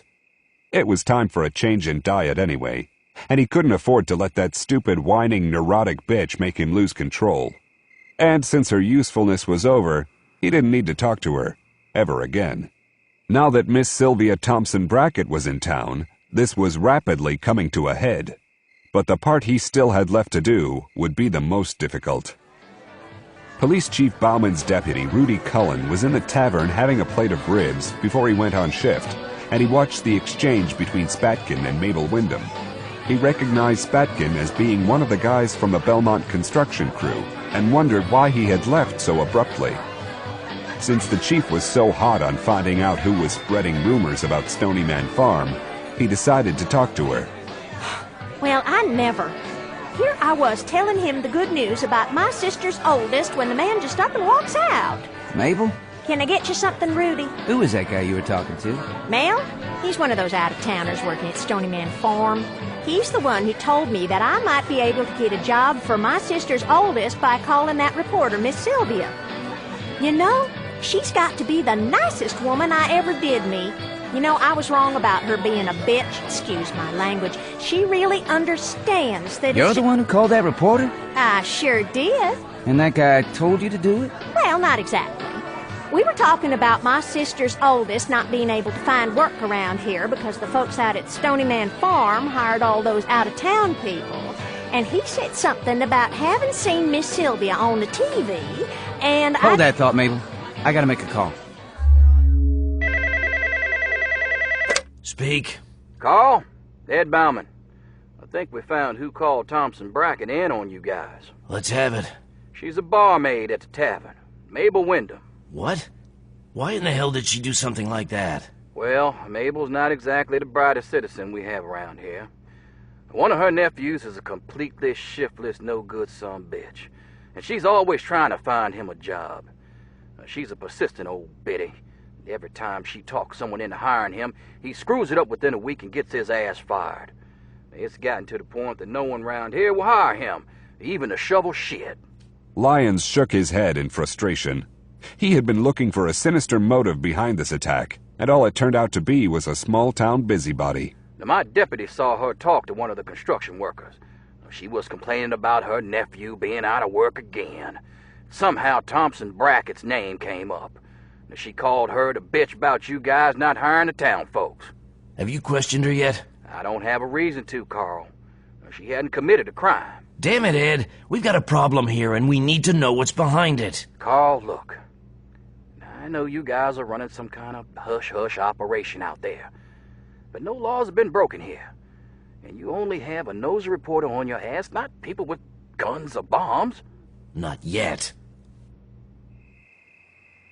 After a great dinner at the steakhouse, Dmitri Spatkin headed back across the street to his motel. It was time for him to load up the bed of his pickup so he would be ready for the grand finale. That would put him at risk of being discovered for the first time, but he could no longer delay assembling his bomb. He was putting the key in the door to his motel room when he saw a man and a woman walking toward him. When she passed under a light, he instantly recognized her and stood, arms at his sides, as she approached. Are you Mel Bradley? I might be. Who wants to know? Spatkin knew full well who this puff-haired, big-chested blonde was. Off camera, she didn't have the impact she did on screen, but there couldn't be two women like her in all of Wilsonburg. I'm Sylvia Thompson Brackett from Channel 7. Hi. I'm Mel Bradley. What can I do for you, ma'am? You're with the Belmont construction crew that's working out at Stony Man Farm, right? I can't talk on camera. My job's on the line here, and I can't afford to lose it. I'm sure you understand. I understand all right, Mr. Bradley. This isn't being filmed, I assure you. But how does that make you feel? You have to be secretive to protect your job, but at the same time, that job rightfully should have gone to someone here in town. I don't know anything about any of that. All I know is that the company I work for told me to get my butt down here to work, and here I am. And I don't know anything about why we were picked to work for this job either. Usually we work on bigger sites, so it's a bit unusual for us to be doing something as nickel and dime as a wood chipping mill. What kind of bigger jobs? Well, we usually work for the government building things like radar sites, prisons, and other things I can't talk about. Mel, why can't you talk about what you do? Spatkin Bradley wanted to smile at her eagerness, but he didn't want her to get a hint of the fact that he was leading her around by the nose. Regardless of her appearance, he didn't discount her intelligence. I'd really like to help you, miss, but I just can't talk about our work. Are you saying then that your company does classified work? I guess that's what you'd call it, but it's not like we're a James Bond outfit or anything like that. We just do construction work for the government. As far as Thompson Brackett was concerned, that went a long way to explain the brick walls she had run into when she had tried to investigate Stony Man Farm. It was some kind of government operation, and was under deep cover. She felt a sudden thrill when she realized how serious this might turn out to be. Once more, her instincts for a story had paid off for her. She thought back to the magazine writer who had wanted to follow her through a job so he could watch her in action. He'd been a little too smooth and a little too unflappable when she turned him down cold. Things were starting to come together for her. I don't know what else I can tell you about what we do, miss. That's all right, Mr. Bradley. You've been a big help to me. I won't forget it. You'll remember that I can't have my name get out, won't you? Don't worry. I keep all my sources completely confidential. You know, the First Amendment and freedom of the press. Do you mind if I ask what you're going to do next? What are you going to do to get your story? Can you keep a secret? I have to, remember? If my bosses find out that I've been talking to you, I'll get my butt canned for sure. Well, Stony Man Farm's going to get a low-level visitor as soon as I can find a pilot with enough balls to fly me in there. There's some kind of bullshit FAA flight restriction over the place, and my regular pilot didn't have the guts to break it. Spatkin smiled to himself. That pilot was smarter than he knew. Unannounced aircraft attempting to fly over Stony Man risked getting blown out of the sky with little or no warning. But a small helicopter flying low to the ground just might make it. I'll keep my eyes open for you. If you like, I'll let you know when I plan to go in. It might be worth watching. Sure. Might be fun. Working a construction site can get a bit monotonous, you know. Every day's the same, so a little excitement might be welcome. I think I'll be able to break up the routine for you. I hope so. And I might want to talk to you later, if I may. Maybe. All right, let's go over what we know. Just who exactly is this Wyndham woman? According to Chief Bauman, she's some busybody who has a nephew who's one of the town's more prominent drunks. Between stupidity and drink, he can't keep a job for more than a couple of days, and everyone in town knows it. But somehow Mabel got it in her mind that by bringing in Belmont Construction, we're purposefully cheating him out of a job, and thereby taking food from his family's mouths. I can't believe that we got into this mess over something as stupid as that. And we can't even put that guy on the payroll to make this go away. Not now we can't. All that would do is cause us even more trouble. At least we know now this isn't an enemy probe against us. But it is. It didn't start out that way, granted, but it's not any less dangerous. If Miss Sylvia is half as smart as she's made out to be, it won't take her long to figure out that we're a little more than a garden-variety agricultural operation. If anyone looks close enough, this place screams covert operations. It's only when you're used to seeing what we do around here that your eyes slide past the anomalies. Thompson Brackett's as dangerous as any enemy we've ever faced, and we can't let our guard down around her for an instant. Do you think Hal's gonna back down and let us put some pressure on her? Not yet. And as much as I hate to admit it, he's right. If we do anything less than outright termination, it's only going to make our problem worse. Short of that, I don't think that there's any way we can scare her off and ensure that she keeps her mouth shut. I'm afraid that we're just going to have to try to ride this one out. Until such time as the woman makes an overt move against us. And then, reporter or not, she's dog meat. If she does, yes. Take her down hard and we'll worry about the fallout later. Lyons nodded. He knew that the fallout would get pretty deep, but he wasn't going to stand by and let some reporter take down Stony Man Farm. But we have to wait till then, Iron Man. I just hope the waiting doesn't kill us. I'll see to that. There's no way she's getting in here. I'm counting on that. Spatkin waited for a half an hour after talking to the reporter to make sure that she had left the area. The last thing he needed was for her to get it in her mind to follow him. He didn't bother to change out of his work clothes, but took a dark jacket out of his suitcase to go over his light-colored shirt. He tucked the 9mm Smith & Wesson pistol in the back of his belt and pulled his jacket over it. He didn't think he'd need it, but he'd been a cop too long not to carry a piece on a job like this. Getting in his pickup, he drove out of town at the speed limit, keeping a sharp eye on his rearview mirror. Law enforcement in Wilsonburg was a bit thin, just the chief and his 2 deputies, but caution always paid off. He drove past the feed store for a recon and saw that there was only one security light burning, and it was over the gas pumps on the opposite side of the building from the fertilizer silos. Watching in his mirrors, Spatkin pulled off the road and waited to see if anyone had been following him. When the road was clear, he turned and headed back. Making sure to keep to the most heavily traveled part of the graveled parking lot, he drove around to the silos and stopped his truck under the delivery chute.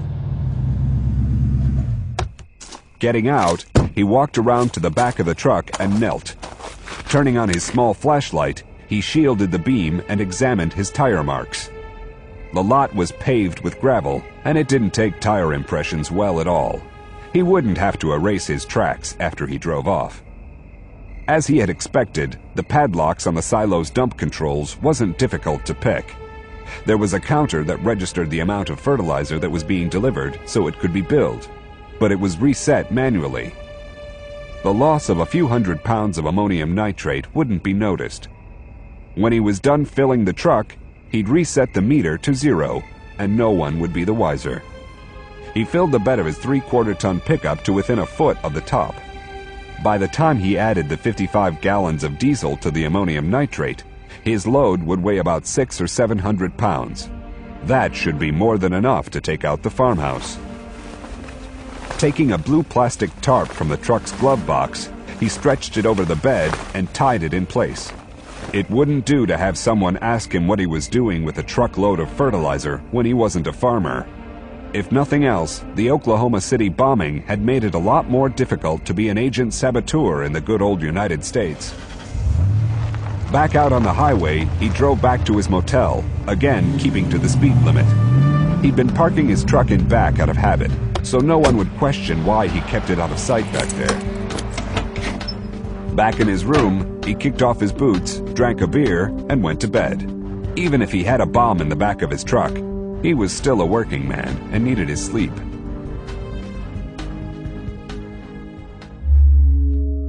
Now that Sylvia Thompson Brackett had confirmed her suspicions about the real nature of Stony Man Farm, she was more determined than ever to expose it. Exposing something that big was sure to make waves strong enough to carry her to the heights she craved. She wanted nothing more in the world than to drop the whining accent and lacquered hairdo and wear something that didn't look like it had come from the wardrobe of the Hee Haw set. She knew, though, that a ground approach simply wasn't going to work. So the only option left was an air assault. A small chopper, flying fast and low to the ground, could get her across the fence in seconds and put her down right beside the farmhouse. Once she was on the ground with the tape rolling, there wouldn't be much that the bitch running the place could do about it. Any attempt to arrest or detain her would only make things worse for whoever they were, and would give her story even more validity. And if they did hold her against her will, the court case alone would make her a superstar. But to pull that off, she had to find a pilot with both the skill and the balls to fly her in. Someone who wasn't afraid to fly where he wasn't supposed to, and who liked big paychecks. And she knew just the one. This is Rick Hansen. You know what to do. Rick, this is Sylvia Thompson Brackett from Channel 7's Virginia Undercover. I met you when I was doing a story on the cops in the sky traffic ticket scam in your county, and I need a high-priced pilot for a risky job. Check your call log. You can reach me at that number. If I don't hear from you by noon tomorrow, I'll call someone else. She got the call back in 60 seconds and arranged to meet the pilot. When she hung up, she started trying to figure out which big market she wanted to work in. California was out, but there was all the rest of the country. On the Congo River. The stolen patrol boat continued to cruise down the Congo River without attracting too much attention. For being in the middle of a war zone, there was a surprising amount of traffic on the waterway. Everything from ferries crowded with civilians to scores of fishing boats and poled skiffs came from both directions. But they all gave the patrol boat a wide berth. With Calvin James and his two ersatz Simbas on deck, no one wanted to get close enough to draw their attention. Though they were confined below decks for their own protection, the ex-hostages were enjoying the trip as well. The food stocks Hawkins had found in the galley were being put to good use, and two of the men had had good luck fishing off the fantail of the boat. They knew they weren't out of danger yet, but the relative comforts of the boat made the dangers seem further away for the moment. The Stony Man commandos were also taking advantage of the slack time to catch up on their sleep by taking turns in the bridge and engine room. They had been running on cat naps for the past several days, and even hardened warriors had to rest every now and then. Frank Bullis was awake when Mac Bolan came down from the wheelhouse, and he followed him into the galley for a chance to talk alone. How are the passengers? Much better now. The rest and food is doing wonders for them. Your medic is taking care of their miscellaneous cuts and blisters, so they're in pretty good shape considering what they've been through. Hopefully we'll be able to keep them that way. Where do you think they are? You know, the Simbas. I don't know. But I don't think that Taibu's given up on us yet. This is still his home turf, and he could have us under observation right as we're speaking. There's no way to tell. But every minute that we're underway is one more that we're not in the jungle. How much longer do you think it'll be before we're out of the Simba territory? It's looking like 2 more days. As far as we know, Taibu doesn't have any troops in the eastern provinces, so as soon as we cross the border, we can call for the choppers. Bullis looked out the porthole over the brown water. He didn't know where Belasco was getting his information from, but his calm confidence couldn't help but give him confidence as well. When he got back to the States, he was going to ensure that he and his men received the recognition they deserved for having pulled off this rescue. If, of course, he could find out who they worked for. Charles Taibu was also enjoying his cruise down the Great River, and he too cruised unmolested. His flagship was another former East German patrol boat, and it was accompanied by 2 requisitioned river ferries, crammed with almost 400 Simba troops. The other water traffic took one look at the Simbas hanging off the ferries and headed to the riverbanks to let them pass. The Simba leader had also radioed ahead to move his other units closer to the river, so they could converge on the trap he was setting for the Westerners. With this incident coming to its conclusion, he had called for the case of Ebola virus samples to be put on board with him. He was still undecided if he should punish the Americans for sticking their imperialistic noses in his affairs, but since he had the vials with him, he could do so at any time. Even though Taibu didn't know that he was being watched from space, the Simba flotilla blocking the river wasn't even trying to hide. Over a dozen boats, ranging from patrol boats to ferries and fishing skiffs, were lined up almost gunwale to gunwale at a point where the Congo narrowed. There was no way that the Stony Man team was going to be able to get past them. Aaron Kurtzman had spotted the first of the boats to reach the area, and watched as the others joined it. When it was apparent what they were doing, he called Hal Brognola into the computer room. How long will it take him to reach that blockade? At least an hour at their current speed. Maybe a little more. If they didn't have those damn civilians with them, this wouldn't be a problem. They could take to the woods and bypass them. But they do have them, and Mac's not going to abandon them. This is one of those fish or cut bait times that Hawkins is always talking about, Al. The President is going to have to decide if he wants to risk sending in air support to clear an escape route for these people, or simply write off our guys as well as the civilians. And he's going to have to make up his mind about it real quick. Looks like there's a town about a quarter-mile from the river, about halfway between our position and the waiting blockade. Can they pull into shore and duck into it? The town. Renberg? They can, but that's not going to be much better for them, except that they'll be able to die on dry land instead of on the water. The Simbas won't have to move very far to surround them in there. It'll be just like the Alamo. I just want them to find a bolt hole until I can get the President off his butt. This has gone on entirely long enough. And why do you think it's going to be any different now than it was the last time you talked to him? For one, the list of the people they pulled out of that jail has turned up some interesting names. There are a couple of internationally known big names on that list. People who no one wants to see dead. Then there's the stories that captive CNN news team has been sending back about the activities of Taibu's Simbas. They aren't being broadcast on the evening news, but some of the people around the President are starting to realize that they can't let this go on much longer. In other words, they're looking around to try to find the courage they misplaced when they heard the word Ebola. Even cowards hate to be blackmailed by butchers. They're politicians, and it's not going to look good next election day if they haven't done anything to stop Taibu's little reign of terror. Well, in that case, I'll do what I can to get our people to a safe place in Greenberg. Bear, can you zoom in on that place so I can take a close look at it? Zoomed in. This is the center of the town. Get me a tight focus on the plaza. Kurtzman tapped in a command, and the image enlarged to show only the plaza and the buildings around it. That close in, they could see the damage to the buildings done by both the passage of time as well as the anti-colonial revolutions that had swept Central Africa for 2 decades. Katz studied the partial ruins for a long moment, and then pointed towards a 2-story building that looked to be completely intact. That one. It looks big enough to have a basement and thick walls. If they can get in there, they might be able to hold out long enough for the man to pull his finger out and get some help into them. You get them in there, and I'll see what I can do about getting them out. Well, you had better make it sooner rather than later. That looks like a good site to conduct a defense from here, but there's a lot of Simbas out there. They're not going to sit and wait for our guys to give themselves up. They're going to go in there after them. You talk to Stryker and tell him that I'm heading for Washington right now. Will do. Bolin called Frank Bullis to the bridge to give him the latest bad news so he could pass it on to the ex-hostages. Do you think you'll have any trouble with them on this? When we get off, we'll need to move fast. It's not far to the town, but we want to limit our exposure on the ground, so we'll have to push them. I don't think you'll have any trouble with them.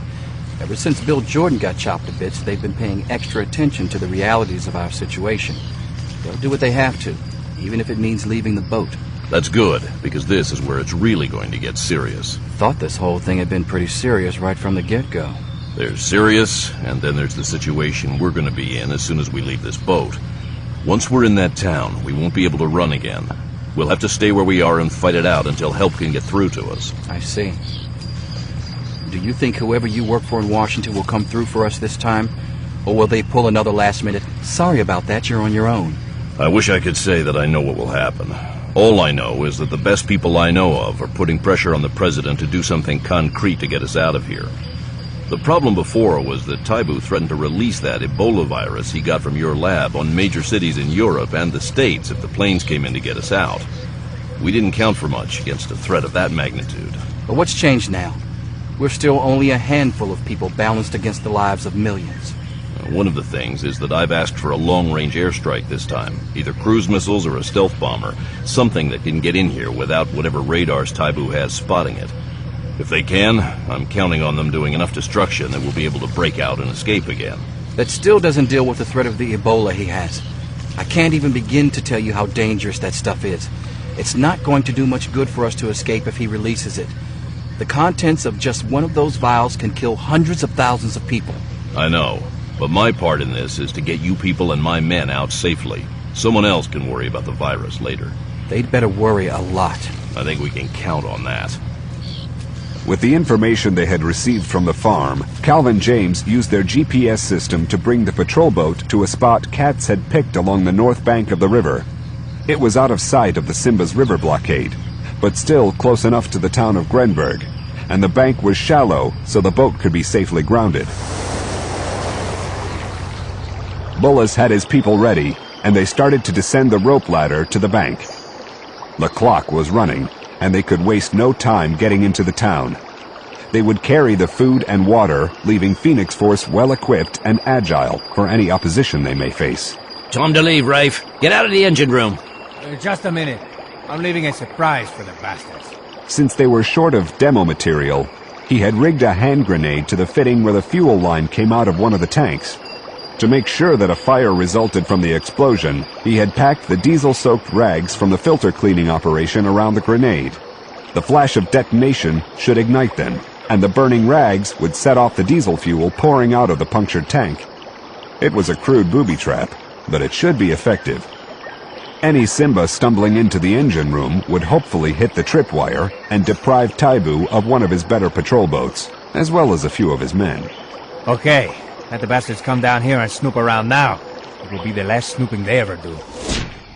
Grenberg had once been a colonial administrative center built by the European colonialists for the comfort of the European population. It was laid out on a square grid around a central plaza ringed with multiple-story masonry buildings. One prominent structure was a church large enough to be called a cathedral, so the locals could see the power of the white man's god. In any northern European country, Grenberg would have only been a fair-sized town. But in the Congo, it had been a visible symbol of European might. After being ravaged during the colonial wars of the 60s and 70s, though, it had been abandoned and the jungle had worked on reclaiming the land it was built on. Calvin James and T.J. Hawkins did a close-in recon of Grenberg, while the rest of the commandos held back in the jungle 1,000 yards away with the ex-hostages. When the two commandos got in closer, it was apparent that not only was the town deserted, it had been deserted for some time. Since the dry season was in full swing, a thick layer of red dust covered everything. The tracks of animals showed clearly on the dusty streets, but they found no signs of human footprints, either new or old. As they entered the central plaza, they couldn't miss the building cats had picked as their best defensive position. It dominated the empty square both from its position and with its sheer bulk. The Belgians had known what they would be dealing with in the Congo when they built their towns, and they had built well. The stone and concrete of the massive building, though cracked and flaked and pockmarked by shell fire, had endured and would be standing for several centuries yet to come. All of the exterior windows were covered with heavy wrought iron grills to keep invaders where they belonged. Outside. Best of all, the thick mahogany double doors were still intact, and the last man to leave the building hadn't closed and locked them behind him. It was a perfect place for a small group to defend, as long as the Simbas didn't bring up artillery. Hey, TJ, what's that inscription over the entrance say? Huh. It's in French. I think it says Leopold II Bureau of Civic Administration. Wasn't he the King of Belgium? That's a little before my time, Cal, but I think you're right. Let's check it out. Though they had seen no footprints in the thick dust of the plaza, the commandos took no chances and continued to cover one another as they moved across the plaza and up the stone steps of the main entrance. They slipped through the massive wooden doors that had been left ajar. Once their eyes adjusted to the dim light, it was apparent that the building had been thoroughly ransacked long ago. Even the scraps that had been left behind had decayed over the years in the humid climate. One thing that hadn't been carried away, though, was the massive steel beam that was used to secure the equally massive front doors. Stryker, we're in. Katz was right. This place was made to order for us. As David would say, it's a bloody fortress. Check the rest of it out. James took the upper floors, while Hawkins checked out the basement, and the two were back at the front door in a couple of minutes. It's perfect. We have easy access to the roof, and there's a windowless basement for the civilians to take cover in. Part of it looks like it used to be a jail, but considering their circumstances, I guess that's fitting. Okay, we're coming in. We'll cover you from the roof. By the time the civilians had crossed the plaza, they were on their last legs again, physically and mentally. The commandos met them at the entrance, and James led them inside and down to the basement as the others prepared their defense. Along with the heavy doors and iron grills on the windows, another great design feature of Congo colonial architecture was the flat roof with balustrades, which resembled the ramparts of castle walls and offered good cover while the commandos defended themselves. After surveying the building, McCarter decided to make their primary positions on the roof. That gave them better long-range fields of fire and better cover than firing from the first-floor windows. Manning went to the roof to find himself a good sniper's nest. Unfortunately, he didn't have his sniper's rifle with him this time. But the H&K assault rifle wasn't bad out to 400 meters. If they had been carrying the 7.62mm version of the rifles, he could have shot accurately as far as he could see. But they had only the lighter 5.56mm versions, and the ballistics of that round weren't as good past a few hundred meters. He found a good place that gave him a clear view of the plaza below and the streets leading into it. Setting the range on the sights, Manning got comfortable and waited for the Simbas to show up. It took some time for the Simbas to realize that their prey wasn't going to motor up the river into the trap they had set. When the expected time had passed, they sent a small boat downriver with a radio to see what had happened to the Westerners. When they discovered the grounded patrol boat, they searched it and found it empty, except for Enciso's booby trap, which killed 2 of them and set the boat on fire. They also found the trail the Stony Man team and their ex-hostages had left, heading directly for the deserted city. It took some time for the boats from the blockade to reach the spot where the patrol boat still burned. From there, it was no problem for them to follow the tracks. When they saw that the trail led into the town of Grenberg, the Lion warriors hesitated. The town was a place of bad omen. Simbas had massacred several hundred whites there back in the old days, including several of their priests and holy women. It was said that as they were being slain, the holy men had placed a powerful curse on their killers. And when the Simbas moved on later that same day, they had been ambushed by a column of avenging French foreign legionnaires and slaughtered themselves. It was said that the death curse was still hanging over the town. But that was more than 30 years earlier, and these Simbas didn't fear the curse of long-dead white men, even priests. Taibu had shown them that the white god was helpless in the face of the lion, and they poured into the town by the dozens. When they spotted the Stony Man commandos at their rooftop positions, the hunting cry was raised and they charged. They're rushing. Gary, concentrate on anybody that looks like they know what they're doing. Just give the word. Take them under fire. Good shot, Gary. Here's a few more. They're coming within range. TJ, Cal, ready, fire! Striker, Rafe, 3-round burst. Take out the ones in front. I think they're starting to break. Keep firing at anything moving. Right, David. The crowd's dispersing. TJ, there's some stragglers. Toss some grenades. On it. A good throw. That seemed to drive the point home. Hold your fire. We're done here. Christ, I thought those bastards were never going to figure it out. Some of them learned. Yeah, the hard way. That's the only way some people learn. I'm taking bets that they'll be back for another lesson before too long. Not for me, PJ. That's a sucker's bet. Well, shit.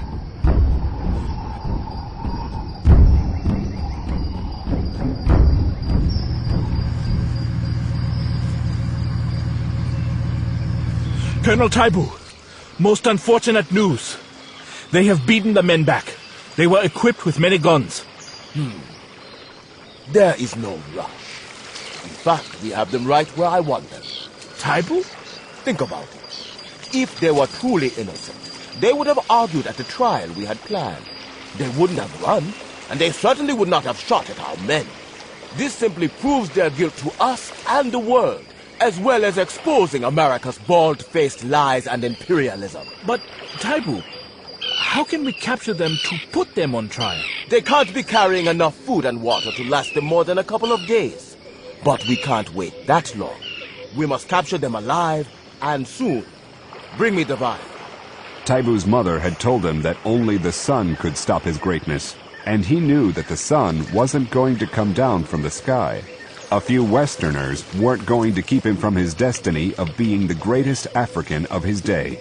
Men everywhere, not just in Africa, would know his name and fear it.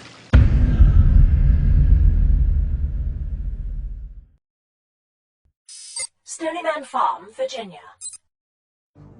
Even with the threat of Sylvia Thompson Brackett to contend with, the Annex project was proceeding according to schedule, if not a little ahead. The first stage of the excavation had been completed, and the concrete forms and rebars were in place, ready for the pour. Since the farm was far from any large city, the concrete mixing operation would take place on-site. Belmont Construction had brought in a mobile mixer large enough to handle the job. Even though things were going well, Buck Green wasn't relaxing a bit. The threat of the woman reporter still had him on full mental alert. There was no doubt in his mind that they hadn't seen the last of her, and he couldn't relax his vigilance. To keep him from giving the game away, though, he had reduced the day shift patrols, but was running double shifts on the video monitors and the night patrols. He also wasn't at all satisfied with the explanation he had been given about how Mabel Wyndham had gotten it in her mind to call in the reporter to investigate the farm. He was convinced that she had been put up to making the call by the Belmont construction guy she had reportedly talked to, a driver named Mel Bradley. Why Bradley would do something like that, though, was completely beyond him. The only anomaly in his file was that he had turned down the last 2 jobs he had been offered before accepting this one to come to the farm. On the surface, that wasn't at all unusual, but Green was taking nothing at face value. He knew that if a worker turned down more than 2 job offers from Belmont, they were automatically released. The pressures of government contracts required that the companies have a workforce they could depend upon month in and month out. Green felt that he was missing something important, but for the life of him he couldn't figure out what it was. He studied the face on the file copy of the photo ID Belmont had issued, as if he were trying to get behind the man's eyes and see into his brain. Something about those eyes was tickling his memory, but he just couldn't get a handle on it. To the best of his recollection, he had never seen Bradley before in his life. Buck, you wanted to see me? Yeah. Have you noticed this guy around the job site? Mel Bradley. I can't say that I have. What does he do for him? He's one of their drivers, and he's the asshole who allegedly told that Wyndham woman to call the reporter in on us. Nothing comes to mind. Look, Gadget, you're a sneaky bastard. I need you to try to put yourself into this guy's mind for me. Okay, just call me Mel. Right. Assuming that he actually did tell Mabel to call Thompson Brackett, what would he gain from doing that? That's a good question. If he in fact did purposefully set Miss Sylvia on us, it could only be to turn our attention away from something he's doing. Oh, to distract us from... But do we know that it actually went down that way? Her program is shown in this area, and Bradley might have just casually mentioned it to Mabel, and she took it from there.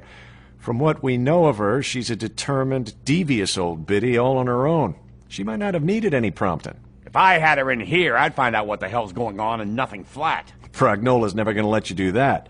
And even if this Bradley guy is bad, we don't want to bring him in either. Oh, yeah? Why not? Well, we do that, and we're tipping our hand that we're on to him. The best thing we can do is keep the guy under close surveillance, and don't let him even take a leak without having 2 cameras recording how many times he shakes it. More than just grabbing him, we need to find out why he's doing this. Yeah, you got a point. I'll get the word out to the men. Also, I'll have a discreet little talk with Frank Rose, the foreman, and tell him that we're watching this guy. He might have some input we didn't pick up on during the backgrounding. Do that. I really don't know much about him, Herman. He's never worked for me before. Wait, Frank. I thought that all of you guys stayed together on these jobs. Yeah, most of the time that's true. Belmont has over 100 men on the books, and they work in several established teams. But one of my drivers couldn't make this job, so I got Bradley from one of the other teams to replace him. So, you're saying that there's no one here who's ever worked with him before? I don't have any way of knowing that without consulting the Home Office and having them go back through the assignment list and check. Like I said, we're a big outfit. I know for a fact that we have 3 teams in the field right now. I don't even know where 2 of them are working. All I know is that one of them scarfed up all the portable air conditioning units they could find in our warehouse. Can you check on him for us? I'd like to know before sundown. Do you... What do you think? All I know is that he talked to a barmaid in town who then called that reporter in on us. It might have been merely a casual comment, but we can't take a chance that he didn't do it on purpose. I can have him out of here and on a plane back to California in an hour. I don't know the operation you run here, but I know it needs protecting. And if sending Bradley away... I appreciate the offer, but if he's running a number on us, I want him close at hand where we can keep an eye on him. Sure thing. I understand. Anyway, talk to your home office and see if any of your crew has worked with him before. If they haven't, that makes this a different kind of problem entirely. I understand. And call me as soon as you get anything. I will. Now that the pour was underway, the mixer was eating up a lot of cement. Spatkin was driving to the cement plant closest to Wilsonburg to pick up flatbed trailers full of bagged cement and sand.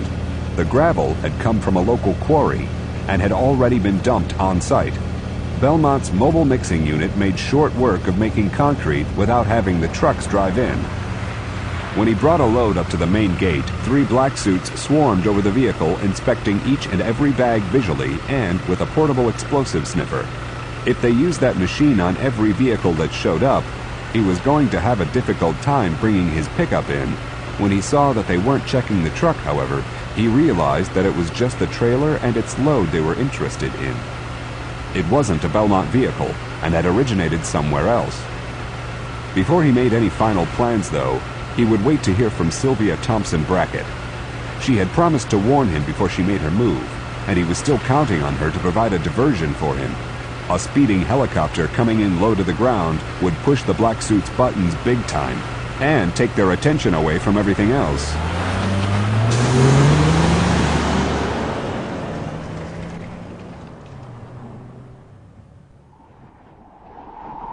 When Sylvia Thompson Brackett reached the little airfield in rural central Virginia, the man she wanted to see was waiting for her outside the small hangar.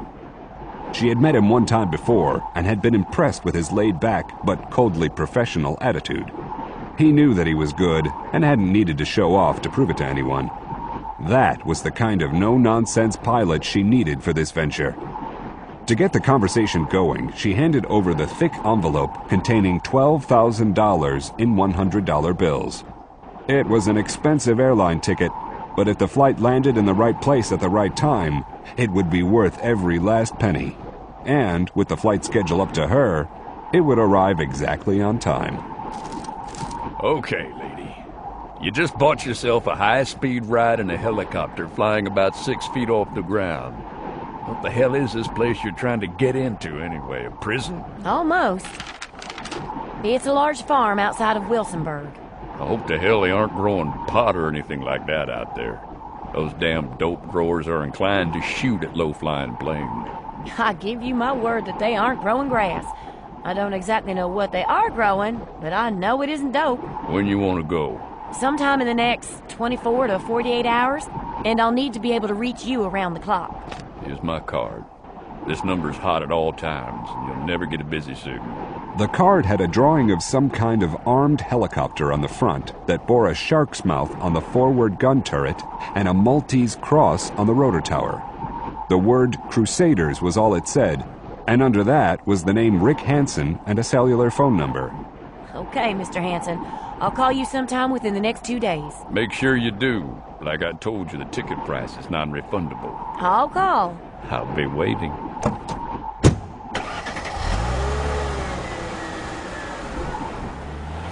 After watching the woman drive away, Rick Hansen, one-time hot-stick Vietnam Loach pilot, went into the hangar to get his ship ready. This wouldn't be the biggest trip he ever made, but 12 grand wasn't exactly chicken feed, and it beat the hell out of working the county fairs. Taking drunken assholes up for a look-see at the pigsty of a house trailer they called home wasn't exactly his idea of flying, particularly when they puked in his bird. He always made them clean it up, often with their face, but it still pissed him off. Every last dime Hansen had been able to get his hands on had gone into this machine. To say that he lived for flying wasn't exactly right. He lived to fly his Hughes Loach. He had it painted in a high-gloss dark green, almost black, with yellow trim, and had painted a red and white air-cav guidon on the nose. Hanson's machine was technically a Hughes 500D, but it was lighter than the standard civilian 500 and possessed the 420 shaft horsepower Allison turbine. What that meant was that the aircraft could easily carry him and 3 passengers at over 150 miles per hour. With only the reporter and her cameraman on board, he would be able to squeeze an extra 10 miles per hour out of his bird. While 160 miles per hour wasn't exactly supersonic speed, when you were flying only 6 feet off the ground, it was blindingly fast. Almost too fast to track with handheld weapons. He had proved that more than once back in the good old days. He had looked over the map the woman had provided him and found an avenue of approach that would keep him out of sight for all but the last 3/4 of a mile. Even with the flare out and landing at the end, that would expose him for less than a minute. It would take 30 seconds for his passengers to exit the bird, and then another 60 seconds for him to accelerate and clear the area. Call it a hair under 2.5 minutes. In normal circumstances, 2.5 minutes wasn't much time. But as Einstein had said, time was relative. 2.5 minutes wallowing naked in a hot tub with a babe would pass in a flash. But 2.5 minutes with someone popping caps at you could be an eternity. As he polished the spotless plexiglass, he ran the map route through his mind, visualizing the way he would fly in and out. Flying was as much mental exertion as it was physical, and the faster and closer to the ground one flew, the more of a mental exercise it became. This would be at least a 70-30 mental to physical ratio this time, and he wanted to be ready for it. Grenberg, Congo. With the Simbas driven back, the Stony Man warriors took stock of their situation. No one had been hurt in the one-sided firefight, and the victory had been won with only a small expenditure of ammunition. But even if every bullet had struck home, every round that they had fired was one that they no longer had. That kind of mathematics had only one conclusion, particularly if they were going to be stuck in Grenberg for any length of time. David, I want to go down to the plaza and see if I can salvage some AKs and ammunition for us. Take TJ with you. TJ, meet me at the front door. With Enciso backing them up, James unbarred the massive front doors and walked out with Hawkins to survey the carnage they had created. Every man who had been killed still had his weapon with him, and almost every one of them was the ubiquitous AK-47, the Third World's weapon of choice. Going from one body to the next, the commandos stripped the magazine carriers and chose the cleanest AKs from the large selection.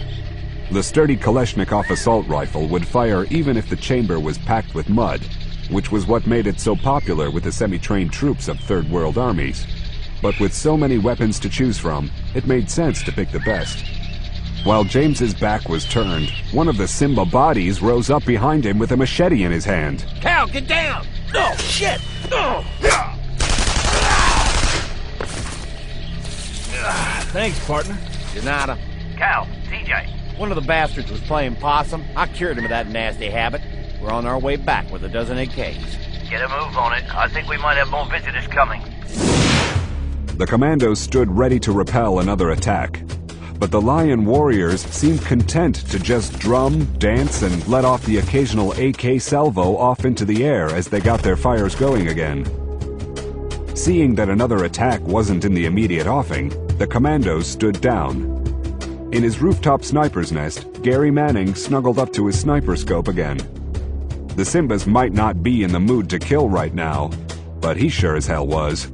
A good sniper was always ready to practice his trade when the opportunity arose. Every one of the bastards he could bring down now was one more that he wouldn't have to deal with later. And now that he wasn't rushed, he could take the time to ensure that every shot scored.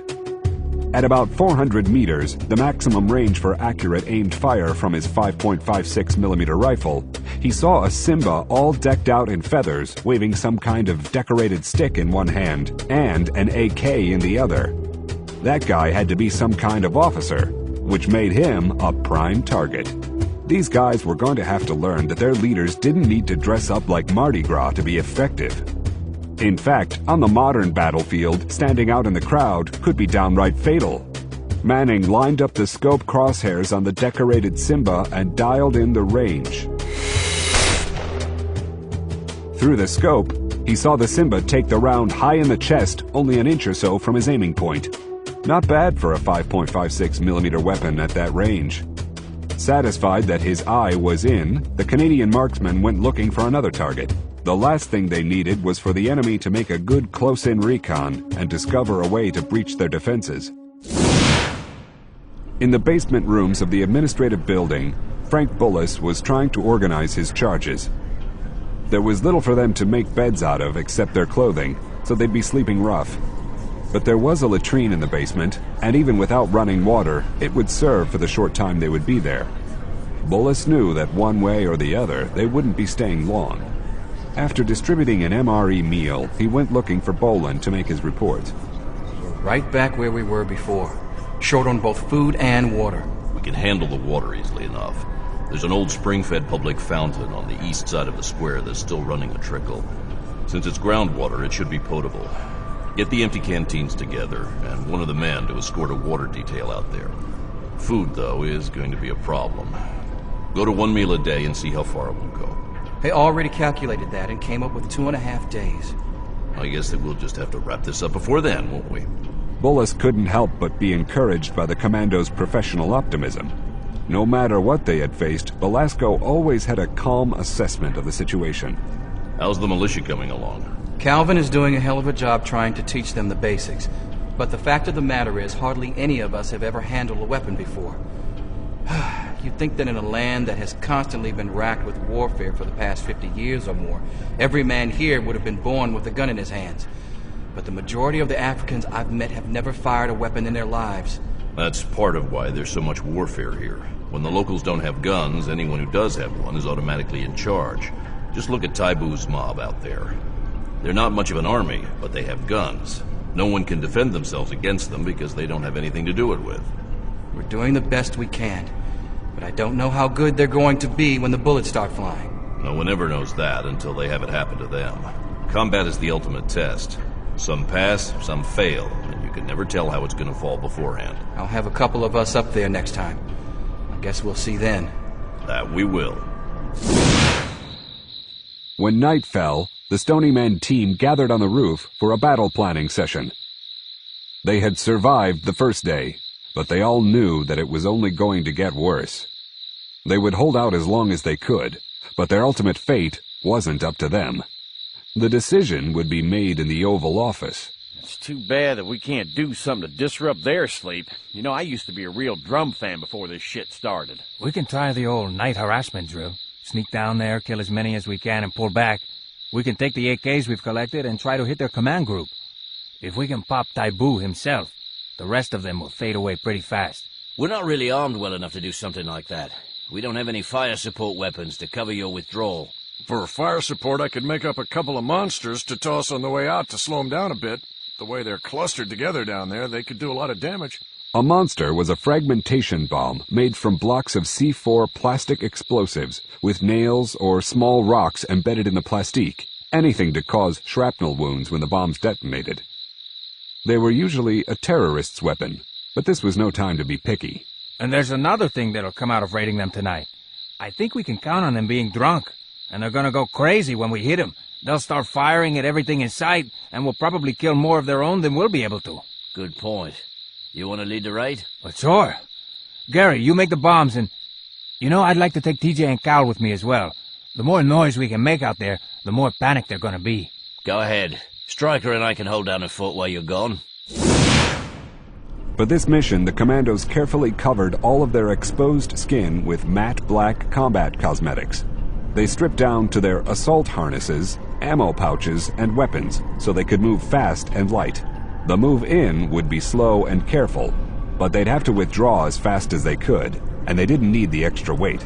Can I get in on this? Not this time. This is going to require more training than you have, but I can use you up on the roof to stand guard with David and me.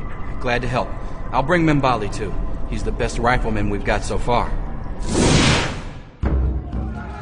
The four commandos slipped out of Grenberg and circled to enter the backside of the Simba camp. With their night vision goggles, they were able to make their way through the darkness without mishap. Cal here. We're within 75 yards of the enemy. Watch for anything out of the ordinary. We're boxed in by bloody cannibals, gal. I'd say that's pretty unordinary. Wait for him to get them stirred up a little more. They could start firing in the air soon. And when they do, we join in.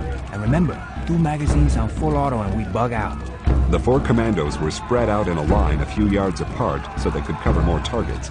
Since they were using AKs, the muzzle flashes would be plainly seen. But spread out the way they were, the Simbas would think that they were being attacked by a larger force. All right, they're getting pretty rowdy. Ready? Fire!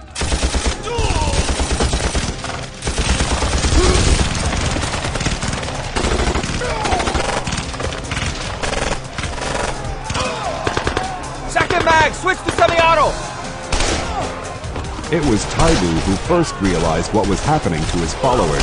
He was facing the commandos and spotted the muzzle flashes of their AKs. Without a thought for how it would look to his worshipping followers, the self-proclaimed Lion King dived for cover.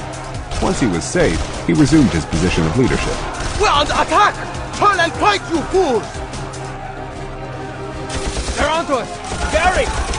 One monster coming right up!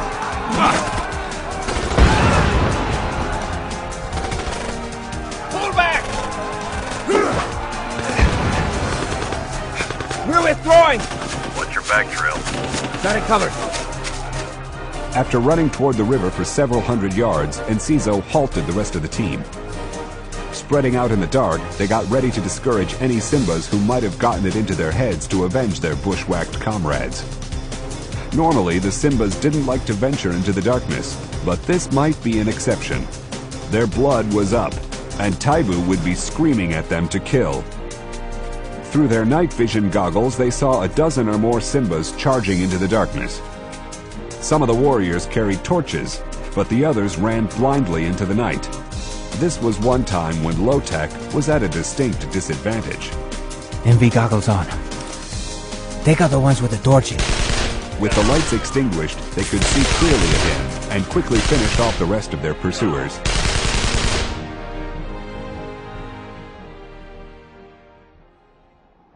How'd you do? We've probably put bullets in 3 dozen of them or so, but there's still a bunch of them out there. I'll update the farm and see if Hal has come up with anything for us yet. Tell him to kick someone in the ass and get us out of here. After tonight, they're really going to be pissed at us in the morning. Stony Man Farm, Virginia. The black suits at the main gate weren't alarmed when Dmitri Spatkin showed up in a pickup truck instead of his usual loaded company vehicle. But as the work on the annex had progressed, vehicle control had proved to be difficult with the ever-changing transportation needs of the Belmont crew. Hey guys, my rig broke down in town and I need to talk to the boss about getting it fixed. Man, it's thrown my schedule all to hell, and he's really gonna be pissed. I know how that is. Good luck, Mel. The black suit didn't even think to look at what was in the back of the truck. He did, however, follow SOP and call in the change of authorized vehicles to the Black Suit Communications Center in the farmhouse. Spatkin slowly drove between the vehicle shed and the farmhouse. No one was paying much attention to him.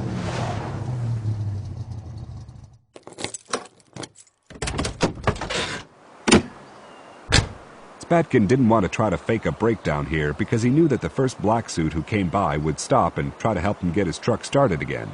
Instead, he got out and acted as if he had business there.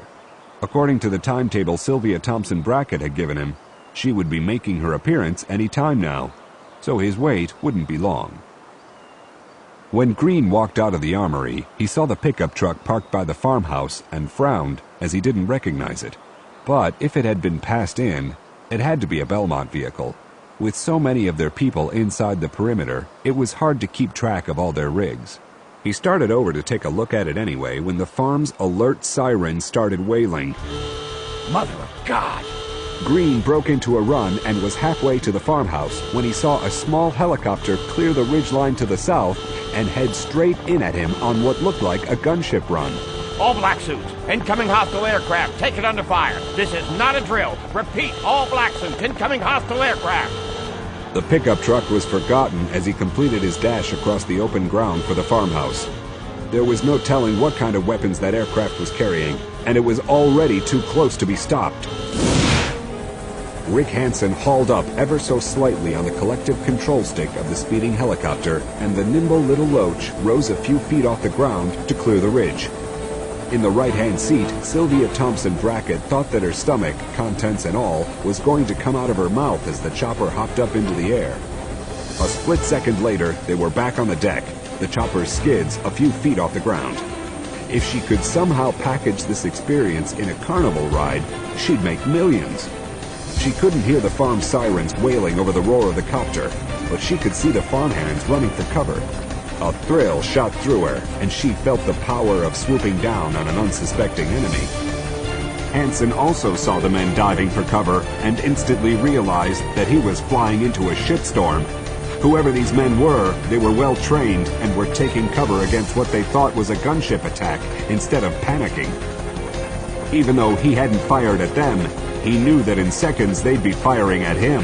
He unconsciously pulled his trigger finger back against the grip on the cyclic stick, reaching for a weapon's firing button that wasn't there. A few bursts of a minigun would clear a path for him, but he wasn't armed, and it was too late to try to turn back now.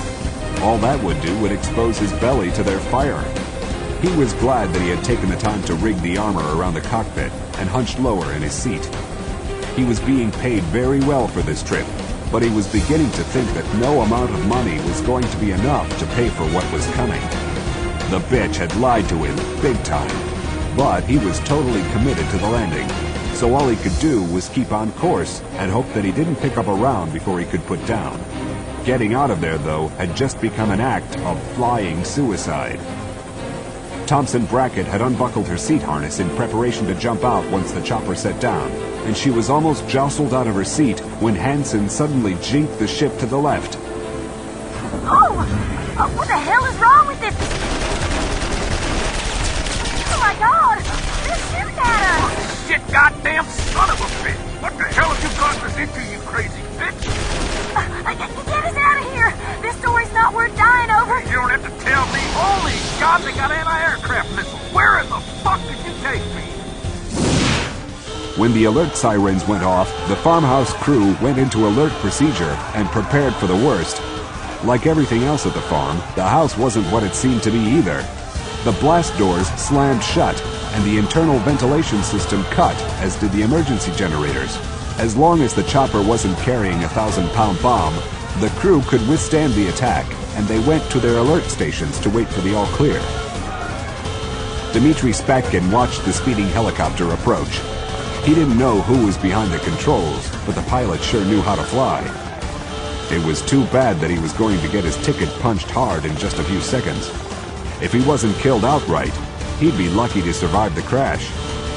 Miss Hotshot Investigative Reporter was also going to end up dog meat as well, but that was the least of his worries right now. The woman had brought it all on herself, and he had to admit that her bloody corpse might be a perfect diversion. He saw the launch flare of the Stinger as it left the launcher and streaked to intercept the speeding helicopter. The chopper was too close for the missile's warhead to arm, but wasn't too close to do some serious damage. With the stabilizing torque of the tail rotor suddenly gone, the chopper rolled out of control. Too low to try to auto-rotate, the pilot fought to land his aircraft right side up, but lost the battle. In an instant, the sleek little machine was transformed into a collection of flying junk, scattering pieces over a wide area like shrapnel. Hughes Aircraft had done well when they designed their Hughes 500D, though. The cockpit actually formed a very sturdy roll cage. It rolled over and over like a runaway basketball, shattering the highly polished plexiglass, but not collapsing the canopy framing. When the airframe skidded to a stop, it was only a few feet from the farmhouse where Spatkin had parked his pickup truck. Put some foam on the turbine! Keep your weapons trained. Don't shoot! We want these clowns alive! Give me a hand. Is that... You're a cameraman? Sir, are you okay? My arm! It looks broken. Wedge, take him to the dispensary. Is that... Well, well, well. Miss Sylvia Thompson Brackett herself. Funny we should meet again. You were that FAA guy that met me at Lynchburg. That I was, Mrs. Thompson Brackett. You should have listened to me. Are you okay? Nothing broken. You tried to kill me. This is a gross abuse of my... Ma'am, if we had wanted to kill you, well, we wouldn't be having this conversation right now, would we? And who's your new pilot? Hansen, sir. Rick Hansen. I flew in Vietnam. I wish you'd stayed there. Can you walk? Yeah, I didn't know what this place was, I swear. She just gave me a wad of cash and told me... Save it. We'll have plenty of time to talk later. Trust me. Let me... All right, I'm coming out. Slowly? Yes, sir. Good. Hands out. Let's go, Hansen. Biggs, take care of our guest of honor.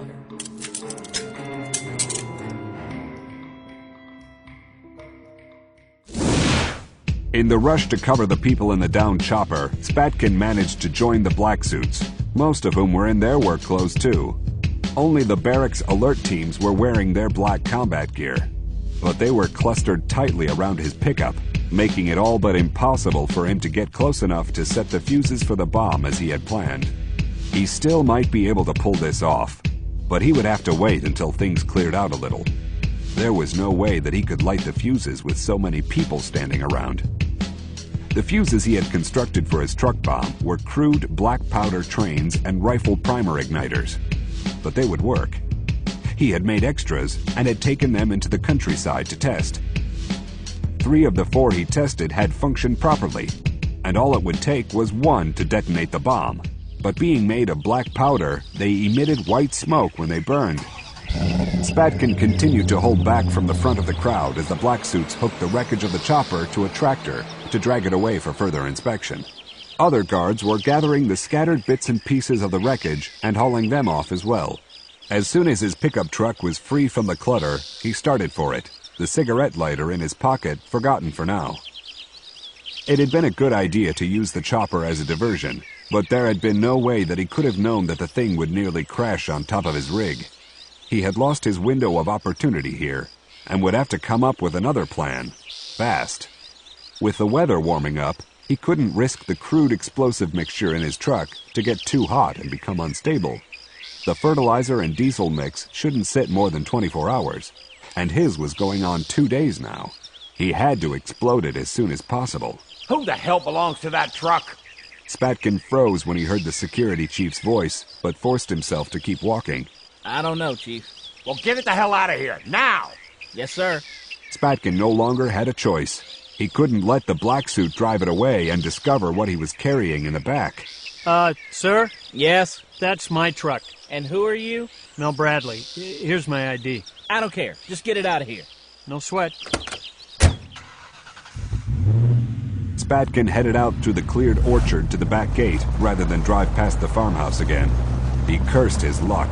If that chopper hadn't landed so close to his truck, no attention would be paid to it, and the farm would have been a crater.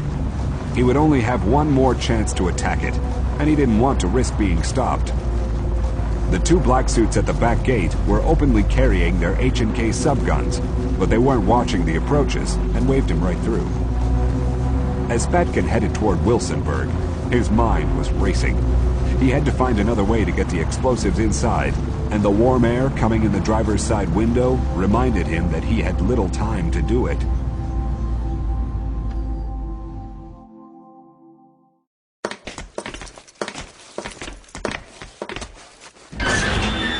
Wait in here.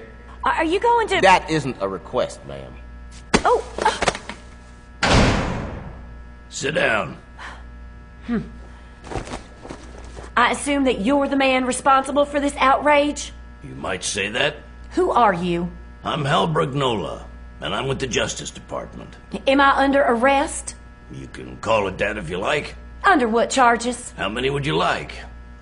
For now, a criminal violation of restricted airspace will do well enough. I might add to that as we go along, though. When do I get to talk to my lawyer? Only when and if I say you do. For now, you will be held incommunicado. But I have my rights. This isn't a court of law, Miss Woods.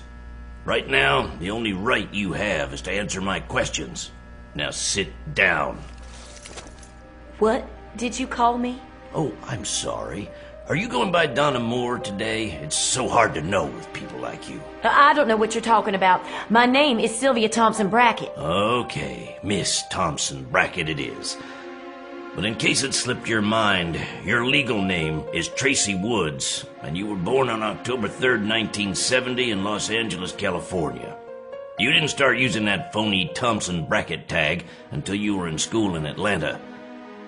Then, about 2 years ago, you started calling yourself Donna Moore on certain documents, such as the lease on your apartment in Atlanta and the registration on a gray Lexus. Now, while it isn't against the law in this country to call yourself anything that you want, it does cause problems when the IRS is concerned. And, of course, the DEA gets very interested in anyone who lives under more than one name, particularly when your father, Vince Woods, was a well-paid cartel mouthpiece for several years. Am I getting through to you yet, Miss Woods? You have my attention. Now what? Now you can tell me what you think you were doing, hiring that idiot to fly you in here today. I wanted a story. What story? I really don't know. I only know that you're doing something here that needs to be reported to the public. What makes you think that? I'm not one of your local rednecks, Brognola. I know that you're hiding some kind of clandestine operation here. If you weren't, none of this would be happening. What makes you say that? Oh, Jesus, mister. Give me a fucking break. If this is a farm, I'm the Virgin Mary. And if you know as much about me as you say that you do, you know how improbable that is. Okay. Let's say you get a story on whatever it is you think we're doing here. Then what? Then I make a big splash in TV journalism because the viewing public likes nothing more than a story about the abuse of power and the secret dirty dealings of its government. The story gets picked up by one of the major network chains, and I get offered a job where I don't have to dress like a fucking yokel or talk like I'm mentally retarded. Jesus, I hate Virginia. And you don't really care what we're doing here? I don't care if you're building atomic bombs or conducting experiments on aliens. I just wanted a big story. Enough to risk your life? Mister, if you knew how often I've risked my life, you wouldn't ask a stupid question like that. It's a stupid question only if you live to walk out of here. And whether that happens still remains to be seen. But you just can't kill me. Not only can I, but should I find it necessary, I will. So I suggest that you start making this as easy on yourself as you can. How? By keeping the attitude in check and answering anything we ask you the first time we ask it, without adding editorial commentary. You might want to consider this a job interview, and the job you're trying to get is living for a few more years. So far, your first impression hasn't been all that favorable, so if you want the job, you're going to have to convince me. Am I making myself clear? Yes, sir. Good. That shows more intelligence than you've demonstrated thus far in this incident. There might be hope for you after all. Now, I have another appointment, so I'm going to turn this over to Miss Price. And I recommend that you don't get smart-mouthed with her either. As I'm sure you're aware, she doesn't care for you very much as it is. And if she advises me that you aren't salvageable, I'll act on her recommendation immediately. May I go to the restroom first? When Sylvia Thompson Brackett came out of the washroom, the two black suits escorted her back to the small room. Barbara Price was waiting for her there, seated behind a table with a second chair a few feet in front of it. Sit. First, I want to go over your background. What is your legal name and birth date? The reporter answered that and the rest of Price's questions truthfully and in her native California dialect. This was one time that Southern charm and her famous people skills weren't going to cut it. After each answer, Price consulted her papers or made a note. Now, explain to me exactly how it was that you decided that there was a story here to be investigated, as you put it. I received a phone call from a Mabel Wyndham about a man in Wilsonburg who couldn't get a job. Would that be Sonny Barnes? I really don't know his name. Mrs. Wyndham kept calling him her sister's oldest. That's Barnes. Continue. As you know, my program focuses in on problems people feel they have in their local communities. I simply saw her call as something that might provide a lead to a story. So I made that call to you. I see. Then, when I tried to do a little basic backgrounding on this place, I ran into something interesting. And that was? This farm is owned by a cutout corporation. I see. Continue.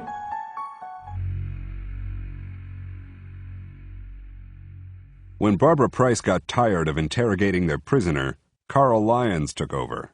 When he walked in, he took a completely different tack with the reporter. He wasn't called Iron Man for nothing. He leaned back against the table and motioned to the two black-suit guards. You boys can wait outside. Yes, sir. You don't need to know who I am.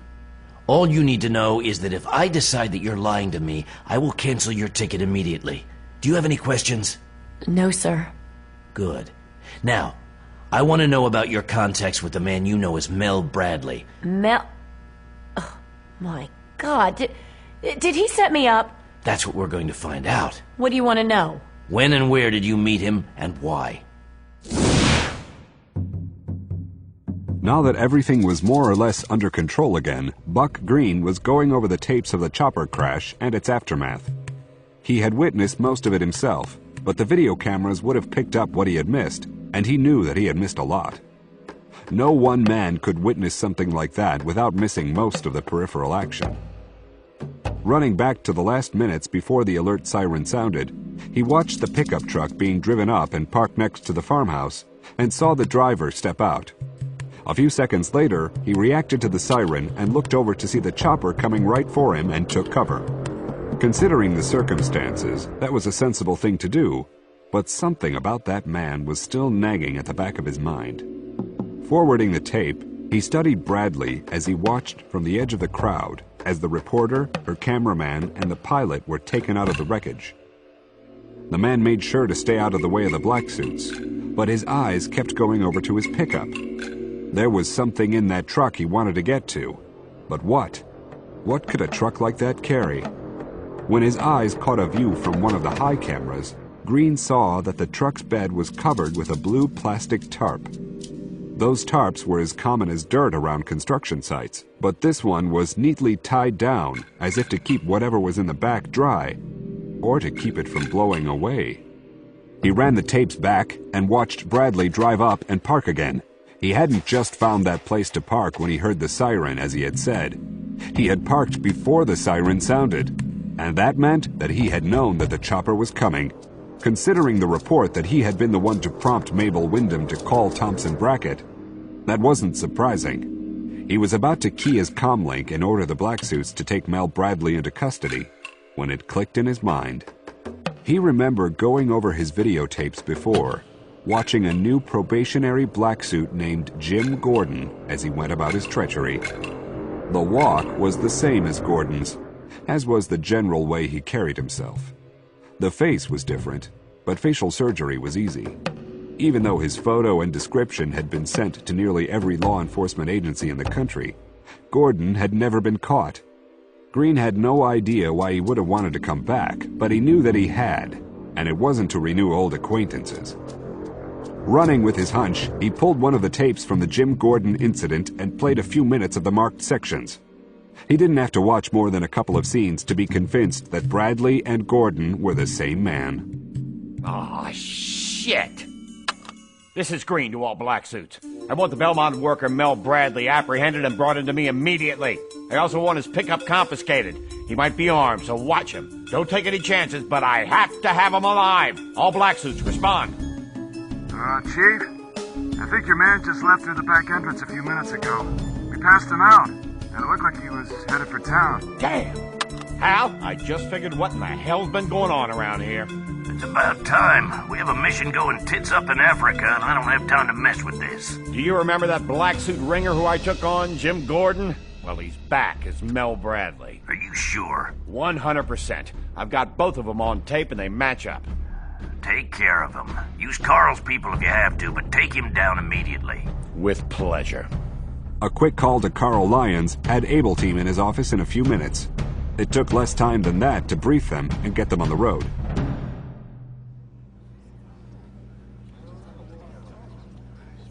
When Able Team arrived in Wilsonburg, they had a second truck full of armed black suits in their civilian clothing following them.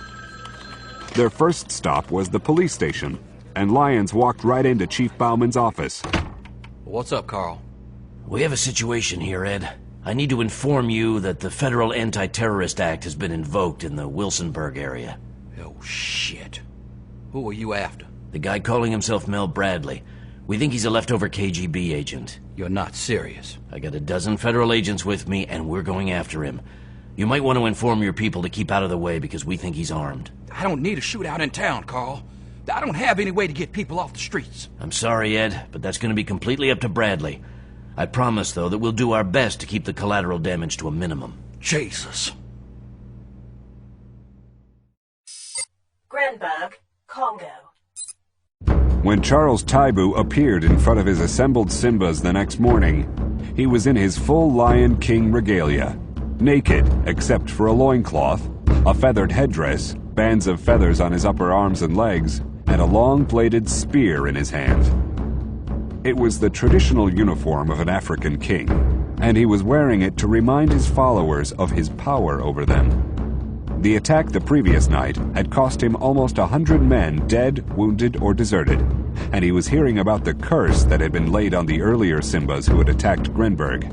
To steady the fears of his Simbas, he had to show them that he was more powerful than the spirits of long-dead white priests.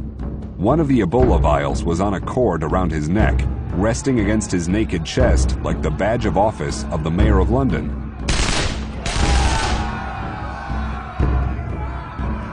When the lion warriors closest to him recognized the vial, they started getting riled up. They were well aware of the power of the yellow liquid it contained. The leader had captured this sure death. No African leader had ever been able to do anything like that. Taibu stood tall as thunderous shouts washed over him. Now that he had his Simbas firmly in hand again, he intended to send them against the Yankees in full strength this time. Go! But remember, I want them alive! They must be alive so they can taste the justice of the lion! With a group roar that echoed from the trees, hundreds of Simbas turned and raced for the city.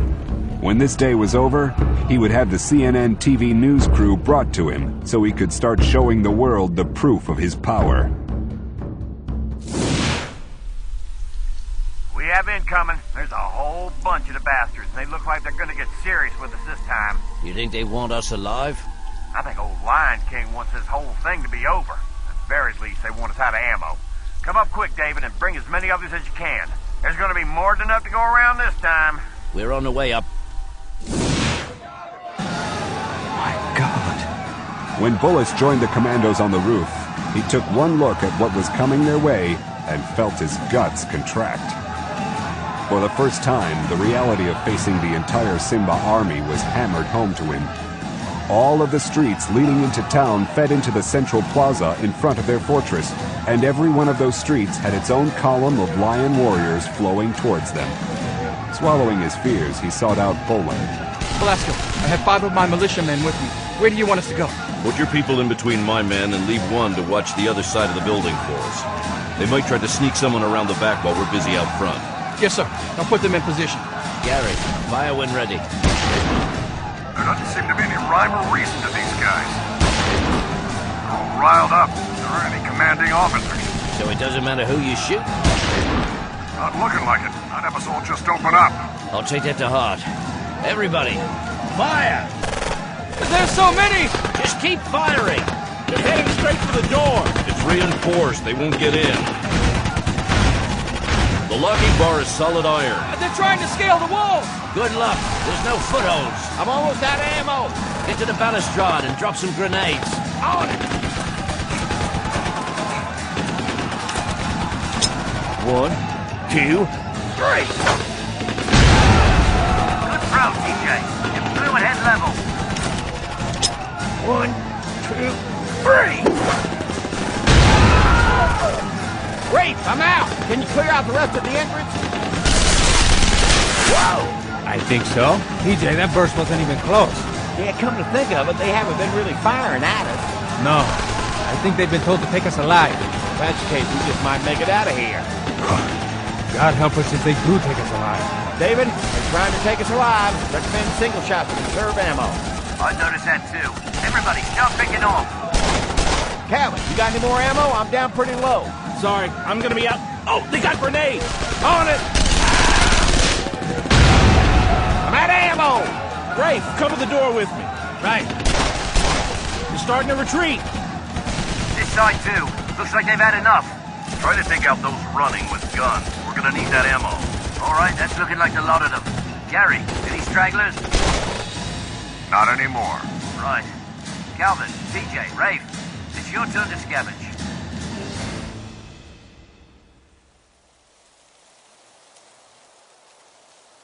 Battle over, the 3 Phoenix Force warriors went outside to salvage more ammunition for their captured AKs. By making the supply run in the daylight, the others could stand guard over them from the roof. Some of the bodies had been in the plaza for over a day, and the smell was starting to become intense. Rather than venture too far from the safety of the building, the 3 rifled the bodies of the Simbas closest to them. This time, though, the pickings were good. Almost every casualty had a chest-pack magazine carrier, at least half full of loaded magazines. As they gathered the loot, James started to relay the magazine packs back to the steps where Bullis and his militiamen took them inside. I found a cluster of guys carrying Chinese stick grenades. They must have been their mobile artillery section. Grab them too. Gary can make more monsters with them. After collecting at least 100 AK magazines, the commandos went back inside the walls to await Taibu's next move. This time, the drumming didn't start up as soon as the Simbas got back to their camp, and after hours of endless noise both day and night, the quiet was startling. The day was still young, though, so after a quick meal, half an MRE, the fighters were back on the roof to see how this would play out. I'm not too sure that we're going to be able to get through another one of these. Boland's eyes flicked down to the plaza. A couple hundred Simba warriors were scattered over the 4-block area. A few of them were still alive, but most of them, if not killed outright, had been trampled to death by their comrades once the panic started. As for the wounded, this wasn't one of those times when the commandos would try to render them aid. You might be right. After we're completely out of ammo for our MP5s, we'll have to start using the AKs, and our accuracy's gonna plummet. But we knew before we holed up here that we couldn't hold out forever. We might want to start planning for the final defense. What do we do about the civilians? We can't let the Simbas take them alive. I think we should explain the situation to them and let them make their own choices. We have enough AKs now that no one will have to worry about not having a way to get out of this if they want to. That's what I was thinking. We can pull back to the basement if we have to, and defend the stairs as long as we can. That will give them enough time. They'll have enough time. Let's just leave it at that. Stony Man Farm, Virginia. The Stony Man Farm crew didn't need to have an after-action report from Boland to know what had taken place in Grenberg. With the helicopter crash taking center stage, they had missed watching the battle in real time, but the taped images Kurtzman had captured from the satellites told them the story in living color. The blood soaking the plaza could be seen from space. They didn't need the team to send an ammunition inventory to know that the next attack would likely be the last. The body count alone spoke to that fact. Now that we have Thompson Brackett where she belongs and Carl working on that driver, maybe we can get back to what we're supposed to be spending our time on. She's right, Hal. The man's going to have to decide once and for all what he's going to do. If he's going to leave them hung out there to dry, we need to let them know so they can try to do something on their own. They don't have much time left.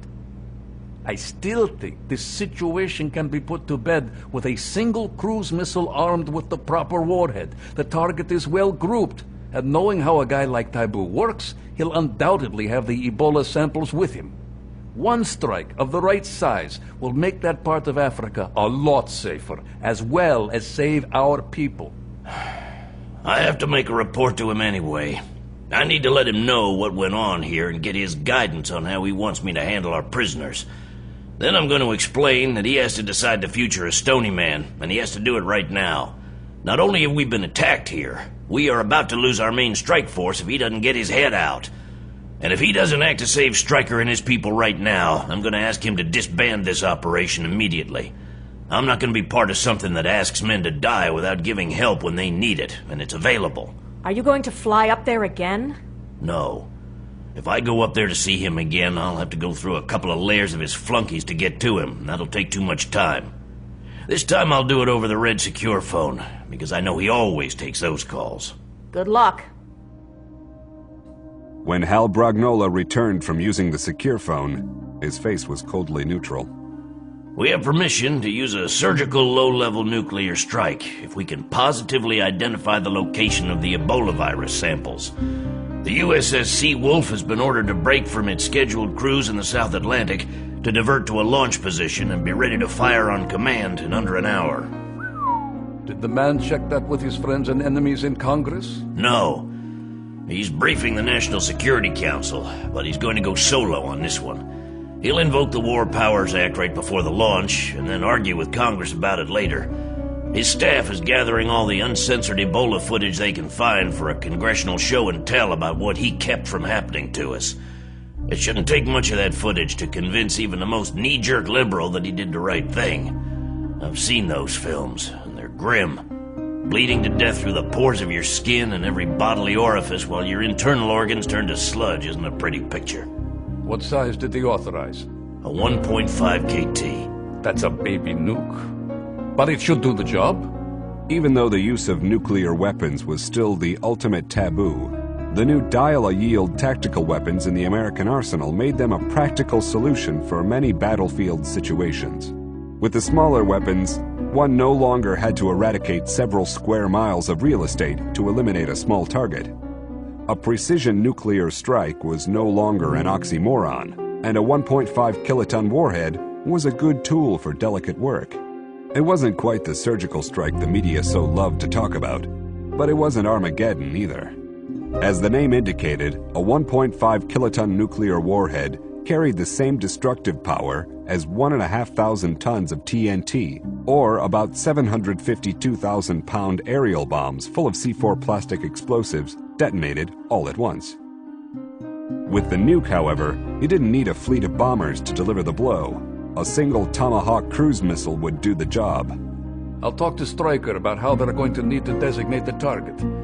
That might be a little tricky this time. Why? They have a laser designator, don't they? No, it didn't look like there was going to be a need for it on this mission, and they used the weight allocation for extra medical supplies and ammunition. They're going to have to use the lock-on function on the GPS to mark the spot. That means that somebody has to be there with it, doesn't it? I'm afraid so. God damn. I didn't know. I know you didn't.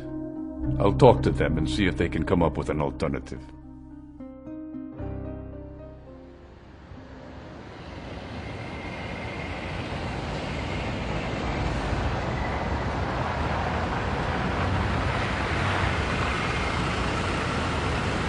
When Dmitri Spatkin returned to his Belmont construction flatbed truck parked along the road outside of Wilsonburg, he tried to think what he needed to do next. From the beginning, this whole expedition had been a spur-of-the-moment thing, rather than a well-thought-out tactical operation with a fixed final act. He had been able to wing it so far, but that lack of planning had finally caught up with him. That was the problem of trying to do something of this magnitude solo. His Little America training had supposedly prepared him for individual missions like this, but Little America was a long time in his past. Even so, he was reluctant to abandon his self-assumed mission. He knew, though, that his chance of surviving it had gone down considerably since the crash of the helicopter. Rather than being the diversion he had hoped it would be, it had been a disaster for him. The entire Black Suit security force was on full alert now, and he had no idea how long it would be before they returned to normal status. He knew, though, that he couldn't wait. If he was to try again, it had to be soon. For one thing, the deteriorating explosive mix in the back of his truck didn't have much shelf life left. At some point in time, it would become so sensitive that merely starting the truck engine would be enough shock to set it off. Whatever he decided to do, he needed to do it quickly.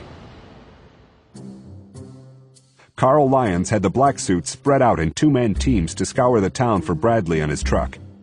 While they were searching, he, Gadget Schwartz, and Rosario Blancanales went to the motel room the man had been using. Getting the key from the front desk, they let themselves in. There was little in the room: shaving gear, a few changes of clothing, and a couple of magazines and paperbacks. The sort of things one would expect of a construction worker.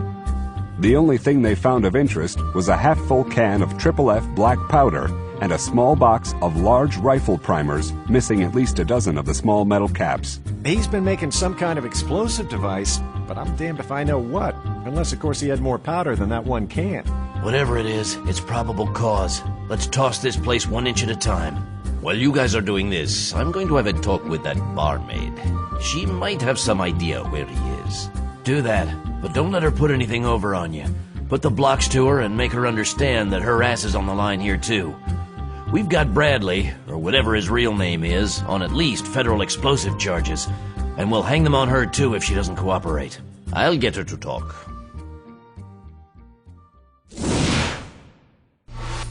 Lyons and Schwartz were almost done with a detailed search of Bradley's room when Blancanales called on the comlink. I've got a location. The Wyndham woman said that she saw his company truck parked at a turnoff along the side of the state highway north of town. She'd been out there to visit her sister and spotted it. We're on the way. I'm coming too. Buck, have you been listening in this whole time? I want in. He and I have unfinished business, and I know the turnoff she's talking about. Alert your people. See if we can block that place off.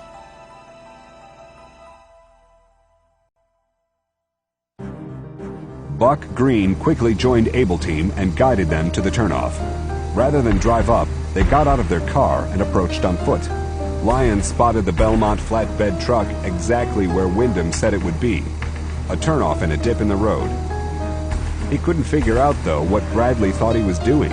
The ramps for the trailer were down, and it looked as if he were going to drive the pickup onto the flatbed. It really didn't matter what he was doing, though.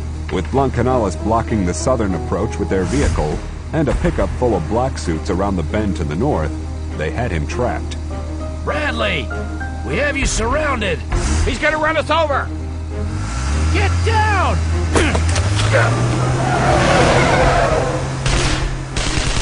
We need him alive! What are you doing? I'm taking out his tire! Lyons' .357 Magnum round flew toward the speeding truck's rear tire. Spatkin jerked the wheel, causing the slug to miss the tire. It punched through the truck bed and hit the primer cap of one of his igniters. The shock of the high-speed round, combined with the detonation of the primer, was enough to set off the 600 pounds of unstable explosives. For a microsecond, the truck could still be seen as the flame-shot black fireball formed. And in that instant, both Spatkin and the vehicle ceased to exist. Able Team barely had time to drop for cover before the shock wave of the explosion slammed into them.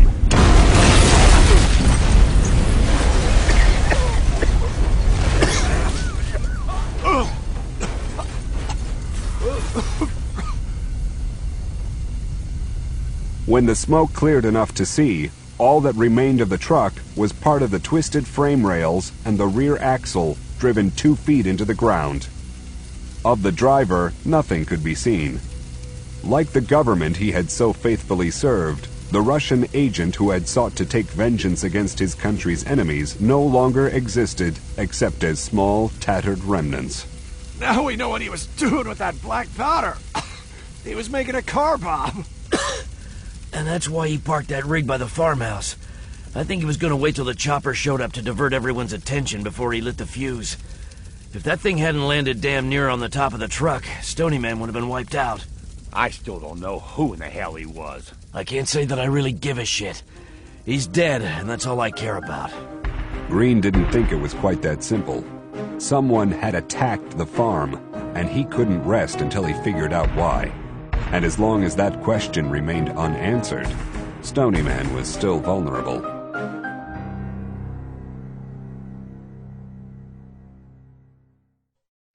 After Katz talked to Bolin, the executioner took David McCarter aside. Katz just called, and he said that the president has authorized a nuclear cruise missile strike if we can get them a clear set of coordinates to fire at. What do you think our chances are of surviving it? The radiation was the least of the problems. In a nuclear explosion, the blast, heat, and shock effects were no different than those of any conventional explosive, from black powder to plastique. They were simply several magnitudes greater, If you could pile up enough C4 and detonate it all in a nanosecond, you would have the same result as a nuclear weapon detonation. Utter destruction over a wide area.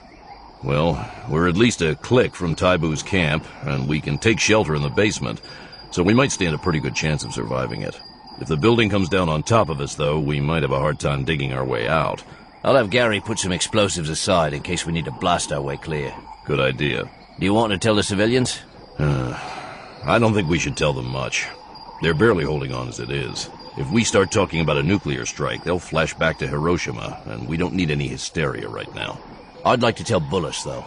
He's proved to be a steady man. He can tell the people that we're bringing on a heavy airstrike, and they won't know the difference. After we brief the team.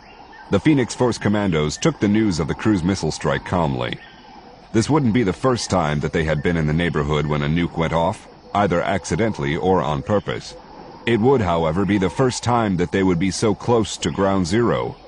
But when the alternative was waiting for the Simbas to either starve them out or overwhelm them, it wasn't much of a choice. The only problem is that we don't have a laser designator with us this time. If we did, we could light up the target from here, take cover, and let it home in on the beam. But we didn't expect to have to face anything like this, and didn't come prepared for it. What's the alternative? The alternative is to use the GPS lock-on signal as a homing device. The problem is that whoever takes it out there might not be able to get back. I believe that I'm the obvious candidate for that job, Stryker. No offense, but none of you white guys are going to last 30 seconds in a crowd of men like that. I don't speak any of the local dialects, but I'm sure as hell the right color, and I can borrow a few items from the bodies outside, so I'll pass at least casual inspection. None of you guys could even come close.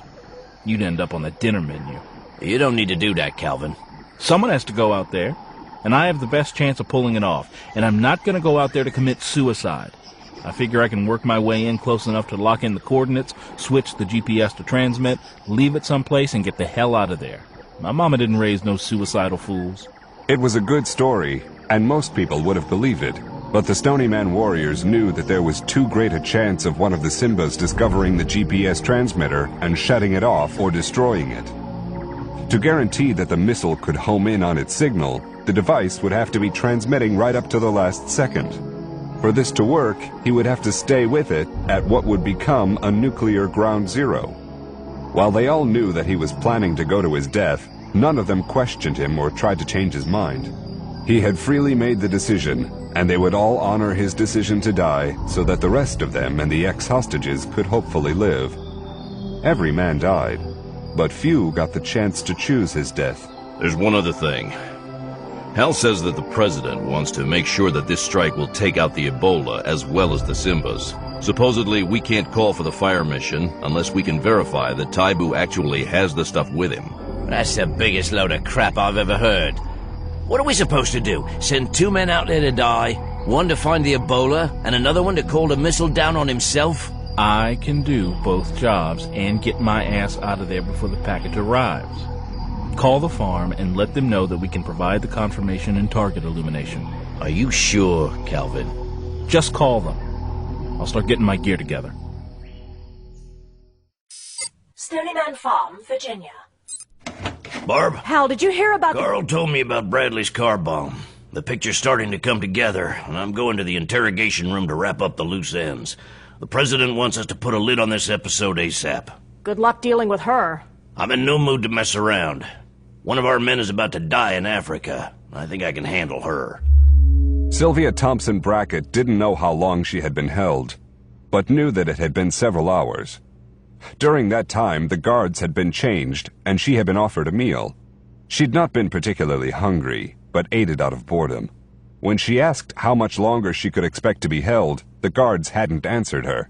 The only time they had spoken to her had been to offer her the meal and to take another trip to the washroom. Miss Woods? Hal? Miss Woods, it is my duty to inform you that you are now being held under the provisions of the Anti-Terrorist Act. In case you were too busy exposing abuses of governmental power to pay attention to that law's enactment, let me point out a few of its salient points. First off... Wait, but I'm not a terrorist. You know that. You have aided and abetted an act of terrorism, and that makes you an accomplice to it. You can save your pleas of innocence for the judge. What? But what happened? My trying to fly in here was stupid, yeah, but it wasn't a terrorist act. As I was saying, you're now in federal custody, and you're being investigated for a federal felony. You will be transported to a federal secure facility as soon as we can arrange it. Once there, you won't be allowed to make bail as long as this matter is being investigated, and there is no limitation on how long the investigation can take. At the end of the investigation, a determination will be made as to the disposition of your case. If at that time an indictment is made against you, you will be provided counsel as required by law. Until then, it isn't required. You're saying that I'm going to be locked up and no one can tell me for how long? That's about the size of it, Miss Woods. But I don't understand. Knowingly or not, you've been part of an attempted terrorist attack against Stony Man Farm. The President has invoked the provisions of the Anti-Terrorist Act, so it is out of my hands. What will happen to me? To be perfectly honest with you, Miss Woods, I don't know. The President has asked that the Attorney General lead this investigation, so it will be up to his office now, not mine. Oh, Jesus. Miss Woods? Yes? Should you ever find yourself a free woman again, may I suggest that you find another career? You haven't shown good judgment in this one. You have to understand that even in the United States of America, the freest nation on earth, there are those times when the good of the many outweighs the good of the few. Particularly those few who seek to exploit necessary national secrets to further their own selfish goals. You'll never learn what we do here, Miss Woods, but let me assure you that we work for the greater good of millions, and not only the good of Americans, but for people of the whole world. We do important work here, and it must continue. The nation and the world cannot allow you or anyone else to keep us from doing our job. I had no idea. I'm truly sorry for whatever I've done. I'm sure you are, but I'm afraid that doesn't alter what's going to happen. As I said, this is no longer in my hands. For what it's worth, if it turns out that you weren't actively involved with the attempt that was made against us, I'll do what I can to see that you're freed. Should that happen, however, you'll be required to sign a lifetime agreement never to disclose anything about this incident. To forget that would result in your being immediately imprisoned again. Do you understand? Yes. Good luck. So how did she take it? I think I finally broke her. She's tough, but I think she now realizes that she's lucky to be alive. I really don't think that she knew what Bradley, or whatever his name was planning to do. She just let her naked ambition take control of her common sense. Do you think she'll keep quiet about this? I think so. Her pilot and cameraman have already been debriefed and will be released soon. Mr. Hansen's license will be revoked, but her cameraman really didn't know what he was getting into, and he's already started making plans to emigrate back to the Bahamas. I'll have all three put on the list for lifelong surveillance and periodic visits. Sylvia will never be allowed to forget her agreement to keep her mouth shut about all of this. Yeah, we'll see. Have we heard back from Stryker yet? The message just came in. Calvin's going to illuminate the target for them tonight. I'll be in the computer room. In Grenberg, the afternoon passed quickly for Calvin James. He cheerfully kept up the fiction that he would be able to get away from Ground Zero in time before the missile showed up.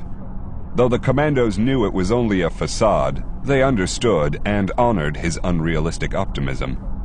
No matter how desperate the mission, people always like to think that they might have a way out. James caught a nap that afternoon, and upon waking, enjoyed an MRE for an early dinner. Damn, I like that Cajun rice and sausage entree.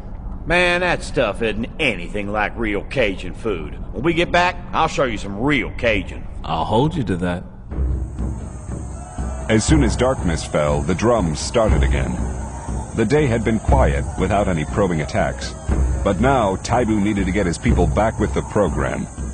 But with all the Simbas busy chanting and dancing around their fires, the way to them should be clear. After James made his final farewells, the Stony Man commandos went up to the roof to cover him as long as he was in sight. Frank Bullis met him at the front door as he was heading out to salvage a bit of finery from the Simba bodies littering the plaza. The doctor was wearing his AK and a full chest-pack magazine carrier. I'll cover you out there. You don't have to do that, Doctor. It's Frank. And you don't know if any of those bastards are hiding in ambush out there. Okay, but be ready to bug out if it gets sticky out there. Don't worry, I will. You're clear in front, Cal. Roger that, Gary. Bullis is escorting me and we're on the way. The square in front of the building was clear of living enemies, but not of debris, and most of that debris consisted of Simba bodies. Taibu didn't seem to be concerned with recovering his dead. James came across a Simba casualty wearing a vest cut down from some kind of khaki uniform shirt. He stripped it from the corpse and found that it almost fit his broad chest. Worn over his dirty camouflage pants, it looked authentic. The rope sandals the Simba was wearing were too big for him, but they looked to be close to James's size. He added them to his disguise. The last thing he needed was an AK and magazine carrier. Although the commandos had salvaged several of the assault rifles from the Simba casualties, they would be needed if the missile attack was cancelled at the last moment. And as they all knew, that was a distinct possibility. What the man promised wasn't always what got delivered. There, all done. How do I look? Just like most of these bastards. James held out his hand, and Bullis took it. It was nice getting to know you, Doctor. Good luck when this is all over. I can't say that I've enjoyed any of this, Calvin. But I'll never forget what you've done for me and the rest of us. And I'll cover you to the other side of the plaza. Well, then keep your butt down. Keeping low and moving cautiously, it took several minutes for the pair to reach the buildings on the other side of the open ground. With the cobblestones littered with corpses, it was difficult to walk without treading on a body. They stopped at the head of a street that ran directly to the Simba camp. It sounds like he's whipping them up into a frenzy again. You'd think that shit would get old after a while. He has to do it. After that butt-kicking we gave him today, if he wants to send them against us tomorrow, he's got to get them pumped up again. No one wants to die, not even Simba. He's got to make them forget what happened back there today. It's not easy to make men go into a situation like that. But, at least with all of that going on, they're not going to be paying too much attention to one more black guy wandering around in their midst. This should be a piece of cake.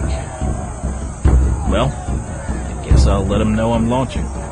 This is Calvin. I'm ready to launch. I'll double-click. Bullis stepped back a pace to give James some privacy and himself some room. Though neurology wasn't his specialty, he was a medical doctor and he knew his way around the human body. He knew exactly where to strike a blow to incapacitate a man, but not injure him severely. It was never as simple as it looked in the movies, and it had to be done with care, but it could be done. Clasping his two hands together, he waited until James had finished saying his goodbyes. Calvin out. Now that James had just become his patient, Bullis knelt beside him, checked his pulse, and found it strong. After making sure that James was laid out comfortably, Bullis took the GPS unit and tucked it in his belt. He checked the magazine in his AK again before slinging it over his shoulder. He didn't expect that he would need it, but the past several days had taught him to be prepared for the unexpected.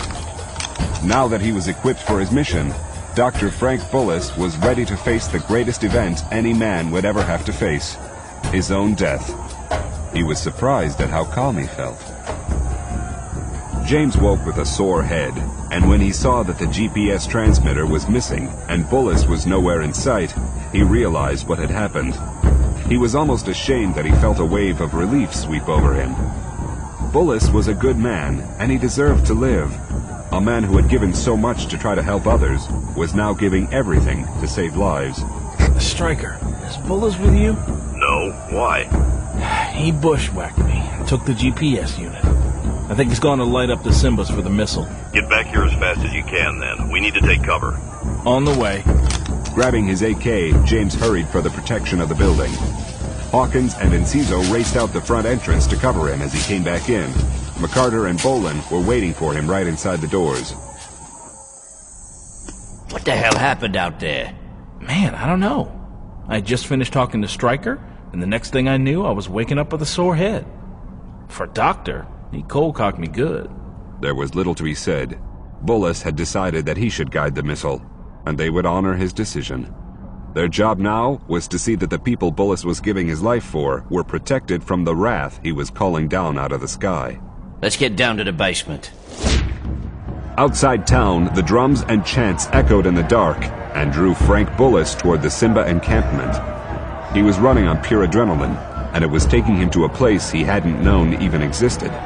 A man in his situation might be expected to be paralyzed with fear, and he was surprised that he felt little of that. It was almost as if he were outside his body, looking down at what he was doing from a distance. He was a fully accredited American doctor and a noted medical researcher, but Johns Hopkins and the CDC labs seemed like a faint dream of another life to him. Even his work for the WHO at Donner Station just a few days earlier was alien to him now. The past few days had stripped that from him and had reduced him to almost a primeval man. He was closer to the Simbas now than he was to any American civilian he had ever met. His movements were quick and sure, more like those of the hunter than of the hunted. All of his physical senses were greatly enhanced. His vision was that of a night cat. The pounding of the drums resonated in his ears like a giant heartbeat, and he felt the cool night air caress his skin like butterfly wings. Over the odor of the fires and the reek of too many unwashed humans, he could smell the river, the jungle, and the rich red earth. He couldn't remember ever having been this aware of life before, and now he understood why some men reveled in jumping out of airplanes, racing cars, and running with the bulls. He also understood Belasco and his men much better and felt a kinship with Calvin James. He didn't, however, regret that he had denied James his solitary walk to the beat of the drums. The commando had made that walk many times before. While it was the first, and would be the last for him, every man needed to feel it at least once in his life. Frank Bullis continued to be unafraid when he reached the fringes of the Simbas. Several large fires had been set in an arc, and the Simbas clustered around them. On the other side, he saw Taibu, but this time the Simba leader was wearing full tribal regalia, not his military uniform. The firelight glinted off the sweat streaking his face as he harangued his listeners. A Simba walked by holding two sharpened sticks with chunks of roasted meat on the ends. When the man saw that Bullis had nothing to eat, he held out one of his sticks and offered its morsel. Eat, brother! Rather than gag at the sweetish burned smell of the meat, Bullis took it. Thank you, brother. Once the Simba had disappeared into the crowd, he dropped the meat and moved on. He had heard Belasco tell James that the GPS transmitter should be no farther than 100 yards from the target to ensure that the Ebola was completely vaporized in the fireball. As far as nuclear devices went, the missile's warhead was about as small as it could be and still function. He knew, though, that he shouldn't get too close to Taibu. The Simba leader knew him too well, and he couldn't risk being recognized, but he vowed that he would get closer than 100 yards to him. 20 would be more like it. When he'd first thought of this idea, he'd had some vague plan of taking the GPS reading from the middle of the Simba encampment, then hiding the unit while he made his getaway. He now realized that that wasn't going to work. With hundreds of men crowding around Taibu, there was no place to put the device where it wouldn't be found or damaged. To ensure that it was functioning when it needed to be, he had to keep it with him. That meant he would die in the nuclear blast along with Taibu and his Simbas. But it couldn't be helped. And in the back of his mind, he'd known from the start that he wouldn't come out of this alive. The only question had been how he would die, and dying in a nuclear instant was far preferable to being hacked to bits by crude weapons or being roasted alive over an open fire. He had worked his way to within 30 yards of the Simba leader when he found his way blocked by a line of dancing warriors. Looking past them, he spotted what he had wanted to see and stepped back out of the throng. Shielding his mouth with his hand, he held the microphone of the comlink up to his lips. He's got the sample box right next to his throne. I recognize the biohazard markings on it. Roger. I copy that you have confirmed the samples. Prepare to take the GPS reading on my command. I'm ready. Do it now. Switching on the GPS transmitter, he shielded it with his body while he called up the Navstar satellites in deep space. Once he was in contact with 3 of them, the readout gave his exact location to within 3 yards. He pushed the transmit button that would send his location out in a radio signal the cruise missile could home in on. Signal transmitted. Stand by. Off the western coast of Africa. 18 miles off the coast of West Africa, the attack submarine USS Seawolf cruised at war alert depth, her antennas riding on the surface. Her captain had received orders from the National Command Authority to prepare to launch a war shot at a target on the African continent, and now he had the coordinates for the target. A copy of the encoded war shot message was taken to both the sub's captain and XO. The two officers decrypted it independently, and when they compared the results, saw that they were the same. They were to launch one Tomahawk 3 cruise missile loaded with a 1.5 kiloton nuclear warhead at the coordinates they had just received. After bringing his sub up to launch depth, the captain scanned the horizon through the periscope. Seeing that the sea lanes were free of shipping, he gave the command to fire. At the weapons console, the weapons officer readied his firing key. The captain inserted his own firing key and turned it, completing the firing circuit.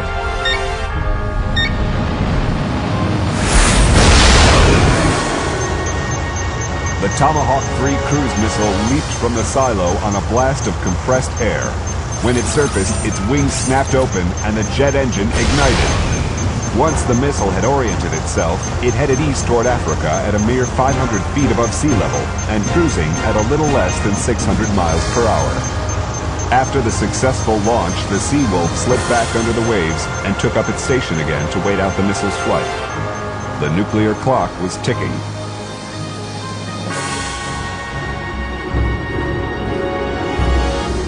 Frank Bullis was very much aware of what was coming his way, and it still didn't quite seem real to him. But nothing that had happened since the Simbas had shown up at the Donner Station facility had seemed real to him. His captivity, the daring escape through the jungle, the aborted river trip, and even the defense of the building behind him was more like a movie than a memory. Bullis wasn't worried about suffering before he died. He knew that when it came, he would feel no pain, and that it would be a cleaner death than any of those he had witnessed over the past several days. He dug his bare toes into the red earth that he was soon to become part of. In a way, it was comforting to know that he was about to become one with the land of his ancestors. He had never felt nostalgic for the mythical homeland that so many African Americans yearned so passionately for. Everyone in America, even the Indians, had come from somewhere else, and blacks were no different. But there was a kind of continuity to his being in the birthplace of man's earliest ancestors. Since he knew what to listen for, Bullis recognized the faint sound of the Tomahawk's turbine engine as it approached. Taibu, too, had heard a faint hum where none should have been, and turned his head toward it. He didn't even have time to scream before he ceased to exist.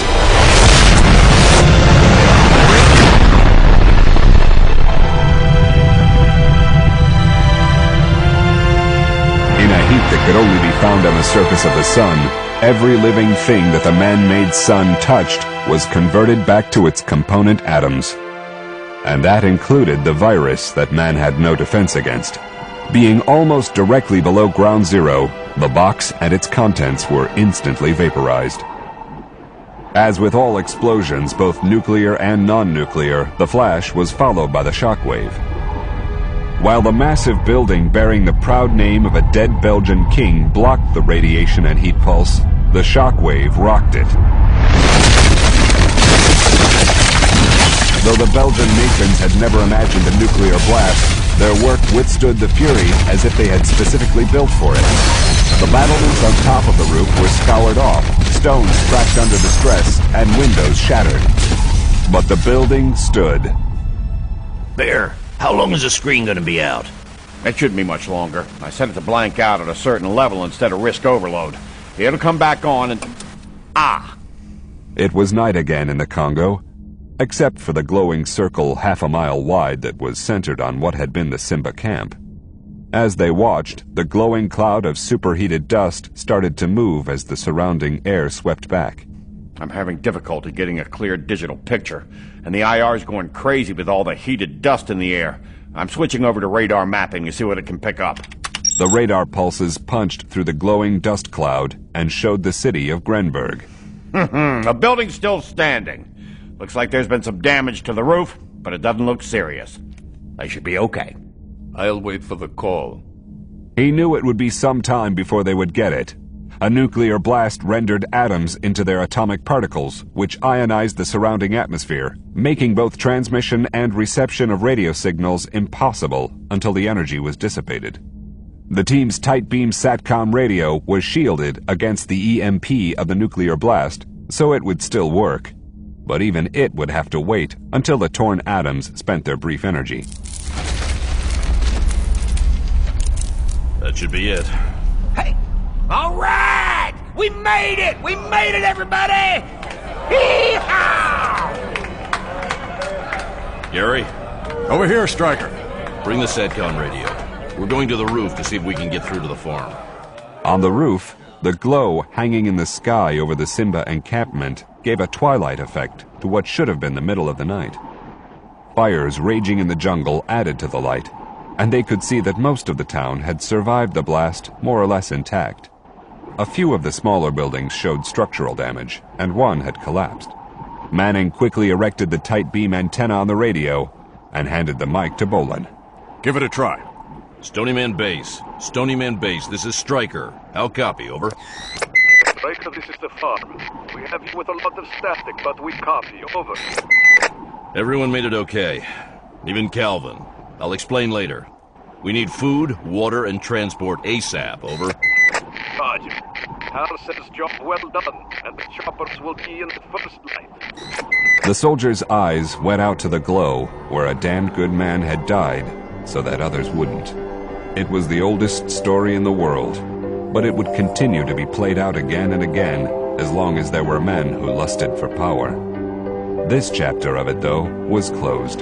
The specter of Ebola had been turned back, and maybe there would never be another outbreak of Simbas.